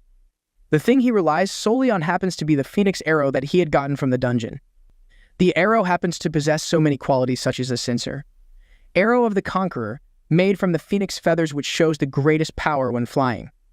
It also has the trait of returning to its owner's hands. Also, as the phoenix flames are sealed within, it is programmed in such a way that it will disappear after being thrown 5 times. It happens that it cannot give Jihan the maximum power because of risk. However, if he is prepared to break the barrier, just piercing through it is enough. He then calls out to Limitless Tri-Talent and asks to see its face. He instructs that the way be pointed to immortality. He strikes really hard after making these statements. The game personnel begin to talk about his exploits again. They seem to find hope in him again, stating that it might really work, but they are not blinking at all. However, before they could finish talking, Jihan begins to break barriers. He breaks many more to their surprise, after which the Wanderer's eye becomes activated. Jihan then states that she must act fast before the barrier recovers. However, he sees something strange as the Shadow King seems to be standing opposite him, and then asks that he reveal himself.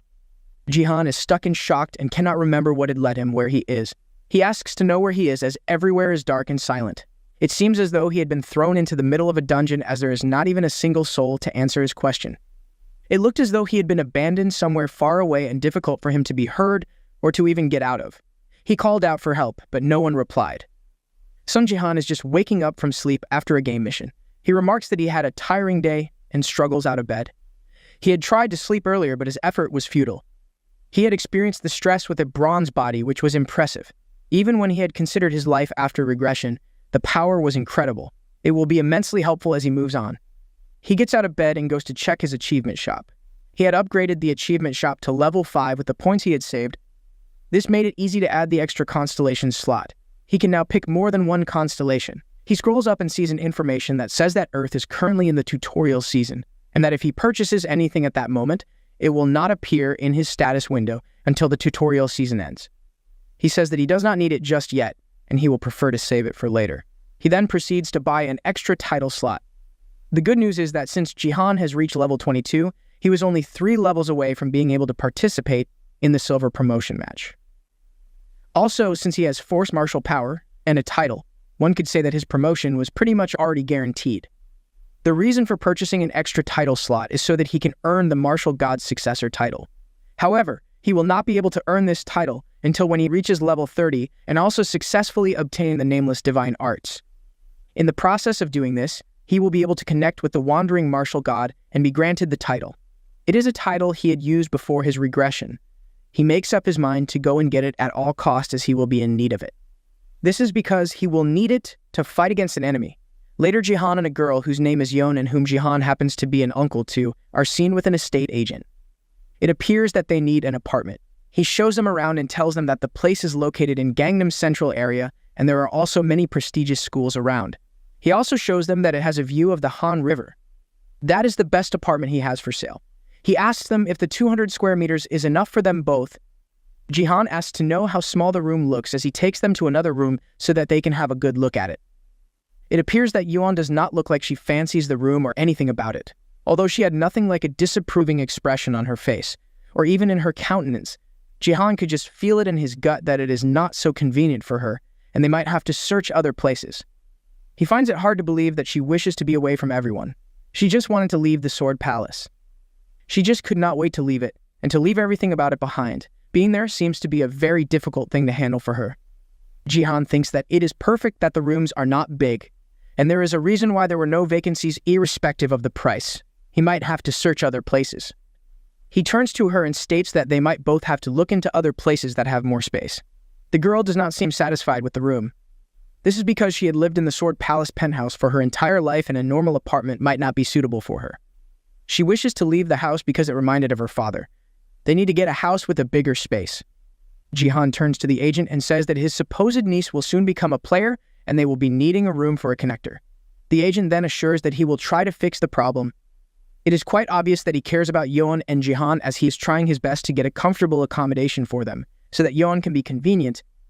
He commends Jihan for being such a reliable uncle. Jihan does not take the credit as he remarks that he still has a lot of things to put in place and many other things to improve on. The agent says that he has always cheered Jihan on as a fan. Jihan says that he is grateful. However, the agent cuts in again stating that he is most grateful. He explains that he had always been a member of the Sword King fan club, and that he had to leave immediately he took off to Japan. Also, he says that he is very worried about Yoon's well-being and had even imagined that she was going through a lot as she might even be having some negative thoughts.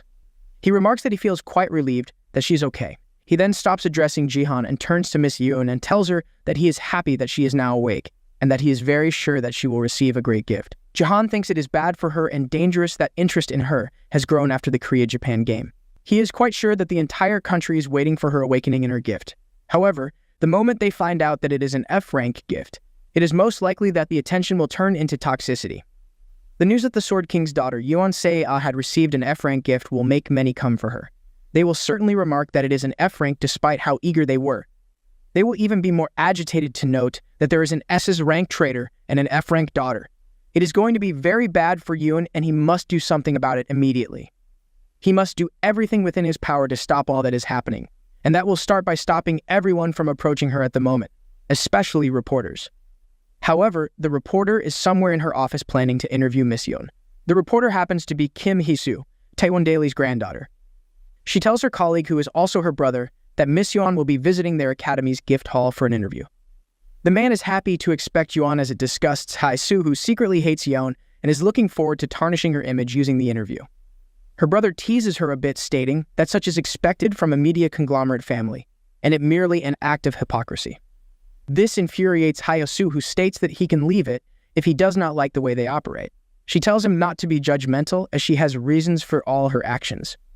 However, it appears that he is more concerned about seeing Yeon.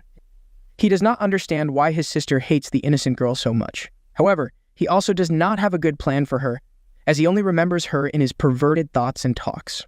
Hersuo says that Yeon talks to her as though they are equals, and that she would have been a peasant originally if it weren't for BattleNet. She intends to use Yeon as a perfect subject for breaking news. If Yeon ends up getting a trash gift, Hee-soo thinks that she might have the chance to bully her. However, her uncle, Jihan, might be a great barrier as he always stays close to her. She asked her brother if he can defeat JiHan in a fight. He says that JiHan does not even stand a chance. She tells him that she will give Yuan to him when she is done with her, as it was their deal. He had planned to have her to himself after trashing JiHan and after his sister must have had her way with her. Just 14 hours before Seiya's awakening, at the Seoul Gangnam Battlenet Academy, the deceitful Hyo So tries to convince Seiya to do the interview with her grandfather's press company Taewon Daily. However, Seiya insists on not doing it, but So would have none of this, as she continues to plead with her to reconsider, claiming that the entire interview would benefit her greatly. When she notices that Seiya remains adamant, she flips over from begging to trying to manipulate her. To do this, she claims that she is really disappointed in Seiya. This is because the news on her father, the Sword King, made her a victim of various criticism from everyone, even after it is glaring that she is innocent. To cover this up and make people believe that she truly is innocent, So suggests she does the interview. She reveals that she had asked her grandfather multiple times to get this opportunity to help her and urges Seiya to take it. However, Seiya's mind seemed to already be made up, and she thanks So for her concern, further insisting on not wanting the interview at all. Then, to avoid any further disturbance from So, she goes to the restroom. When she leaves, So reveals her true colors, referring to her as a bitch and claiming not to like her one bit. She is frustrated that Seiya would not agree to this interview, which she had hoped to use to destroy her, after finding out what her gift is. However, she rests assured remembering that her men are waiting in front of the gift room to ambush her, remembering that CR awakening would be happening that night. So wonders what gift she would get. Although she doesn't care about any of that and is only concerned about how she can milk the situation by getting an article out of Seiya. After that, she doesn't mind if Seiya go to hell or gets an F rank as a gift. Meanwhile, Seiya spends time in the bathroom pondering on how things have been for her lately. She affirms the fact that it was really hard for her to hold herself back from reacting to all So had said. Apparently, she knew who So truly is and saw through her mask of friendship. Earlier on, while in the bathroom, she had heard some students asking So if she was still friends with her, and she had blatantly denied this. Surprisingly, she had told them of her plans of sending Seiya to hell and cutting ties with her. Although she accepts that, she intends to get as much as she can out of her first. These students, knowing how much of a goner Seiya's father is, remind So wondering what she hopes to get out of a girl like this. In response, she reminds them that her family runs a media company and the best time to suck anything out of someone is when they are falling into hell. After saying this, she hopes that Seiya get an F-rank gift which would make her break down completely, giving Hyo the chance to take some pictures of her in this face of despair. She believes this would be very interesting to see and capture, making her get a lot of views. Back to the present, Seiya is left utterly disappointed at seeing who So truly is. However, she didn't let herself wallow in this disappointment.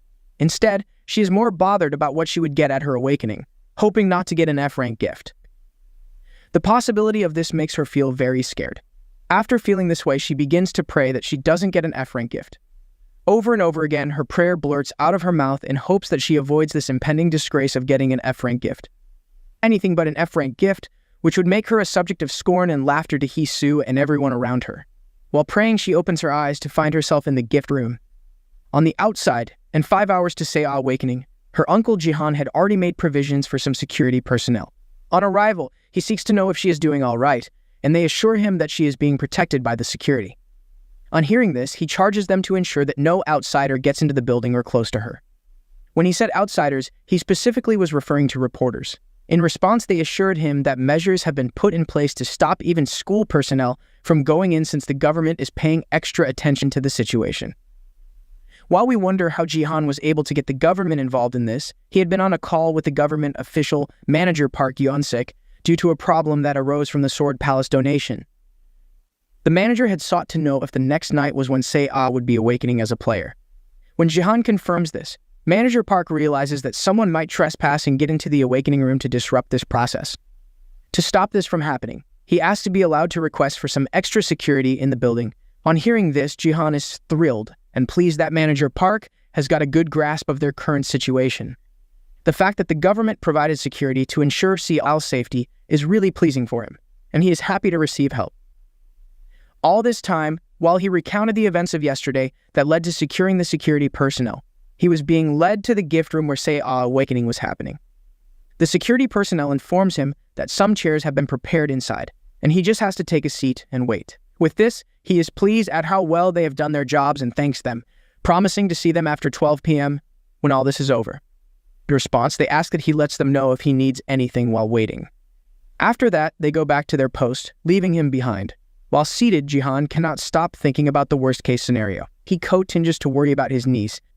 After a while, he comes to the conclusion that he shouldn't worry too much and focus, most especially since he would be by her side to protect her if anything goes wrong. Instead, he only hopes that whatever happens, the mirror he had brought as a gift for her would bring great comfort to her. 5 minutes to say Al awakening, Hiso arrives with one of her lackeys and is surprised to see Jihan here. She wonders why they have been seeing each other pretty often. Looking closely at her, Jihan recognizes her as one whom Sei-ah had introduced as her friend. Apparently, Sei-ah hadn't told him about what she said about her and how Hiso hates her so much. Meanwhile, looking at her lackey, Jihan wonders if he's a reporter. He's however less bothered about this and more bothered about how they managed to get in with the security personnel placed at the entrance to block anyone from coming in. On hearing this, Hiso laughs at how stupid he is. She reminds him about how much media companies have connections that can help them do things like this so easily. After that, she reveals that she got help from someone she knows. With this answer, Jihan realizes that she is just bluffing and has secretly sneaked in. She feels insulted that he would think this way. However, she reveals that she had simply come in because she had something to do in school. This something she had to do happened to be an interview with Sei-ah, who clearly had told her over and over again that she didn't want to be interviewed. At this point, Jihan regards all she says as complete rubbish. He urges her to leave since Sei-ah would be going straight home after her awakening. With this, he makes his first and last warning to her. On hearing how serious he sounds, Hiso's lackey gets scared. He wonders if it's okay to remain here since they would probably get in trouble if they stay and are forced to go up against Jihan. Hiso, on the other hand, doesn't seem to care about anything Jihan has to say. She remains insistent on carrying out the interview no matter what. With this response, Jihan gets angry and reveals that he would not just stand by and watch this happen. Since Jihan is clearly stronger than her, Hiso wonders what her next line of action would be. This was just a show to buy her powerful level 50 warrior some time and distract Jihan, who is just in level 27, enough to get him attacked from behind. At this moment, Sei-ah completes her awakening and is gifted with a late bloomer gift rank F. On seeing this, Sei-ah is utterly disappointed. She had prayed and hoped for a miracle, but with this, she believes that it is all over for her. This happened to be the same for her uncle, whose head just got smashed from behind by the powerful level 50 warrior. On getting it, Jihan loses his balance and is about to crash to the ground. While he falls, the level 50 warrior, who is weirdly obsessed with Sei-ah, reveals that he will do his best to take care of Sei-ah. He uses the collective pronoun are, making it seem like they are one big family. This annoys Jihan to the bones, and he wonders how the warrior would dare say that with that filthy mouth of his. Angered by this, Jihan resists falling. Seeing him endure this, the warrior is thrilled. This makes him realize that Jihan is more powerful than he looks. His thoughts are however halted by Jihan's swift response to the attack as he tries to punch the asshole. Unfortunately, he realizes that his opponent has stone skin, making it hard for him to land any good punches. Instead, the warrior tries to use this as an advantage and begins to attack Jihan repeatedly. Watching this, Hiso is so confident that her warrior would win the fight. Meanwhile, the warrior gets more and more pumped to beat the hell out of Jihan. He is angry that people would refer to Jihan as the rising star and even go on to praise him without really understanding just how weak he truly is. When Jihan refuses to reply to all he says, he gets angry and goes ahead in an attempt to land a strong blow. However, the reverse happened to be the case. As Jihan got really tired and pissed off at the warrior's constant nagging, he gives him a clear-out uppercut as a souvenir in hopes that this would shut him up permanently. This shocks the hell out of Hiso and her lackey, who are left dumbfounded at the sight of this. With the warrior still in the air, Jihan taps into his power and grabs the hair of the warrior with an extended magical hand. This shocks the warrior, who wonders how he is able to do this. In response, Jihan calls it a vulgar stunt and reveals that he is doing this just because he can. He is determined to make sure the warrior is unable to do something bad again and pulls him hard by the hair, slamming his body to the ground. On seeing this, Hiso's lackey is scared beyond redemption and runs for his life. Hiso, on the other hand, stands still in shock. Meanwhile, Sei-ah is still in the gift room. She is so distraught and begins to cry from how bad she feels about this gift, which she had hoped not to get. However, she comes to the realization that crying won't solve anything, so she gets up to leave since her uncle, Jihan, will be waiting for her outside. Looking at her stats, she wonders what she would do from now on. Most especially since she believes that as a player with an F-grade gift, all she can do is tremble in fear in bronze rank.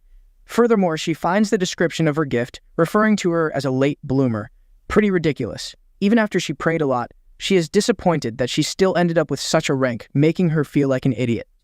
At this moment, she opens the door to the gift room, only to find her uncle just after he had torn the hair off of the now bald-headed warrior. On seeing this, she seeks to know what is going on, but he tells her that the warrior deserves it. Meanwhile, Hiso is so angry that Jihan did this to the man. She once again resorts to reminding him of who her grandfather is, blurting that he is the chairman of Taiwan News, but Jihan couldn't care less. He shoots some lasers at her to shut her up. Then he informs her that he doesn't care if her family runs a big press company, threatening to mess with them if she continues ranting. Now frustrated, Hiso seeks to know if he thinks he can end her family so easily. She threatens him with the fact that they can make fake news which would portray their family as the most disgusting family in the world, making them so disgusting that anyone who runs into them would feel sick. Since she believes that people don't care about the truth, it would be easy to make this happen, most especially since Seiya's father, the Sword King, had made public opinion about her family pretty bad. Not bothered a bit by her threats, Jihan urges her to go ahead. He is confident that they will be able to handle whatever Hiso and her family throw at them. However, before this happens, he intends to make her pay the price for committing such an atrocity. To do this, he prepares a flame of fire. Seeing this, Hiso gets scared once again. She commands him not to mess with her and refers to him as a coward, who would not be able to do anything if not for Battle.net and Yoon's cell. To prove to her that he can do anything he wants on his own, and seeing that she is someone who will never reflect on their bad actions, he surrounds her with flames. With this, he gives her a glimpse of what will happen if she ever messes with them.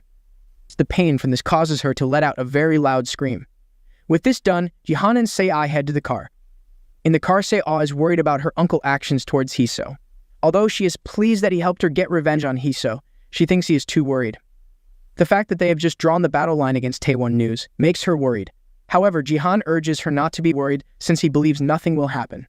He's confident that they wouldn't make any rash moves, all because of the chairman's granddaughter. Also, since he is a player who is currently receiving lots of attention from the people, he is optimistic that they wouldn't dare to touch him.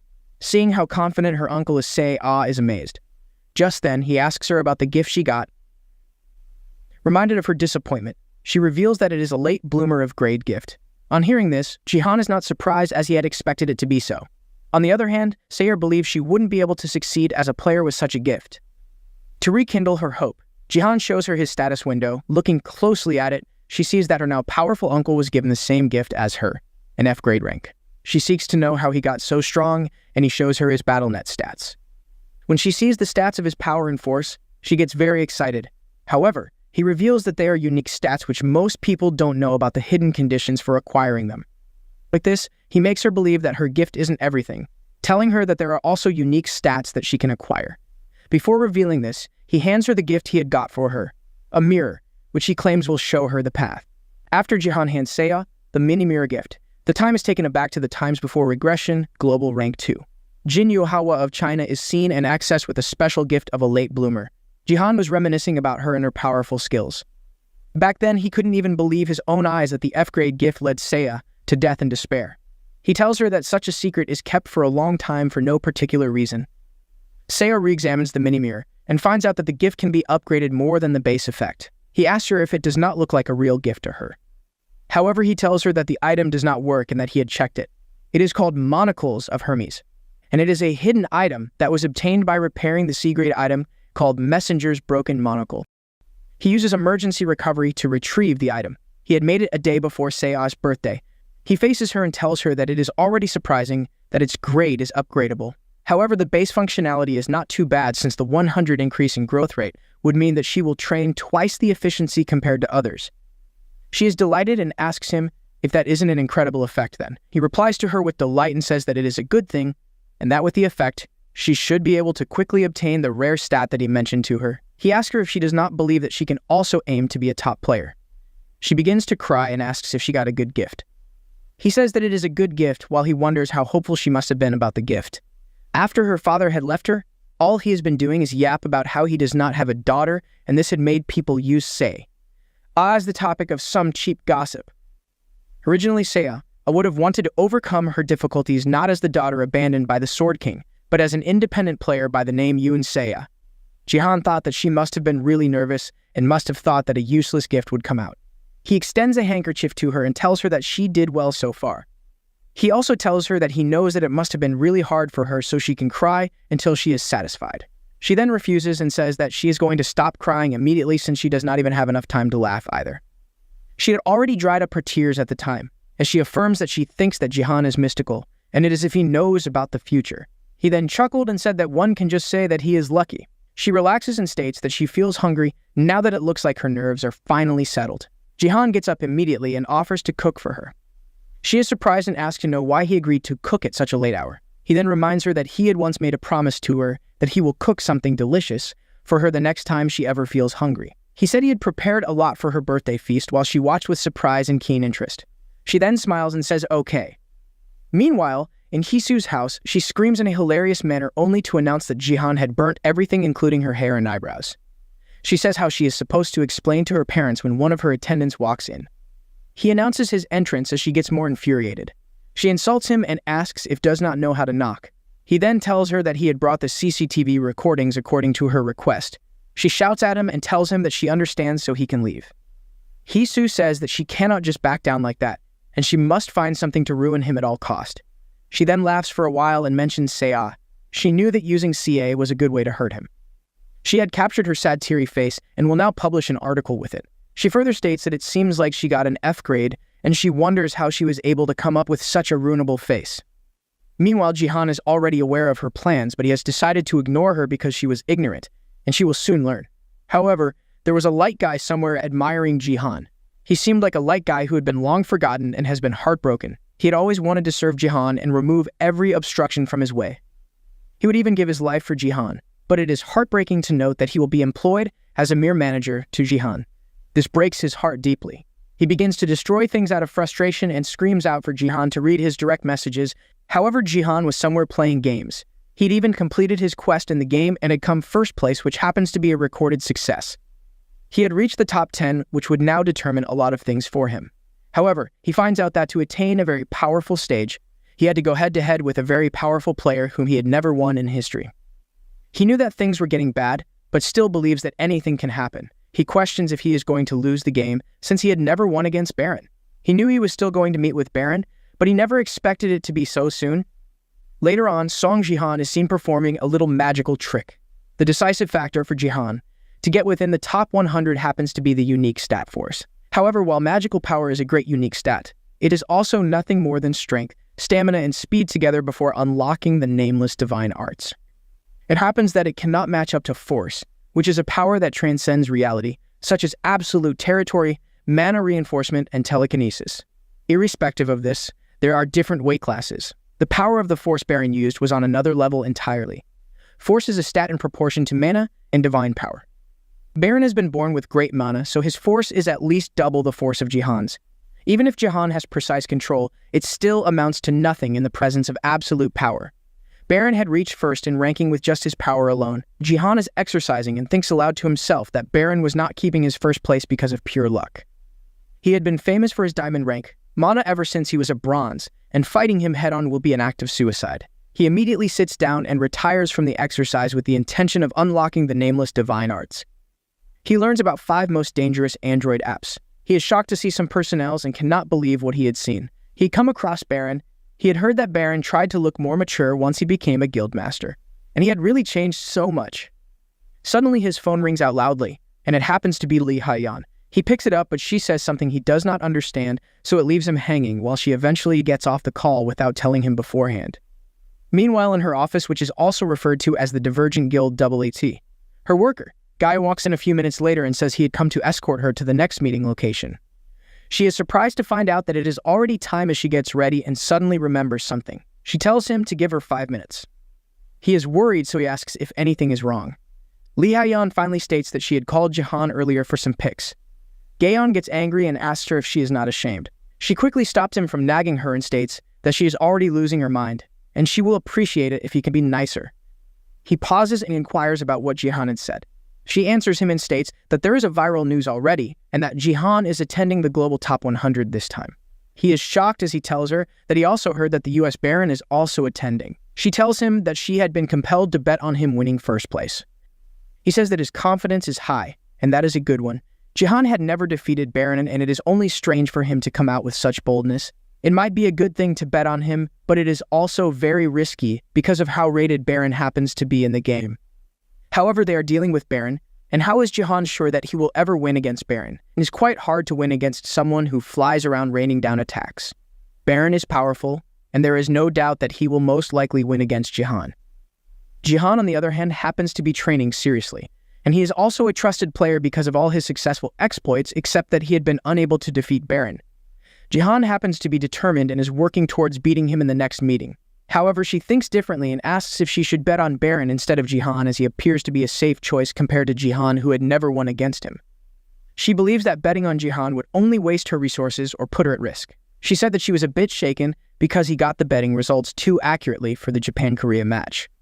Having said this, Gaeon also begins to feel like he should bet on Baron. Baron apparently had higher chances of winning, which is because he had always won against Jihan and no other player has been able to break his record, not even Jihan, with how powerful and rated he is. However, for some reasons, Gaeon wanted to disagree. He's in deep thoughts as she jolts him into reality, asking if his BattleNet scores are good.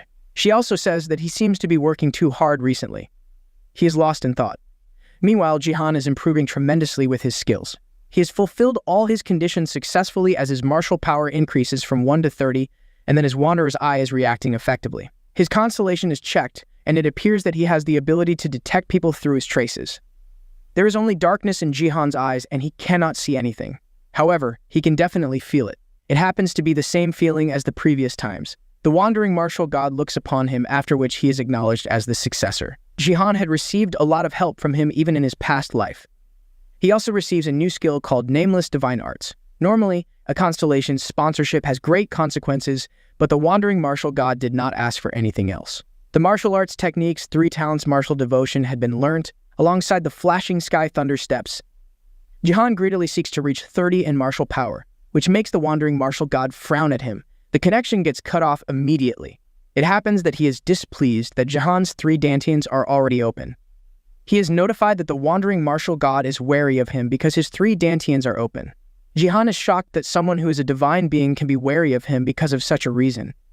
He tries to cancel martial arts technique succession. He breaks down as the wandering martial god takes back his traces. It appears that there is a disaster.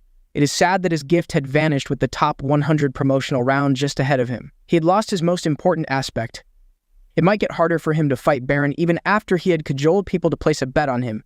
He had caused the wandering martial god to be wary of him, and now the connection has been cut off and it appears that he had lost everything. It gets more difficult and complex to face Baron.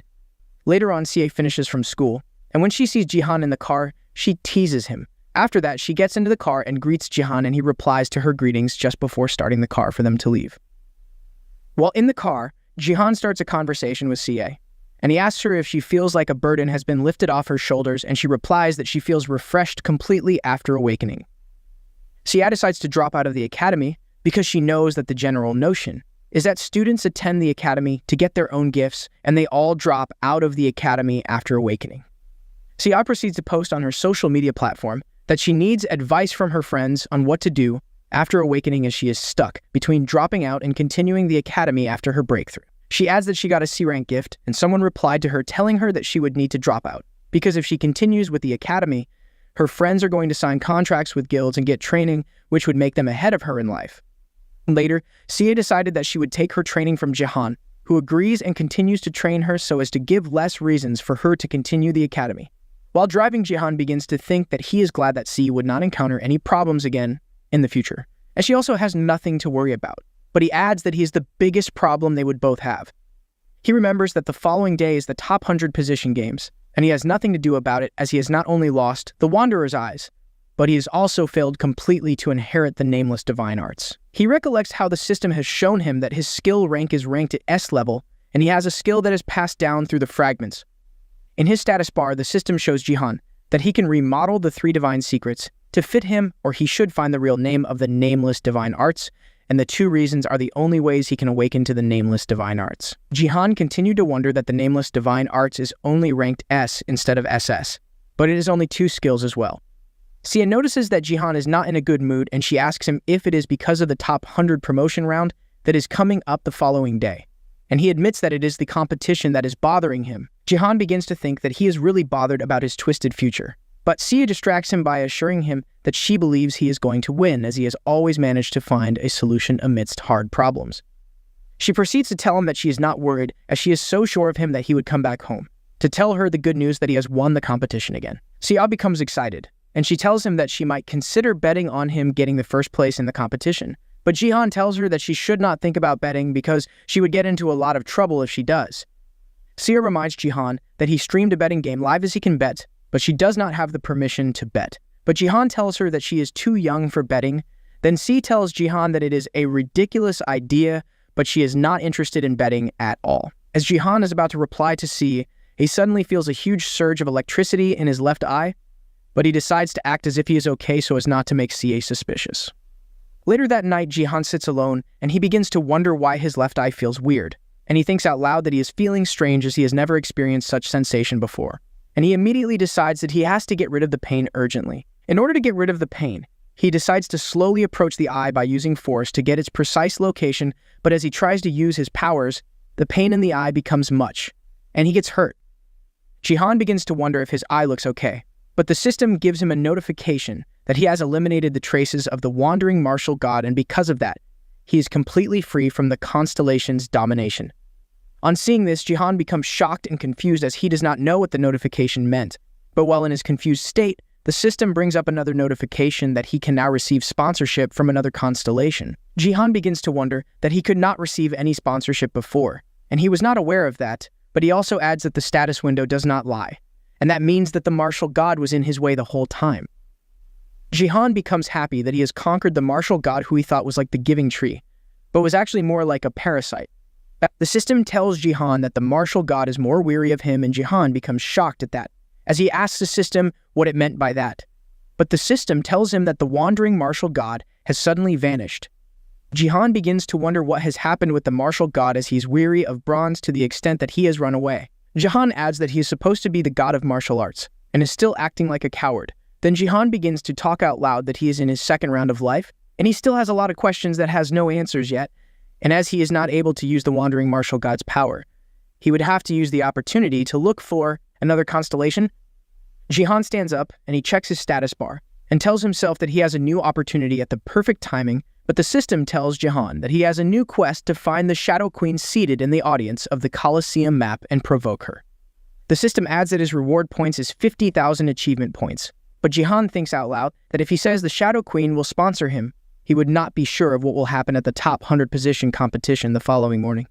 JiHan immediately decides that he needs to compensate for the lack of the martial god, but he suddenly remembers that he has something other players do not possess. The following morning, as the Bronze Top 100 promotion round is about to begin, the system lays down the rules by telling them that the last man standing is the winner. JiHan tells himself that he does not have the time to fight all of them one by one, but he suddenly sees that they are all coming to him at the same time. The game starts, and the participants begin to attack JiHan, and he also fights them by using his powers. While fighting one of the participants, the man sees that JiHan has dropped his weapon, and he immediately sees the opportunity to attack JiHan by asking him why he is making it easy to be attacked. The man tries to punch JiHan, but he immediately grabs him and defeats him. JiHan begins to think that the other participants are weak compared to Baron, and he would make sure he does not waste his energy on them. But while JiHan is still thinking about his approach to the fight, he suddenly sees a sharp sword aimed at his head. He becomes shocked, and when he checks who the owner of the sword is, he realizes that it is Lim Gaeyoung. JiHan sees this, and as shocked as he is, he also wonders what Lim is doing in the competition. JiHan immediately remembers the story of how the Space League began, and they started getting used to the fact that dying in the game means dying in real life, but Japan's representative player in the final was the Sword King Ito Ryuhei. At that time, no one in Korea could put up a fair fight with I2, because they were all afraid of death, but the only person who was against the Sword King as the representative of Korea was the Sword King's successor candidate, who is also called the Plum Blossom Sword, Lim Gaeyoung. JiHan begins to wonder why she is in the tournament, as she was never in the top 100. Lim and JiHan begin to fight, and JiHan tries to avoid all of her attacks as he continues to wonder if the future has changed. While fighting, JiHan sees that Lim is getting an upper hand in their brawl, and he immediately uses his power to summon his weapon. And he also tells himself that the future did not change. During the fight, JiHan tries his best to defeat Lim once and for all, but when he sees that she is taking all of his attacks and also attacking him back, he then asks himself if she was always strong, but he answers himself and says that she has grown as she is different from the dimension he saw her the last time. JiHan begins to analyze all of Lim movement, and he tells himself that she has decreased all of her unnecessary movements, and all of her attacks are heavy, which makes her footsteps lighter. As they continue to fight, JiHan looks into Lin's eyes and he wonders what had happened to her that time. He did not see her. Meanwhile, Lim also remembers the conversation she had with a lady a few months back. She remembers that the lady asked her how her BattleNet grades are, and she immediately replies to the lady that she just got into the top 100 bronze competition, and the lady becomes surprised as she asks Lim if she is already in level 25, then Lim confirms it and tells her that she just got to the level. And continues to tell the lady that she has been getting the first place in the competition until she met JiHan, who immediately got the position of the winner upon his arrival in the competition. The lady becomes excited for a while, and Lim suddenly tells her that she wants a favor from her. But when the lady asks what Lim wants, Lim tells her that she wants new equipment. The lady asks Lim why she is requesting for such, and Lim explains further that she does not want to blame her equipment. But she noticed that the sword is too heavy for her. Lim adds that she did not want to say anything about it before because the sword is a precious sword that was given to her by the lady as a gift, but she cannot handle the weight of the sword. The lady tells Lim to be calm, as she should not worry about the sword as she would get it changed for her because the sword has been preventing her from doing well and she is trying to hide it all under the excuse of it being a precious gift. The lady assures Lim that she would get her another sword. Even if it means for her to use her personal money, she would not hesitate to do so. And she also adds that Lim should throw the weapon away, but Lim asks her if she had not thrown all of her belongings away due to gambling. The lady leaves, but on her way out, she tells Lim that she should make sure to show everyone all she has got for the promotion round. Lim begins to wonder how the lady knew that she was comparing herself to JiHan all along, because she said that she can win JiHan if she puts her mind to it, as she has always been the rising star of the Bronze League in Korea. But she only needs to prove herself to the others. Lim continued to fight with JiHan, and she thinks to herself that she doesn't think she would be able to win against JiHan even after the motivation she got from the lady. JiHan sees the way Lim is moving, and he thinks out loud that Lim knows she cannot win against him. But he also wonders why she is trying so hard, as she could have survived for a long time if she had fought with the other players that are visibly weaker than her. While JiHan is still thinking about how he is fighting with Lim, Lim suddenly yells out loud, telling him that she knows better than anyone that she cannot win against JiHan, as she is the. She adds that she would never be able to win against him, but if she gives up, it would be over for her. Before her final strike, Lim tells JiHan that if she is not able to surpass him, she would at least try her best to keep up with him. JiHan immediately notices the kind of person Lim is, as she is the kind of person that would keep fighting to improve despite knowing that she cannot win against her rival. But he also wonders as he remembers that Lim was killed by the Sword King in his past life, but in his current one, she is in the top 100 Bronze League. JiHan also adds that he is curious on how his regression would affect the future, but the only thing he needs is to have Lim on his side. Lim suddenly uses her secret technique, which is the Plum Blossom Hurricane, but as she uses it against JiHan, he tells her that it is not synergistic with a spear and the only skill perfect. For such situation is the 3 Calamity Marshals Devotion skill, which would eventually cause 1,000 rampage effect. If you like this recap, do let me know in the comments. And obviously leave your likes too. Do not forget to share with your friends and subscribe. Above all, activate your notification bell so you don't miss the next recap when it drops. Until next time, do take care and stay safe. A USA bronze player in the 3rd rank named Clark screams at the top of his voice to another player, telling him that they have met again. However, the other player, whose name is Baron Williams, is also from the USA, and he is America's first supporter and mage. Baron looks at the other players, and the system tells them that the game would go on until there is only one person standing. But Clark faces Baron and tells him that the system is a mess, as Baron is just a coward who has always buffed others from the back and has become the world's top-ranked player. Baron smiles and yawns as he tells Clark and the other players that he would show them that he is different from them. And he also tells them that they all came to him like ants, but all they are doing is to bore him with their talks. The players become surprised as Baron insults them, but he tells them again that they should stop chatting and they should all attack him at once, as he cannot wait to defeat them. The system immediately tells Baron that he should prove that he is the strongest. Then Baron suddenly begins to use his powers, and he yells at the other players that he would make sure he burns them to ashes, which is because he is very obsessed with fighting. Clark and the other players begin to attack Baron, and as Clark jumps to land on Baron, Baron immediately uses his powers to strike him on his bald head, which also affects the other players trying to attack him. One of the players sees this and immediately tells the others that they should make sure they take Baron down before he kills Clark. But Baron looks back at them, and he laughs at the other players as he tells them that they may not be able to kill him because they are all looking like parasites to him. As a result of his arrogance, Baron uses his powers to defeat Clark and the other players, and he laughs at them as he tells them to die because they are all inferior to him. After defeating the other players, Baron suddenly notices JiHan, who is fighting with other players. Then he immediately walks up to JiHan and calls his attention. JiHan looks at Baron and Baron asks him if he is JiHan, which means a thief in his language. But JiHan becomes confused, but he smiles and corrects Baron, in which he is not sure if he intentionally called him that.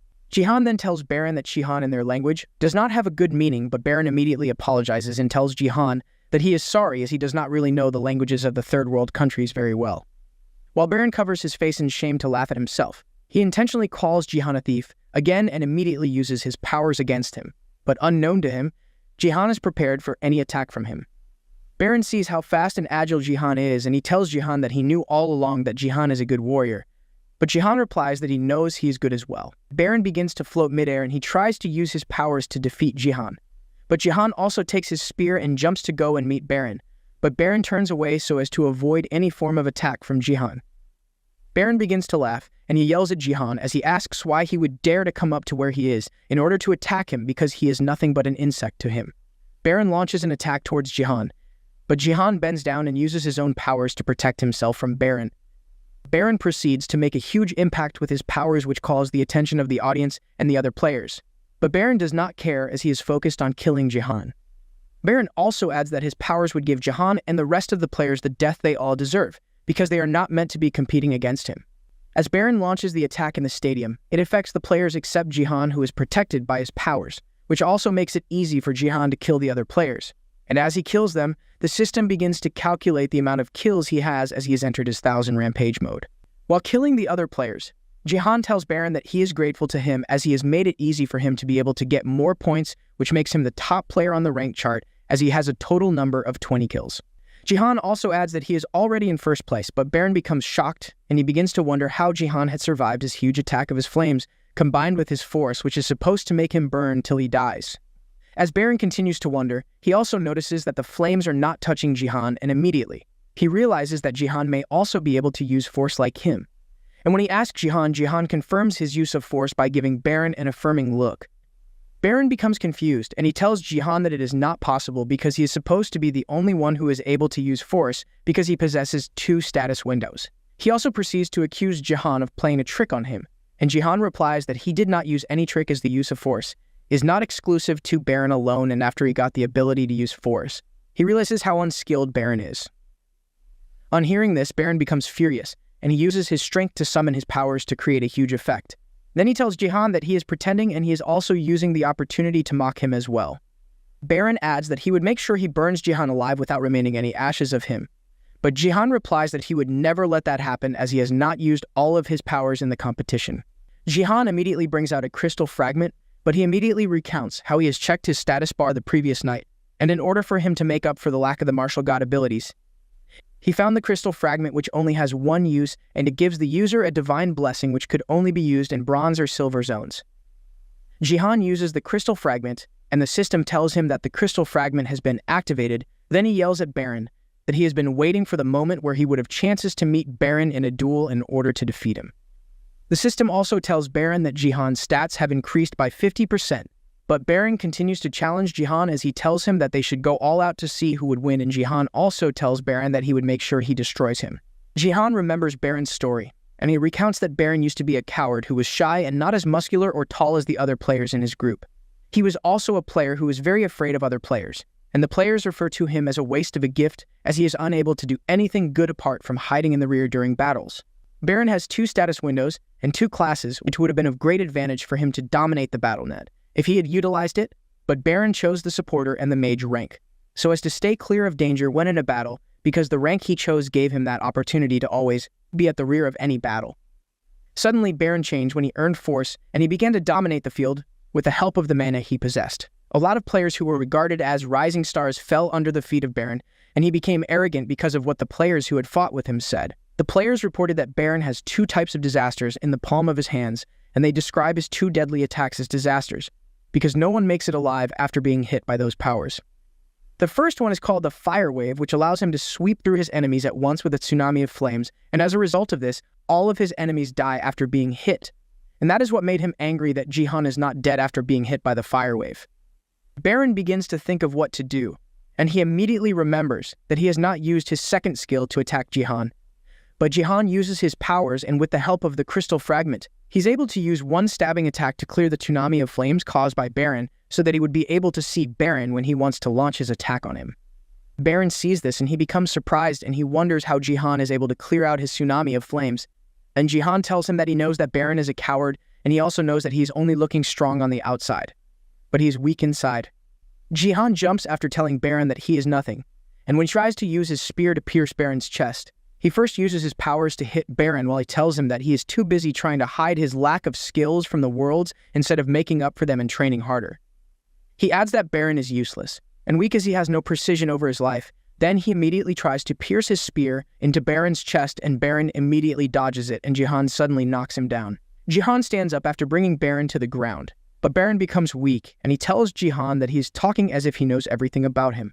But JiHan tells him that he is similar to someone he knows who also has the same attributes as he does. JiHan also tells Baron that no matter how much he pretends to be strong and confident, he cannot hide the feeling of inferiority and guilty conscience, which is already dug deep in his heart. JiHan adds that all of Baron's efforts to build his muscles and change his appearance are all to cope in the wicked world of players, and there is no point of him being the best if he cannot change his core. But Baron replies JiHan and tells him that he does not like the way he is talking to him with such arrogance, but JiHan smiles and tells him that he is supposed to have said that to him when they started fighting. JiHan begins to wonder if Baron would change after learning his lessons, but he immediately tells Baron that they have had enough conversation and they have to end the fight already. JiHan takes his spear and aims for Baron's chest, but Baron suddenly attacks JiHan with his second power, which is the lightning skill. The lightning skill is unlike the fire wave, which is a wide-range mana attack, as it is a high-level skill that concentrates the mana to pierce the opponent. The lightning skill is the best weapon for Baron, as it puts more emphasis on the amount of power he has rather than precise control. Baron sees that JiHan has been hit, and he immediately begins to float. And he tells JiHan that he does not know how he is able to take a full force of his two disasters and still survive, but he remembers that while he attacked JiHan, he used his spear to block the attack so as to avoid lethal injuries for himself. Baron also commends JiHan that he has a fast reaction time, but he is sure that he was not able to block the attack perfectly because he was able to block it the first time. He knows he would not escape the second time. After this, Baron immediately uses the lightning on JiHan again, and he yells at JiHan that he would be sure to use all of his might so as to defeat him. The other players who have gone away from the field watch as Baron is trying to launch another attack on JiHan, and they begin to feel pity for JiHan because they all conclude that he would not be able to block the attack for the second time. JiHan looks around him and he sees the look on people's faces as they have all concluded that he would not be able to survive the second attack from Baron. But while everyone's mind has been made up, JiHan knows that he would be able to win and defeat Baron, not because of anything, but because he knows that the Shadow Queen is watching him. JiHan stands very well as he maintains his posture and grip of his spear. Then he sets his spear to aim at Baron, who is getting ready to use his lightning power. The two players immediately let go of the power and the spear at the same time, which makes JiHan's spear meet the lightning skill in the middle, and JiHan smiles as he knows that the arrow would vanish after using it 5 times. But he is sure if his actions as the arrow was not heading towards Baron, but he had aimed the Phoenix arrow at the Colosseum's barrier. The incident makes it the first time in history that the Colosseum's barrier was shattered due to the duel between Baron and JiHan. Just then, the system announces JiHan as South Korea's rising star who is defeating Baron, who is USA's biggest player. The whole stadium is in shock as news spreads that JiHan is defeating the all-powerful and arrogant Baron. Lee Gae-young, who has been watching the live stream on her phone, becomes angry as she sees that JiHan is winning against Baron, whom she had placed all of her money on. Gae-young begins to wonder why JiHan is so good at fighting, and she also rants that it does not make any sense to her that JiHan is winning against Baron because she would lose all of her money if he is declared the winner. Lim comes in and she sees Gae-young talking to herself in an angry manner as she laments that she would lose the money she had earned in the past months because of JiHan. Lim calls Gae-young's attention as she asks Gae-young if she did not think that she was going to win against JiHan, but as Gae-young notices that Lim is in the room with her, she becomes confused at the question Lim asks her. Lim continues as she tells Gae-young that she was expecting to lose the fight between her and JiHan, but she is sad for the outcome as well. Gae-young replies to Lim that she should not be sad as she knew she had already lost the fight immediately. The fight started, and Lim should have made it further in the game if she wanted her to pay attention to her on the battleground. Lim keeps quiet and Gae-young asks her why she is in a good mood even after losing the fight to JiHan, whom she wanted to defeat so badly. But Lim replies her that she feels like a weight has been lifted off of her shoulders as she was able to learn from the fight that she is improving, and she has also decided that she would continue to improve. Gae-young becomes happy for Lim as she tells her that she would make sure she cheers her on. But while Lim thanks Gae-young for her support, Gae-young becomes distracted as she focuses her attention back on her phone, only for her to see that it has been announced that something unbelievable is happening in the stadium. Gae-young begins to lament about her money and Lim asks her if she is still gambling. But Gae-young ignores her question and faces her phone where she suddenly sees a news that is shocking to her. Meanwhile, in the stadium, Baron becomes surprised as Jihan's attack did not hit him. Then he realizes that Jihan did not aim his spear at him. The system announces that Jihan has destroyed the barrier in the process of him attacking Baron, and while everyone is thinking about what Jihan has done, the spear hits the Shadow Queen and goes back to meet Jihan, who smiles at the Shadow Queen and tells her that it has been a long time since they say each other. The Shadow Queen begins to emit a dark aura. Then she immediately vanishes and the people begin to wonder what is going on in the stadium. Amidst all of these, the system begins to show an error message to show that the signal is bad in the stadium. Gae-young, on the other hand, also sees that she could not get the live feed from her phone, and this makes her disappointed and angry as she believes that her money is gone. In the stadium, everything gets dark, and Jihan begins to look for the Shadow Queen, and he also notices that the air is cold and heavy as he is unable to breathe well, but he is aware that the Shadow Queen is looking at him.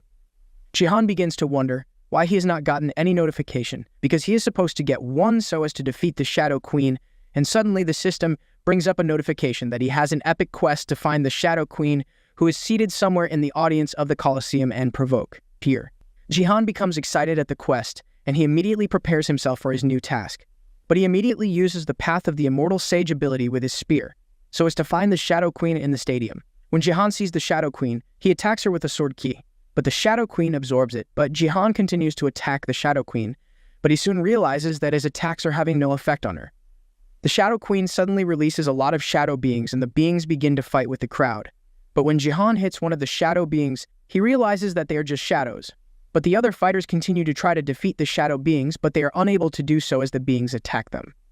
The other players begin to wonder why there are shadow beings, but as the shadow beings attack them, Jihan finds a way to fight with the beings using his spear. A few minutes later, Jihan realizes that his attacks are not working on the shadow beings, but he resorts to using his divine powers since physical attacks are not working on the Shadow Queen and her beings. Jihan attacks the Shadow Queen with his powers and he notices that there was no huge damage on her, but it made some of the shadow to get erased. Jihan smiles as he discovers that shadows would normally disappear when exposed to light. Then he stands well. And after thinking about what he would do to defeat the Shadow Queen, he remembers his previous life and how he had expelled lightning around himself when he was not proficient with the flashing sky thunder steps. Jihan immediately surrounds himself with lightning, and he notices that the shadow beings are unable to move closer to him because of the lightning around him. Jihan assures himself that his battle with the Shadow Queen would be easier than he had expected, but while he thinks of what to do next, he sees a huge shadow floating above him. Then he immediately recognizes the huge shadow as the Shadow Queen herself. The Shadow Queen wields a huge sword using her shadows, and as she tries to pierce through Jihan's chest with her sword, Jihan looks up and he asks the Shadow Queen if she is trying to tease him. The BattleNet connection chair is not just a seat, it's a modern marvel that offers utmost comfort. It's indispensable for participating in BattleNet because it significantly reduces the pain players might experience during the game. Injuries like burns or even losing limbs are unfortunately quite common in BattleNet. Players experience these pains as if they were real, which is why the use of this connection chair is highly recommended. Over time, the connection chair has become more than just an option. It's a necessity. The preferred model can reduce pain by as much as 80%. Most top players opt for a higher-end model that can alleviate pain by up to 90%. This enhancement allows them to engage in the game more daringly as the fear of experiencing pain is virtually eliminated. But what about Sung JiHan? At this moment, he's standing serenely in the middle of a battle he's obliged to participate in. He's not using the BattleNet connection device, but his face shows a confidence that he's in full control of the situation. The reason is straightforward. He always knew that BattleNet would eventually become reality. Relying on the connection device to minimize pain is just a temporary measure. When the real game named the Bank Cup starts, all those precautions prove futile. He's always fought as if he's fighting for his life, treating it as reality. That's why Jihan doesn't use the connection device. Even when fire burns his skin or when he's struck by a 1,000,000-volt electric shock directly to his heart. Jihan has borne these pains, something beyond the imagination of an ordinary person. Now he finds himself facing a grave danger, being sliced in half by a 10-meter-long sword. His face clearly shows worry, and with a lost gaze, he mutters a curse. Outside, two other male players are anxiously observing the situation. One asks, "What is that?" The other answers, "I'm just as confused about what's going on." What exactly is that? A dark, towering figure with a long sword is continuously attacking JiHan, making him dodge with difficulty. Strangely, it appears to be attacking only JiHan. Baron's recent attack has drawn all eyes on him, making many players jump at the chance to get rid of him once and for all. These villains aren't shy about showing their intentions. Their glares are filled with the intent to kill. JiHan realizes he can't always be on the defensive. So no other option, he takes a deep breath and decides it's the only way forward. With a firm grip on his spear, he unleashes his divine power, causing his eyes to turn a vivid, menacing red. Upon boosting his mana and fire, the spear in his hand erupts into a gigantic, intense flame, relentlessly consuming the dark figure without mercy. JiHan decides to confront all his opponents head-on, while the dark entity gradually gets devoured by the flames and dissipates into smoke. Standing calmly, he raises his spear ignited with flames. He whispers to his opponent, "If you wish to drown me in darkness," his razor-sharp gaze throwing a threatening look. Face the ultimate move of the unnamed martial art, the Supreme Sky Martial Technique. The other players can only gape, their eyes wide in astonishment at this spectacular display. At this moment, as JiHan fiercely swings his spear and finishes his sentence, "Then I'll use a light even stronger to banish your darkness." A storm of fire follows the path of his swing to attack. JiHan shouts the name of his special technique, multi-overwhelming pressure, accompanied by an explosion that makes the already dangerous flames even more terrifying. A spark from the explosion hits the ground, causing debris to scatter all around. JiHan maintains his stance, executing his special move. Magical rings continuously appear and rotate around the tip of his spear. At this moment, he finally lets out a sigh of relief and slowly lifts his head to see the outcome for his opponent.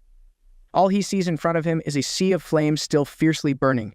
Pleased, he wonders to himself, "Is that enough, I wonder?" Then, he turns to glance behind. What about the other players? He sees them scrambling away like ducks after witnessing the horrifying display, talking amongst themselves as they run. "Let's go somewhere else." "What on earth was that?" Another agrees, "My grandfather always said that knowing when to retreat is also a way to win." Seeing that the situation around him is calmed down, JiHan turns back towards the sea of flames. At this point, a black mass is slowly starting to gather again. He thinks to himself, "So, it's just you left now." The Dark Queen gradually takes shape again, looking as she did before. Her gaze remains unchanged, still firmly fixed on JiHan as her main target. Surrounding him is a mysterious black circle of darkness, clearly her special technique designed to counter JiHan. Frustrated, he exclaims, "Not this again. I'm really tired, you know?" He realizes this will never end as long as the Dark Queen's main body remains intact. Clenching his spear tightly, JiHan is visibly furious, his veins popping out on his arms. He silently vows not to let this drag on any longer. His energy center starts to tremble, and his spear, sensing his anger, vibrates and glows intensely. Now he can perform even more advanced martial arts techniques, such as using the Supreme Sky Martial Technique without needing the unnamed martial art. His entire body suddenly glows a strange yellow, and his inner power keeps rising rapidly. The ground seems to crack under his feet, creating a scene that truly amazes onlookers. Yet, he thinks, of course, with his current level, the advanced techniques won't be perfect. But he can use the power of the Phoenix Arrow. It's an A-grade item made from phoenix feathers. Throwing the Phoenix Arrow activates Phoenix Fire, which after being sealed inside vanishes after 5 uses.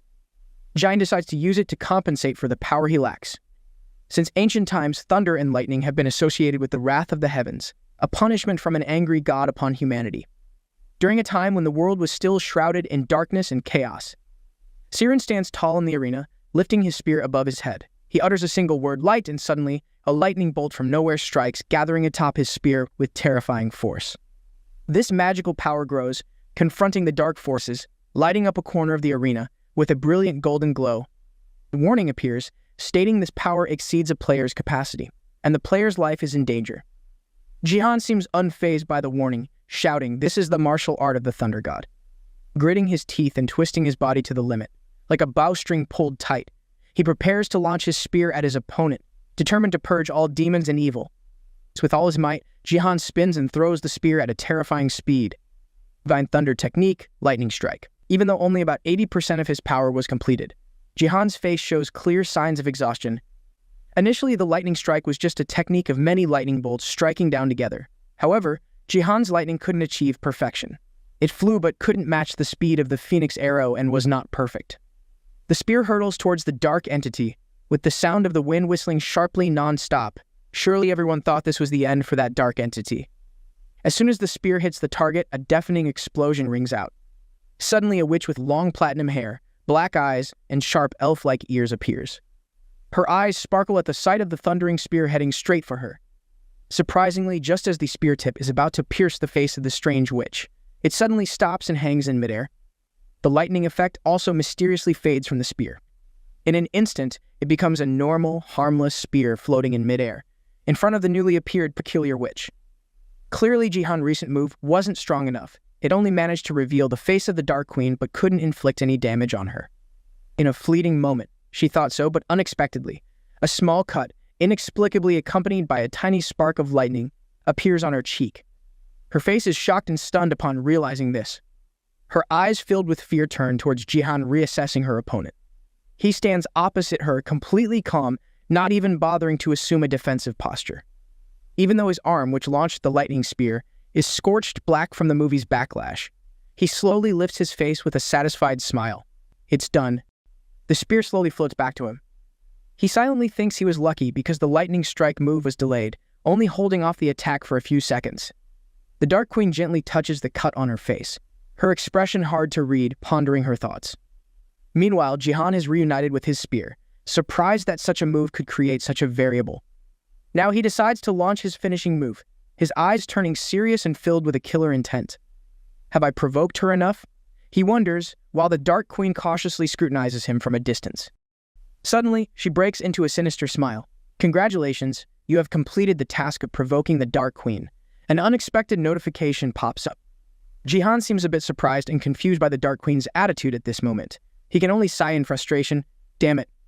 Then, a stream of dark energy swiftly heads towards him. JiHan timely jumps to dodge the numerous dark energy streams that strike where he was just leisurely standing moments ago. Before he even lands, these dark energy streams change direction, aiming straight for him again. JiHan skillfully wields his spear, sweeping away all the attacks. His right arm, scorched black from the backlash of the lightning strike, earlier screams in agony.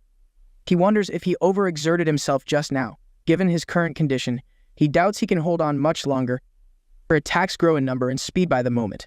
While deep in thought, a stream of dark energy suddenly strikes towards him, forcing him to dodge awkwardly. Glancing behind, he realizes that at some point, the Dark Queen has captured the other players as hostages. They are tightly bound by invisible dark energy ropes, appearing to be in great pain and suffering. JiHan wonders why she has only captured them without killing them. What could her plan be? Suddenly, he notices something unusual. It turns out, while he was distracted, the dark energy streams had bound his legs to the ground. Now it's too late to react. JiHan can only curse to himself, damn it, does she want to kill me first? He looks up to scrutinize the Dark Queen standing above, who immediately summons her giant sword, hovering over his head, aiming to strike down. JiHan hastily tries to activate his Divine Thunder technique, but it seems useless against the dark energy binding his legs. He and the three other players stand immobilized in the middle of the arena, unable to move or do anything else. Worried, he thinks, can I move at all? The giant sword hovers above, ready to plunge down. JiHan realizes the attack has slowed him down, and he needs to find a solution. He taunts his opponent, so you want to kill me slowly and painfully, huh? That's quite a vile preference, he says. But the Dark Queen seems uninterested in his comment, her hand extended in front as she continuously utters incantations in a strange ancient language. Seeing this, JiHan grows anxious, thinking he might lose his top position if this continues. I must eliminate the other players first. The other players, seeing JiHan in trouble, realize they have a chance to move up in the rankings. They smile with despicable joy. JiHan looks at them with disdain. Look at their faces, thinking I'll be the first to die, he smirks. Even though his entire body is bound, his fingers can still move. He begins to channel his energy into his fingertips, secretly preparing a special technique. The three other players, still not understanding what's happening, stand behind JiHan quite pleased with themselves. One says, I don't know what's going on, but I like this situation. Another agrees, I think so too. The Dark Queen just wants to kill JiHan, that's all. Suddenly, something unexpected happens to all three of them. Their bodies stiffen, shocked by a mysterious and strange sensation. One starts foaming at the mouth, veins bulging prominently on his face and neck, wondering what on earth is happening. Why has my body suddenly become so strange? All they know is that what follows is a series of notifications on the screen player has died, leaving only one player, 1 out of 100. The Dark Queen seems slightly surprised by this rapid turn of events. Jihan sports a triumphant smile. Oh no, I accidentally killed all the players. At the same time, a green notification pops up. Congratulations, you have ranked first among the top 100. You will be logged out in a few seconds. The Dark Queen's face instantly scrunches up in annoyance, clearly furious at the prospect of losing her prey. She quickly swings her arm down, attempting to execute a final move to kill Jihan. He looks up indifferently and murmurs, "Well, this might be a bit much." The giant sword above him plunges down at a terrifying speed. He manages to yell, "This is gonna hurt," before the sword completely pierces through him. The dark sword struck the ground with a resounding clang, filling the air with a terrifying aura. The atmosphere grew oppressive as the dark energy from the sword spread. From above, the Dark Queen watched, raising her mana-filled hand to control the sword. Everything seemed to be going according to plan until a familiar voice interrupted, saying, "What a pity."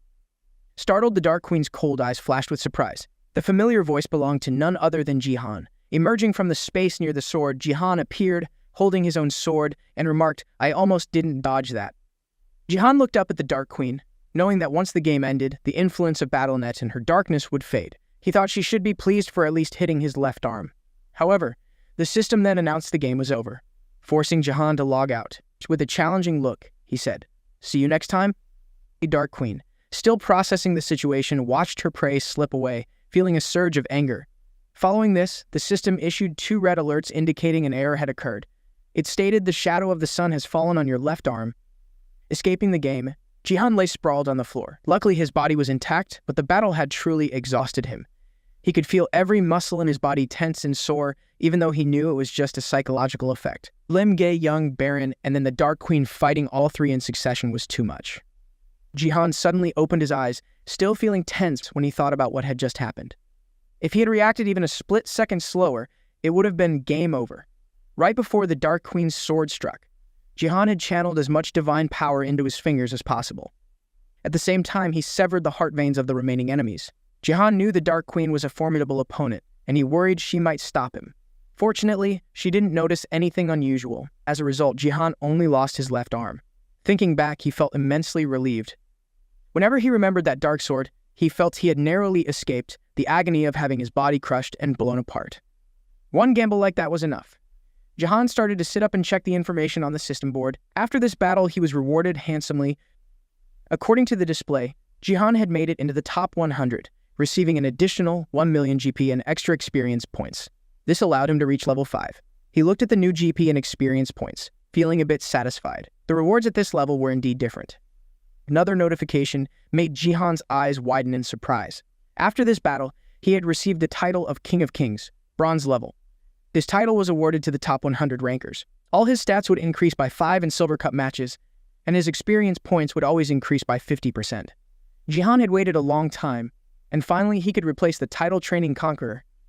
With his new title, Jihan thought he could progress faster in the Silver Cup. He also needed to check the special achievement rewards he had received. First was the top 100 victory achievement, which earned him 10,000 points. Jihan continued checking his rewards and was surprised to see he had completed the rank 1 without a gift mission. This mission gave him 50,000 achievement points, 5 times the previous amount. This meant he now had 60,000 points. With such a high score, losing the martial god's gift seemed worth it. But then Jihan noticed something strange. He didn't understand why one of his sleeves was cut off and had fallen to the ground. Panicking, Jihan stood up, unsure of what was happening. His sleeve had been fine before. Could it be from the moment just before logging out, when the Dark Queen struck his left arm? This would mean Battle.net's effects weren't limited to the virtual world. However, Jihan remembered they were still in the tutorial phase, so he didn't think this was possible. Or maybe it was because the constellation was in existence of a completely different level. Jihan observed his hand and noticed there were no marks, let alone injuries. Just then, Sia burst through the door, looking worried. She said, "Uncle, you're back." The broadcast suddenly cut off, and I was really worried. Seeing her concerned, Jihan turned and reassured her. There's no need to worry. Jihan didn't even know the broadcast had cut off. Sia placed her hand on her chest to calm herself, took a deep breath, and replied, "Yes, when you broke the arena barrier, the connection was lost. Right now, everyone from the public to the media is in a frenzy. Some people said this was the first time they've seen the barrier break." At this point, it seemed Jihan had hit the jackpot. But if Battle.net had its own consciousness, they thought they should quickly promote him to a higher-level player. Sia explained that this was the first time anyone had seen such a situation. so it was natural for people to be surprised. Jihan took the chance to check the news. He said, "I know. My phone has been blowing up with messages about this." Sia, curious, asked Uncle Jihan if the elf woman earlier was the Dark Queen. Jihan smiled and said, "Yes, thanks to her, I completed the mission." Hearing that her uncle had succeeded, Sia's eyes lit up with excitement. She exclaimed, "That's great, all my efforts to find her paid off." But then Sia noticed something strange. Her face grew serious as she asked, "What happened to your arm?" Jihan glanced at his left arm and replied, "I'm not sure, but I don't think it's a big deal." However, Sia raised her hands to her face in fear. She trembled as she said, "What are you talking about? Your arm is turning black. It's surrounded by dark energy." Hearing this, Jihan looked closely again. He didn't know what was happening, but his arm was being engulfed by the Dark Queen's aura. At that moment, a red alert appeared indicating a curse had been detected. At the guild headquarters in Gangnam Seoul, even upon review, they couldn't believe the technique Jihan had used. His victory over Baron was already impressive, but what happened next was even more shocking. Yes, he had destroyed the barrier. A bronze-level player breaking the barrier was unbelievable, making the hosts and viewers very curious about his future. After watching the news, Lee Ho-yeon felt exhausted.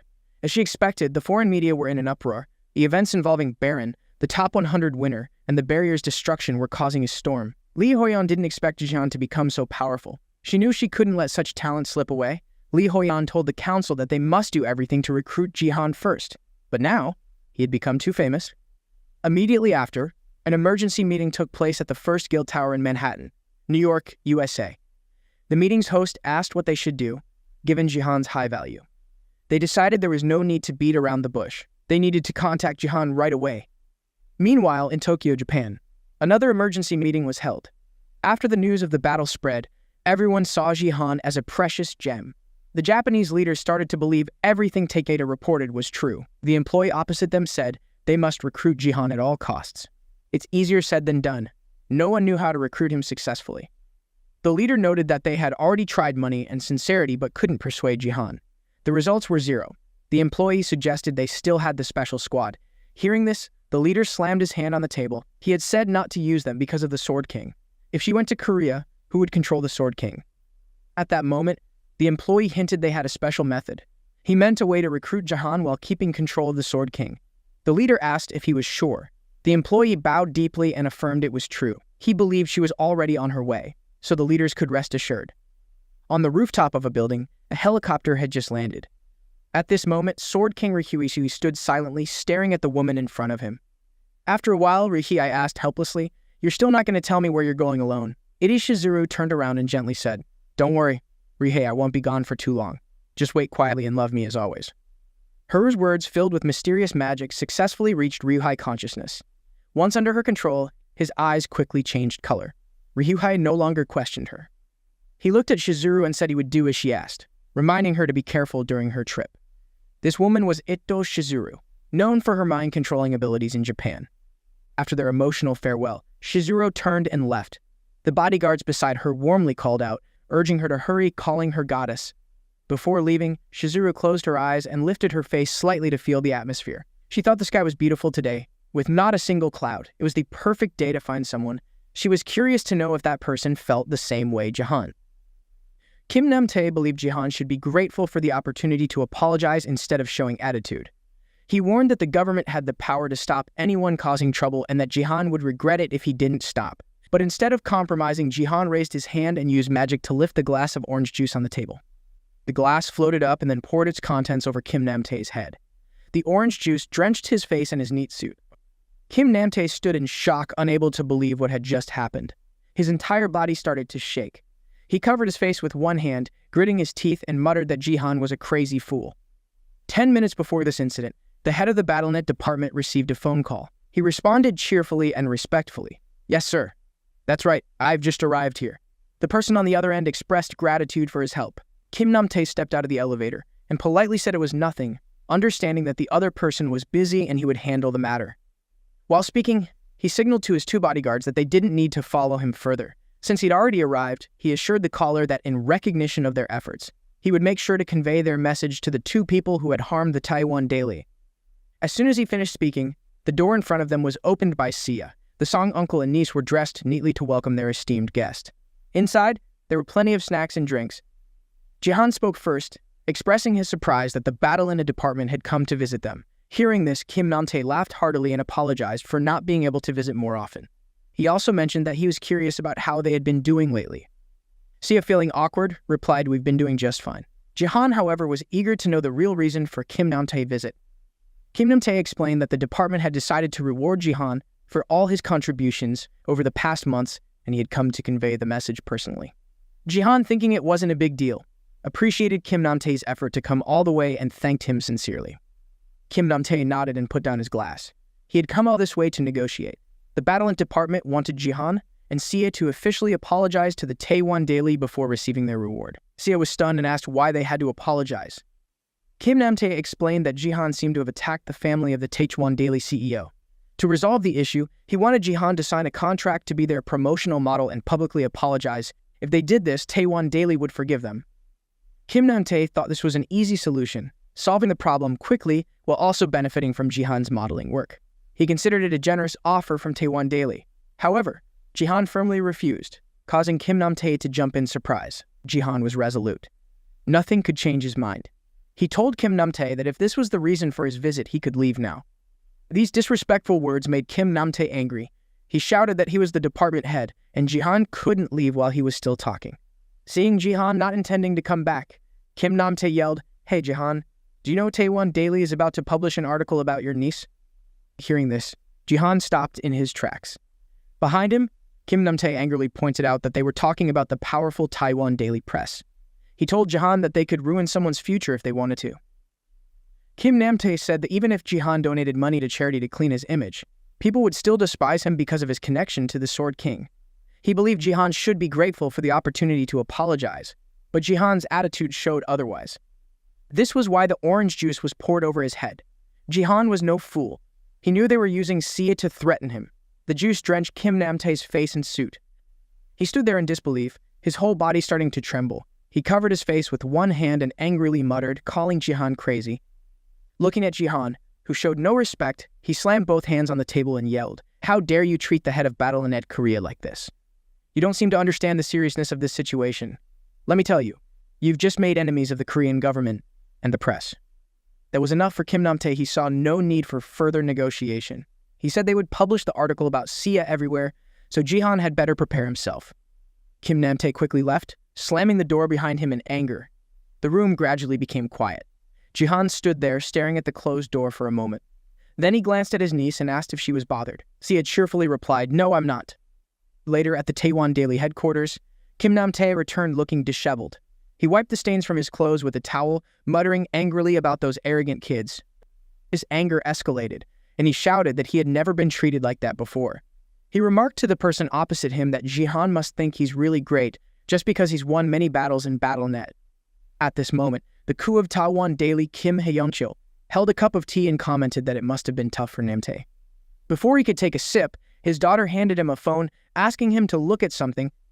The article about Sia Gift was currently a hot topic. Many people were questioning whether Sia was really in rank while her family members were in rank, as if true.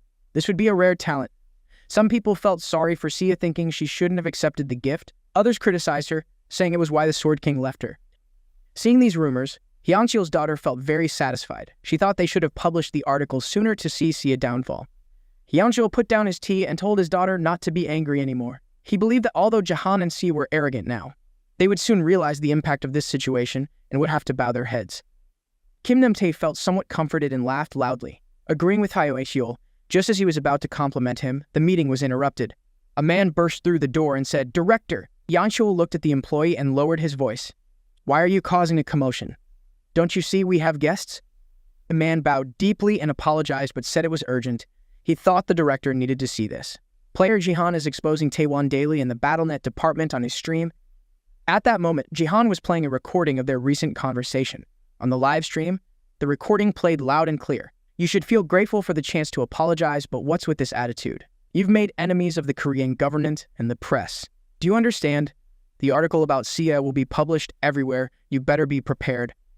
Kim Namtae's voice, threatening and insulting JiHan and declaring he would ruin Sia's reputation, was vividly broadcast. JiHan presented the recording and said, "Now you all understand the situation, right?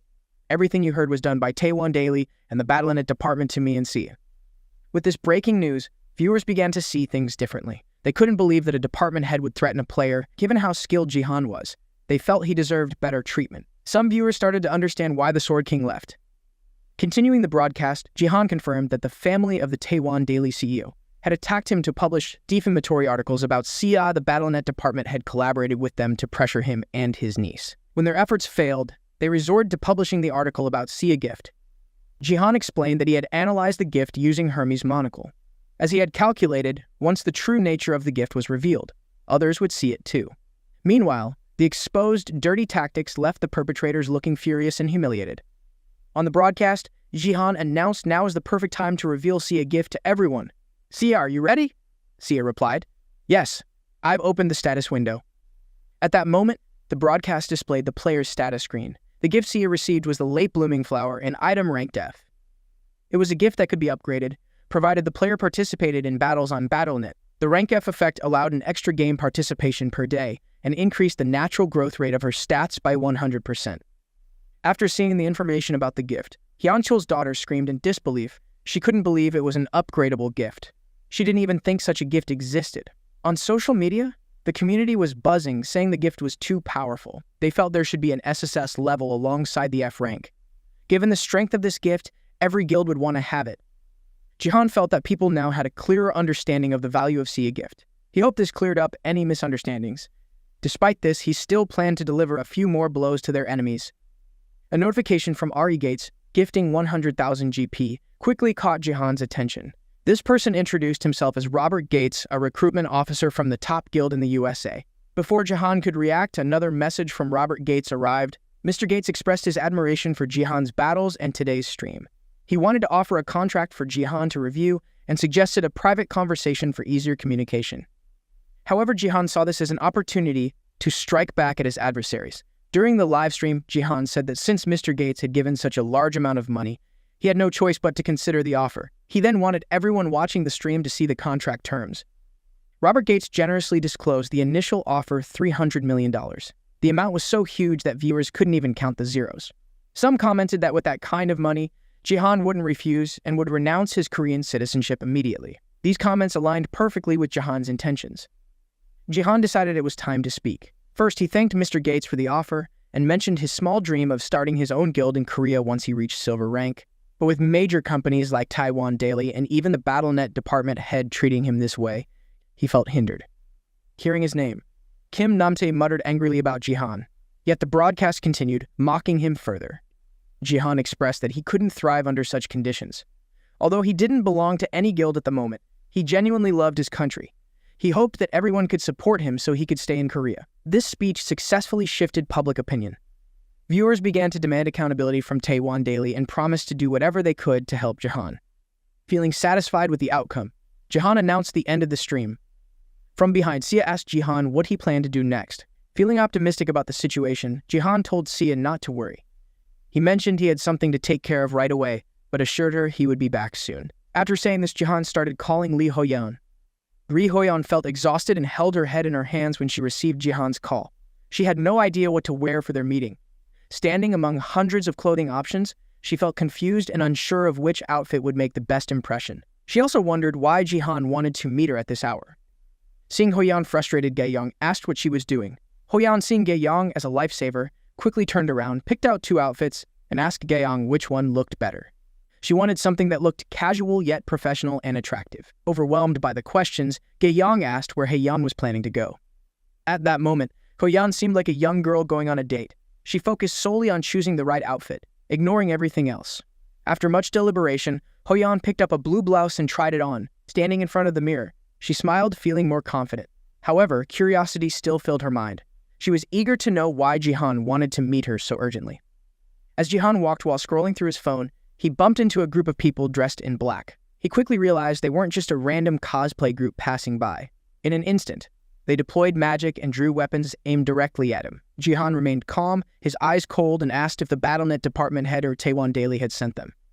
Without waiting for an answer, he put one hand in his pocket and concluded that it was probably both. Since they were already here, JiHan wondered if he should use this opportunity to test a new technique. However, only the weak hesitate. JiHan decided there was no need to hold back against these pests. Filled with determination, he immediately activated his aerial technique. As he spoke, a dark aura began to emanate from JiHan's body. The mysterious energy spread, enveloping the area and freezing the group in place. From the dark mist, a giant figure slowly emerged behind JiHan. Its eyes glowed like torches in the night, exuding an unimaginable demonic power. Looking at the small humans, the figure disdainfully said, "Arrogant humans, you summoned me just to fight these lowly parasites?" JiHan replied, "Consider this a warm-up. They are perfect opponents to test your skills." Coincidentally, they were in an underground parking lot. JiHan raised his hand with confidence, thinking that the darkness here was just right to begin. In the blink of an eye, the group couldn't withstand the overwhelming power of JiHan's aerial technique. One by one, they collapsed, scattered across the cold ground of the parking lot. The sound of heavy breathing and faint groans echoed in the dim space. JiHan stood still, watching the magic gradually fade from his hands, and remarked, "Not bad. Actually, it's great." Just then, a mini version of the Dark Queen appeared before him. She reminded him that a mere mortal like him should be grateful to her. Out of pity, she had granted him the Black Spirit technique. She emphasized that he should understand what a significant privilege it was, as her gift was of an entirely different caliber. However, JiHan seemed indifferent to the Dark Queen's words. He prioritized answering his phone, completely ignoring her presence. Being disregarded like this was too much for her pride to handle. JiHan, not realizing the situation, answered the phone saying hello. On the other end was Li Hoyan, who gently replied, "JiHan, I just arrived. Where are you?" Only then did JiHan remember his meeting with Hoyan. He realized it was too late to make it to the meeting spot after dealing with the attackers. Apologizing, he offered a valid reason for his delay. Hoyan tried to remain calm and responded calmly throughout the conversation. "So sudden, I'm sure. I understand." Noticing Li Hoyan's face growing pale after the conversation, Gaeyoung quickly asked what had happened with the department head. Li Hoyan hung up the phone looking like she was in a daze. She thought she had just been politely rejected. It hurt even more because she had spent so much time getting ready. She'd been so excited that her heart was pounding. Gaeyoung was shocked just hearing about it, so it was clear how devastated Li Hoyan was. At the same time, Kim Hyunchul received a powerful kick from his beloved father. He couldn't resist the blow. After falling and coughing a few times, he quickly tried to explain. But with all of the trouble his son had caused, Kim Tae-won, as a father, couldn't hold back. He needed to teach him a lesson. Seeing his father raise the stick again, Kim Hyunchul, terrified, begged for a chance to explain. However, he couldn't finish his sentence because the pain from his father's blow was too intense. Seeing her father couldn't take it anymore, Hiso ran up and grabbed her grandfather's hand, pleading for him to stop, insisting that the trouble was started by others. However, before she could finish, Kim Tae-won slapped her hard. He had always cherished her as his only granddaughter. But instead of understanding the gravity of the situation, she dared to interfere. As the CEO of Taewon Daily, he couldn't let this slide. He looked at her and asked if she knew how much their stock had dropped. If they couldn't salvage this situation, he would disown both her and her father. Hisu, now even more upset, bit her lip, thinking her plan had been perfect. If it weren't for that wretched Sia, everything would have gone smoothly. Meanwhile, Yeon Sia was at the arena staring at the notification board in front of her. She was unsure whether to start fighting immediately or wait. Not knowing the rules of the arena, she was confused about what to do. Just then, a man noticed her confusion as he walked by. He was certain she was a novice. His name was Do Hyung-gyun, a relative of Do Hyokyu from the guild. Hyung-gyun was a promising player. Possessing an A-rank gift, quick reflexes, this ability wasn't restricted by guild limitations. He felt incredibly lucky to have such a powerful gift, confident he would make it into the top 50. He decided that the girl in front of him would be his first target. Grabbing his sword, he charged at her aggressively, shouting, "You're finished, newbie."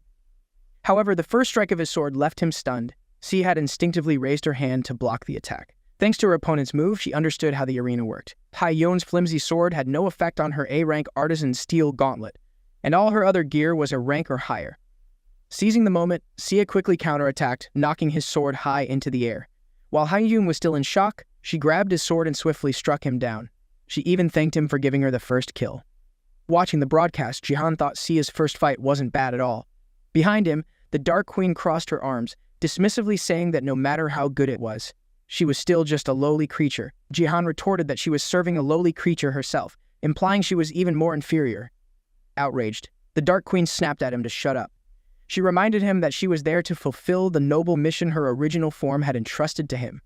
He should be grateful for her full support and recognize that he possessed unparalleled power.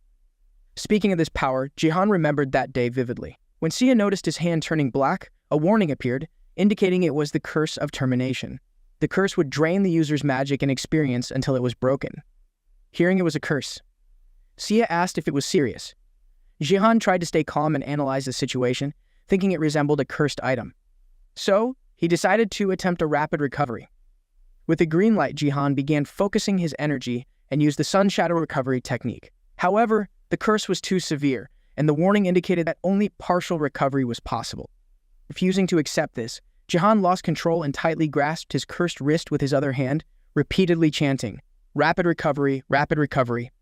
After a while, JiHan finally managed to break the curse and sighed in relief. The true nature of the curse was then revealed. It was an S-rank item called the Sun Shadow of the Dark Queen constellation. It could transform into the Eclipse Dark Sword, which could be upgraded by the Dark Queen. As the detailed item description was revealed, JiHan's hand returned to normal. Sia, astonished, exclaimed, "Look at your hand, uncle. Is it okay now?" JiHan reassured his niece, "Yes, it's fine now." But at that moment, a dark voice echoed, mocking them for being overly dramatic. Startled, they saw a shadow emerge from the void. JiHan quickly reacted, telling his niece to step back and standing ready to face the danger. The shadow then faded and reformed into a smaller figure. In an instant, a miniature version of the Dark Queen appeared. Despite her size, she still radiated authority and power. Surprised, the two of them watched as she introduced herself as a replica of the Dark Queen constellation. She landed on the edge of the table and explained that her original form was intrigued by JiHan's strength and had sent her to assist him. Therefore, from now on, she would serve him as her master. JiHan didn't know whether to be happy or concerned. He had just escaped a crisis and now had this new addition. He had no idea what was happening. Just then, the system notification informed him that Ariel, from the Dark Queen's replica constellation, had gifted him a new skill, Dark Spirit. Hearing about Dark Spirit, JiHan felt much more upbeat. This power allowed him to use ghosts as weapons. He thought it wasn't ready for BattleNet fights yet, but it would definitely be useful. Ariel, annoyed at being ignored, asked if JiHan was listening to her. She told him to increase the Dark Spirit stats. JiHan acknowledged its usefulness, but felt she was like an annoying mosquito buzzing around his ear. At the dinner table, Sia sat down, complaining about how hard the instructions were. JiHan, sitting across from her, assured her that she had done very well for a first attempt. The successful fight in the morning and her uncle's praise made Sia feel elated. However, she was curious about JiHan's response to the offer from the top US guild. JiHan said he planned to decline. Sia was surprised, noting how much money they offered. But JiHan knew his own abilities and believed he could earn that much on his own in the future. Additionally, he didn't want to join a guild managed by someone else. He wanted to create his own guild. To reassure his niece, he revealed that he already had support for this venture. Li Huoyan had just sat down when she was so surprised that she took off her glasses and asked JiHan to repeat himself. JiHan, sitting across from her, repeated his request. He wanted Li Huoyan to become the guild master of the guild he was creating. Hearing it a second time, Huoyan was even more shocked. She asked JiHan where he got that idea. Unlike her, he calmly sipped his tea and explained further. Although she would be the guild master in name, he would handle the management tasks. Huoyan reminded him that she was part of the current guild. She was a sales manager for the guild, not a player dependent on them. JiHan acknowledged that she was right. Huoyan, feeling overwhelmed, held her head in her hands. She understood JiHan's point. He needed a guild master. But in her opinion, a guild master should be a strong player who could represent the guild. She felt more suited to a management role and didn't understand why he offered her such an important position. JiHan put his tea down and asked if she had a support gift. He knew that thanks to it, all her activities gained an additional 10% XP. He guessed she found it useless because it couldn't combine with other XP boosting items. The more JiHan seemed to understand, the darker Huoyan's expression became. Ge Yang, standing nearby, was also stunned. What JiHan mentioned was something Huoyan hated the most. JiHan knew that, but he believed that once Huoyan became the guild master, the true value of her gift would shine. With his confident demeanor, Li Huoyan was convinced that JiHan was serious. She thought he knew something she didn't. It was puzzling why JiHan was so sure, considering the item was ranked A, but experts had deemed it useless. Her gift, called Nurture, helped players grow rapidly. This time, Huoyan wanted to trust JiHan because he recognized the value of her gift. However, becoming the guild master of another guild was still a difficult decision. Noticing her hesitation, JiHan added that he would reward her by sharing the results of future BattleNet matches. This offer hit the mark and Huoyan's face lit up. Even Ge Yang, standing nearby, felt uneasy and tried to caution her. But within 3 seconds, Huoyan, as if finding gold, disregarded her image, salary, and the contract details. She decisively walked over to JiHan and agreed. The speed of her decision left Ge Yang stunned and calling out in vain. Without hesitation, JiHan opened the system menu and asked Hoyan to sign here. Hoyan looked at the notification screen, hesitating between the two options. Ultimately, she chose yes. Once the system confirmed, a bright light emanated from the screen. As the light softened, a notification appeared stating that the support gift, Nurture, would now apply to all guild members. The growth rate increased to 200%, and team members would receive an additional 30% XP after successfully signing the contract. Everyone using a mobile device received a notification on their phones. JiHan had started a live broadcast to announce the opening of the guild. However, it wasn't JiHan on the stream but Li Hoyan. Smiling brightly, she waved and greeted everyone. Hello everyone. You've probably seen the title of this stream, right? I'm thrilled to meet you all in the first broadcast of the Grand Tree Guild, and I am the guild master Li Hoyan. Viewers began leaving enthusiastic comments. Some complimented Li Hoyan's beauty, while others recognized her name. She was famous as the financial goddess of the existing guild. This information made viewers even more curious about what she was doing here. To answer their questions, JiHan appeared from behind, announcing that Miss Li Hoyan played a crucial role in his guild. As he mentioned, she was the guild master. To make things more exciting, JiHan snapped his fingers and said he would show everyone the guild's details. Immediately, the guild information screen appeared. The information revealed that the Grand Tree Guild currently had 5 out of 10 members. JiHan was the owner, and Li Hoyan was the guild master. The guild had a level 1 upgrade status and a growth rate at level 11. Notably, the guild's blessing effect was impressive. All members' stats increased by 1. Their growth rate increased by 200%, and they received 30% more experience after each activity. The benefits were so outstanding that viewers found it hard to believe such a guild existed. Li Hoyan continued to explain that the guild's theme was nurturing, and they were proud to have a higher growth rate than other guilds. However, the guild could only have a maximum of 10 members since it was still small. The current members included the founder, JiHan, herself as the guild master, Diego Masid, Yeon-si, who had just received a high-profile gift, and lastly, Lim Gaeon, who joined through a somewhat involuntary contract. The mention of Lim Gaeon joining through a deposit contract caught everyone's attention. They wondered what deposit meant in this context. Some compared it to the Pokemon daycare system. Lim Gaeon looked confused, unsure why she was there. JiHan then mentioned that everyone could follow the guild through the stream. Those interested in joining or signing a deposit contract should contact Guild Master Li Hoyan. From the side, Sia noticed her uncle forgot an important detail, so she whispered to remind him to explain the guild's name. JiHan almost forgot about that. He quickly turned back to the viewers and explained that the guild name Grand Tree was inspired by the proverb, "A big tree flowers late." This phrase refers to late bloomers. The words Grand Tree encapsulate the main idea behind the guild's name. At this moment, a simulated battle was taking place. Player Baron unleashed a powerful attack, causing the battlefield to explode with tremendous force. After the move, he smirked and remarked, "Oh, how boring." In front of him, JiHan emerged unscathed from the sea of flames, looking at him with disdain. The darkness of rage clouded Baron's eyes, making him look like a predator, more aggressive and determined to destroy his target. He vowed to end it all in one blow. Baron directed a fireball toward JiHan, creating a massive explosion. Smoke and flames obscured Baron's vision. As he wondered if that was the extent of JiHan's power, a figure appeared through the smoke. JiHan suddenly emerged from behind, charging like a predator. His movements were lightning fast, aimed directly at Baron with the intent to take him down. But at that moment, a blinding light stopped JiHan in his tracks. Baron had anticipated his every move. He raised his hand, unleashing a green energy field that trapped JiHan midair. The attack drained JiHan's energy, leaving him powerless and falling to the ground in defeat. With the outcome clear, the system announced the end of the training session. The simulated environment gradually disappeared. Aaron felt somewhat consoled, smugly thinking how pathetic JiHan had looked. He believed JiHan's previous victory was just due to luck. At that moment, a young man approached, praising Baron for his performance. He said that Baron easily defeated JiHan with only 50% of his power, so next time he would increase it to 75%. This sounded like an insult, implying Baron was weak. Furious, Baron gritted his teeth and told him to shut up. Another person then informed Baron that the guild master wanted to see him. When Baron arrived and heard the guild master's absurd request, his face twisted in anger. He couldn't understand why the guild master would ask him to join JiHan Guild. Was the guild master insane? As Baron lost his temper, Robert Gates calmly suggested that if he watched the recent broadcast, he might change his mind. Baron reluctantly watched the broadcast, but instead of calming down, his rage intensified. His red magic aura flared, making everything in the room float menacingly. He looked down and asked if the guild master was senile for believing such things. He thought it was clearly a scam. Did he look like someone who needed such help? He proclaimed himself the strongest in the world and warned Robert Gates never to mention that bastard's name in front of him again. Robert Gates realized Baron's hatred for JiHan was more intense than he had expected.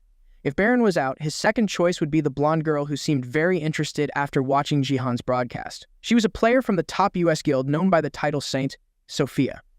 Since joining the guild, Lim Gaeyong has maintained a neutral expression.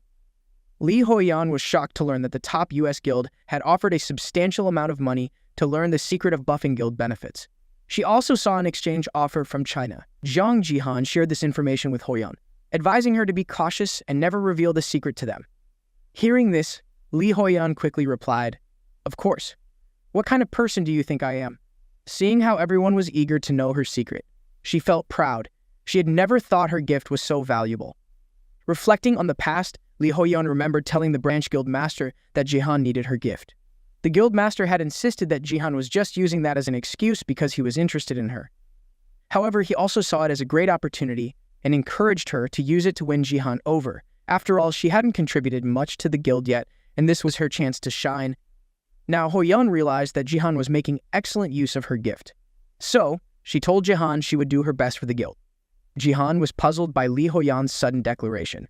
To him, she only needed to be the nominal guild master. Although he had planned to leave the guild once they had achieved enough and the members were strong enough, he now had to reconsider that plan. Unexpectedly, Lee Hoyan slammed her hand on the table and stood up, her eyes filled with determination. She revealed that her true dream was to become a guild master. She had already started betting on Battle.net to save money for establishing her own guild. She turned to Gaeyong for support, asking if she remembered correctly. Gaeyong, somewhat confused, replied that she wasn't really sure but guessed it was true. With a bright and determined look, Lee Hoyan vowed to herself that until she could create her own guild, she would dedicate herself to Grand Tree. She realized they needed to set up an office for the guild. She suggested using the common room at Sword Hall. Turning to Gaeyong, who was still a bit confused but always willing to help, she asked if she could post a job ad for an editor for their channel. Gaeyong reminded her that she was a bodyguard, not a secretary. JiHan, feeling overwhelmed, took a sip of water to clear his head. He wasn't sure if now was the right time to tell her the truth. In the interview room for hiring an editor, Lee Hoyan was in charge of the recruitment process. She greeted each candidate with a bright smile to ease the atmosphere and thanked everyone for coming. She suggested that each person introduce themselves so both sides could get to know each other better. The first candidate, Jo Yoonji, quickly spoke up. She mentioned that she had been creating and editing advertisements since high school and college. Moreover, this was her field of study. While listening, Lee Hoyan reviewed Yoonji's resume. She thought this candidate was quite impressive and even better than she had expected, especially since they urgently needed someone. However, there were many more candidates to meet, so she thanked Yoonji and moved on to the next person who had piqued her interest just by name alone. When it was his turn, a blonde candidate stood up straight, saluted, and introduced himself eagerly. He said he was very excited to work for Mr. JiHan and that his name was Lee Gambit. He confidently stated that he could edit videos, run advertisements, and handle everything Lee Hoyan needed. He even called himself the gem of the era. Hearing this, Lee Hoyan felt her blood pressure rising. Meanwhile, Lim Gaeyong was on the verge of drawing her sword to resolve the situation. But Gambit wasn't finished. He explained that he had admired JiHan since his early streaming days and was bursting with perfect ideas for JiHan's channel. He promised that if hired, he would dedicate everything to the Grand Tree Guild. Ending his introduction, Gambit winked and made a heart gesture with his hands, saying he was delighted to meet her. Lee Hoyan managed to keep her composure, but it was clear this interview was going to be quite the challenge. Lee Hoyan felt that this was more than enough. She stammered a thank you and asked Lee Gambit to sit down. She had called him for the interview because he was a creative streamer on BattleTube, but she wasn't sure what kind of craziness had just happened. The third candidate introduced himself as Kim Jiwoo. He had 4 years of experience editing videos at Guild XX and proudly stated that he was a veteran on BattleTube. He assured that if hired, he would use all his experience to become the most contributing member of the team. Lee Hoyan knew that Guild was quite famous locally, so she was curious why he applied here. In response, Kim Gaewoo explained that although Grand Tree was a new guild, having JiHan as the guild leader already gave it a great reputation. He believed that this position would help him improve his skills further. Hearing this, Lee Gambit realized he was at a disadvantage since his competitor had so much experience. Lee Hoyan found Kim Gaewoo to be a promising candidate and warmly thanked him. Before concluding, she asked if he had any questions for the guild. Kim Gaewoo wondered why JiHan wasn't part of the interview process. Lee Hoyan was surprised by this question but explained that she was in charge of management and that Jihan did not participate in the interviews. However, Kim Jae-woo didn't stop there. He continued to ask which floor Jihan lived on in the building. Lee Ho-yeon sensed something was wrong, but before she could answer, Lee Gambit lost his patience. He stood up from his seat, muttering under his breath that he found this guy annoying. Without warning, Lee Gambit rushed over, grabbing Kim Ji-woo by the shoulder, angrily stating that he had waited the longest to meet Jihan. He knew Kim Ji-woo admired Jihan too, but he should stay out of his personal life. The room fell silent, and everyone's eyes were drawn to an object on the floor. Lee Gambit, in a panic, said he had dropped something. On closer inspection, it was a carefully wrapped knife. Realizing he had been exposed, Kim Jae-woo quickly picked up the knife and tore off the wrapping. He then charged forward with the knife in hand. Furious, Kim Ji-woo demanded, "Do you really think you can run this guild smoothly after ruining the Sword King's reputation?" He roared, "Where is that bastard Jihan?" The Sword King didn't return because of him. Seeing no response, Kim Ji-woo lunged, aggressively yelling that he would kill the woman in front of him to teach Jihan a lesson. Sensing the danger, Lim Ga-yeon quickly stepped in to protect Lee Ho-yeon. However, before Kim Jae-woo could reach them, Lee Gambit swiftly grabbed his collar and threw him to the ground. Kim Jae-woo sat up in pain, wiping his chin with a look of anger and hatred. His attack had been too slow and predictable. Lee Gambit easily dodged it and countered with a powerful punch to Ji-woo's face. The punch left Ji-woo dazed, stumbling a few steps before collapsing to the floor. Seeing Lee Gambit step up, Lee Ho-yeon recalled something important. According to what she knew, Lee Gambit had initially been a gold-ranked athlete but had deliberately downgraded his rank. His main content involved lowering his rank to face weaker opponents, leveraging his superior skills to gain attention. Despite his quirky personality, his skills were impressive. After taking down Kim Ji-woo, Lee Gambit displayed a satisfied expression and remarked how wonderful it felt. To capture this memorable moment, he quickly pulled out his camera to take a picture. The title for his latest post would be "I protected Jihan from the Sword King's terrorist." He then crazily grabbed the terrorist's collar again, reminding him not to cause any trouble as he was about to go live. Meanwhile, Lee Ho-yeon quickly instructed Ga-yeon to call the police. After everything settled down, Lee Ho-yeon met with Jihan to inform him about the incident during the interview. She detailed the unexpected attack by Kim Jae-woo. After hearing the story, Jihan realized that Kim Ji-woo's true target was him, not Sia. The more he thought about it, the angrier he became, wanting to deal with that scumbag himself. However, Lee Ho-yeon reassured him, saying that everything was fine now and the situation had been resolved. Jihan apologized for his oversight and promised to increase security measures. He suggested they should continue looking for another editor. Lee Ho-yeon responded that it wouldn't be necessary since she had already found a promising candidate and would send the notification right away. After the interview, Lee Gambit was on edge, biting his nails and anxiously staring at his phone. This day lasted for several hours, preventing him from focusing on anything else. The longer he waited, the more uneasy he became. Finally, he stood up, clutching his head, and shouted, wondering when he would get the results. He didn't want to be rejected and worried that his overzealous behavior had left a bad impression. He regretted not personally taking down the bizarre terrorist. While he was lamenting and blaming himself, his phone suddenly rang. His heart pounded as he saw the notification on the screen. It was the news he had been waiting for. He had passed the interview. Detailed information would be sent via email in the coming days. At the same time, the first candidate also received a notification of acceptance. Seeing this, the man behind her praised her, saying she truly lived up to her reputation as the goddess.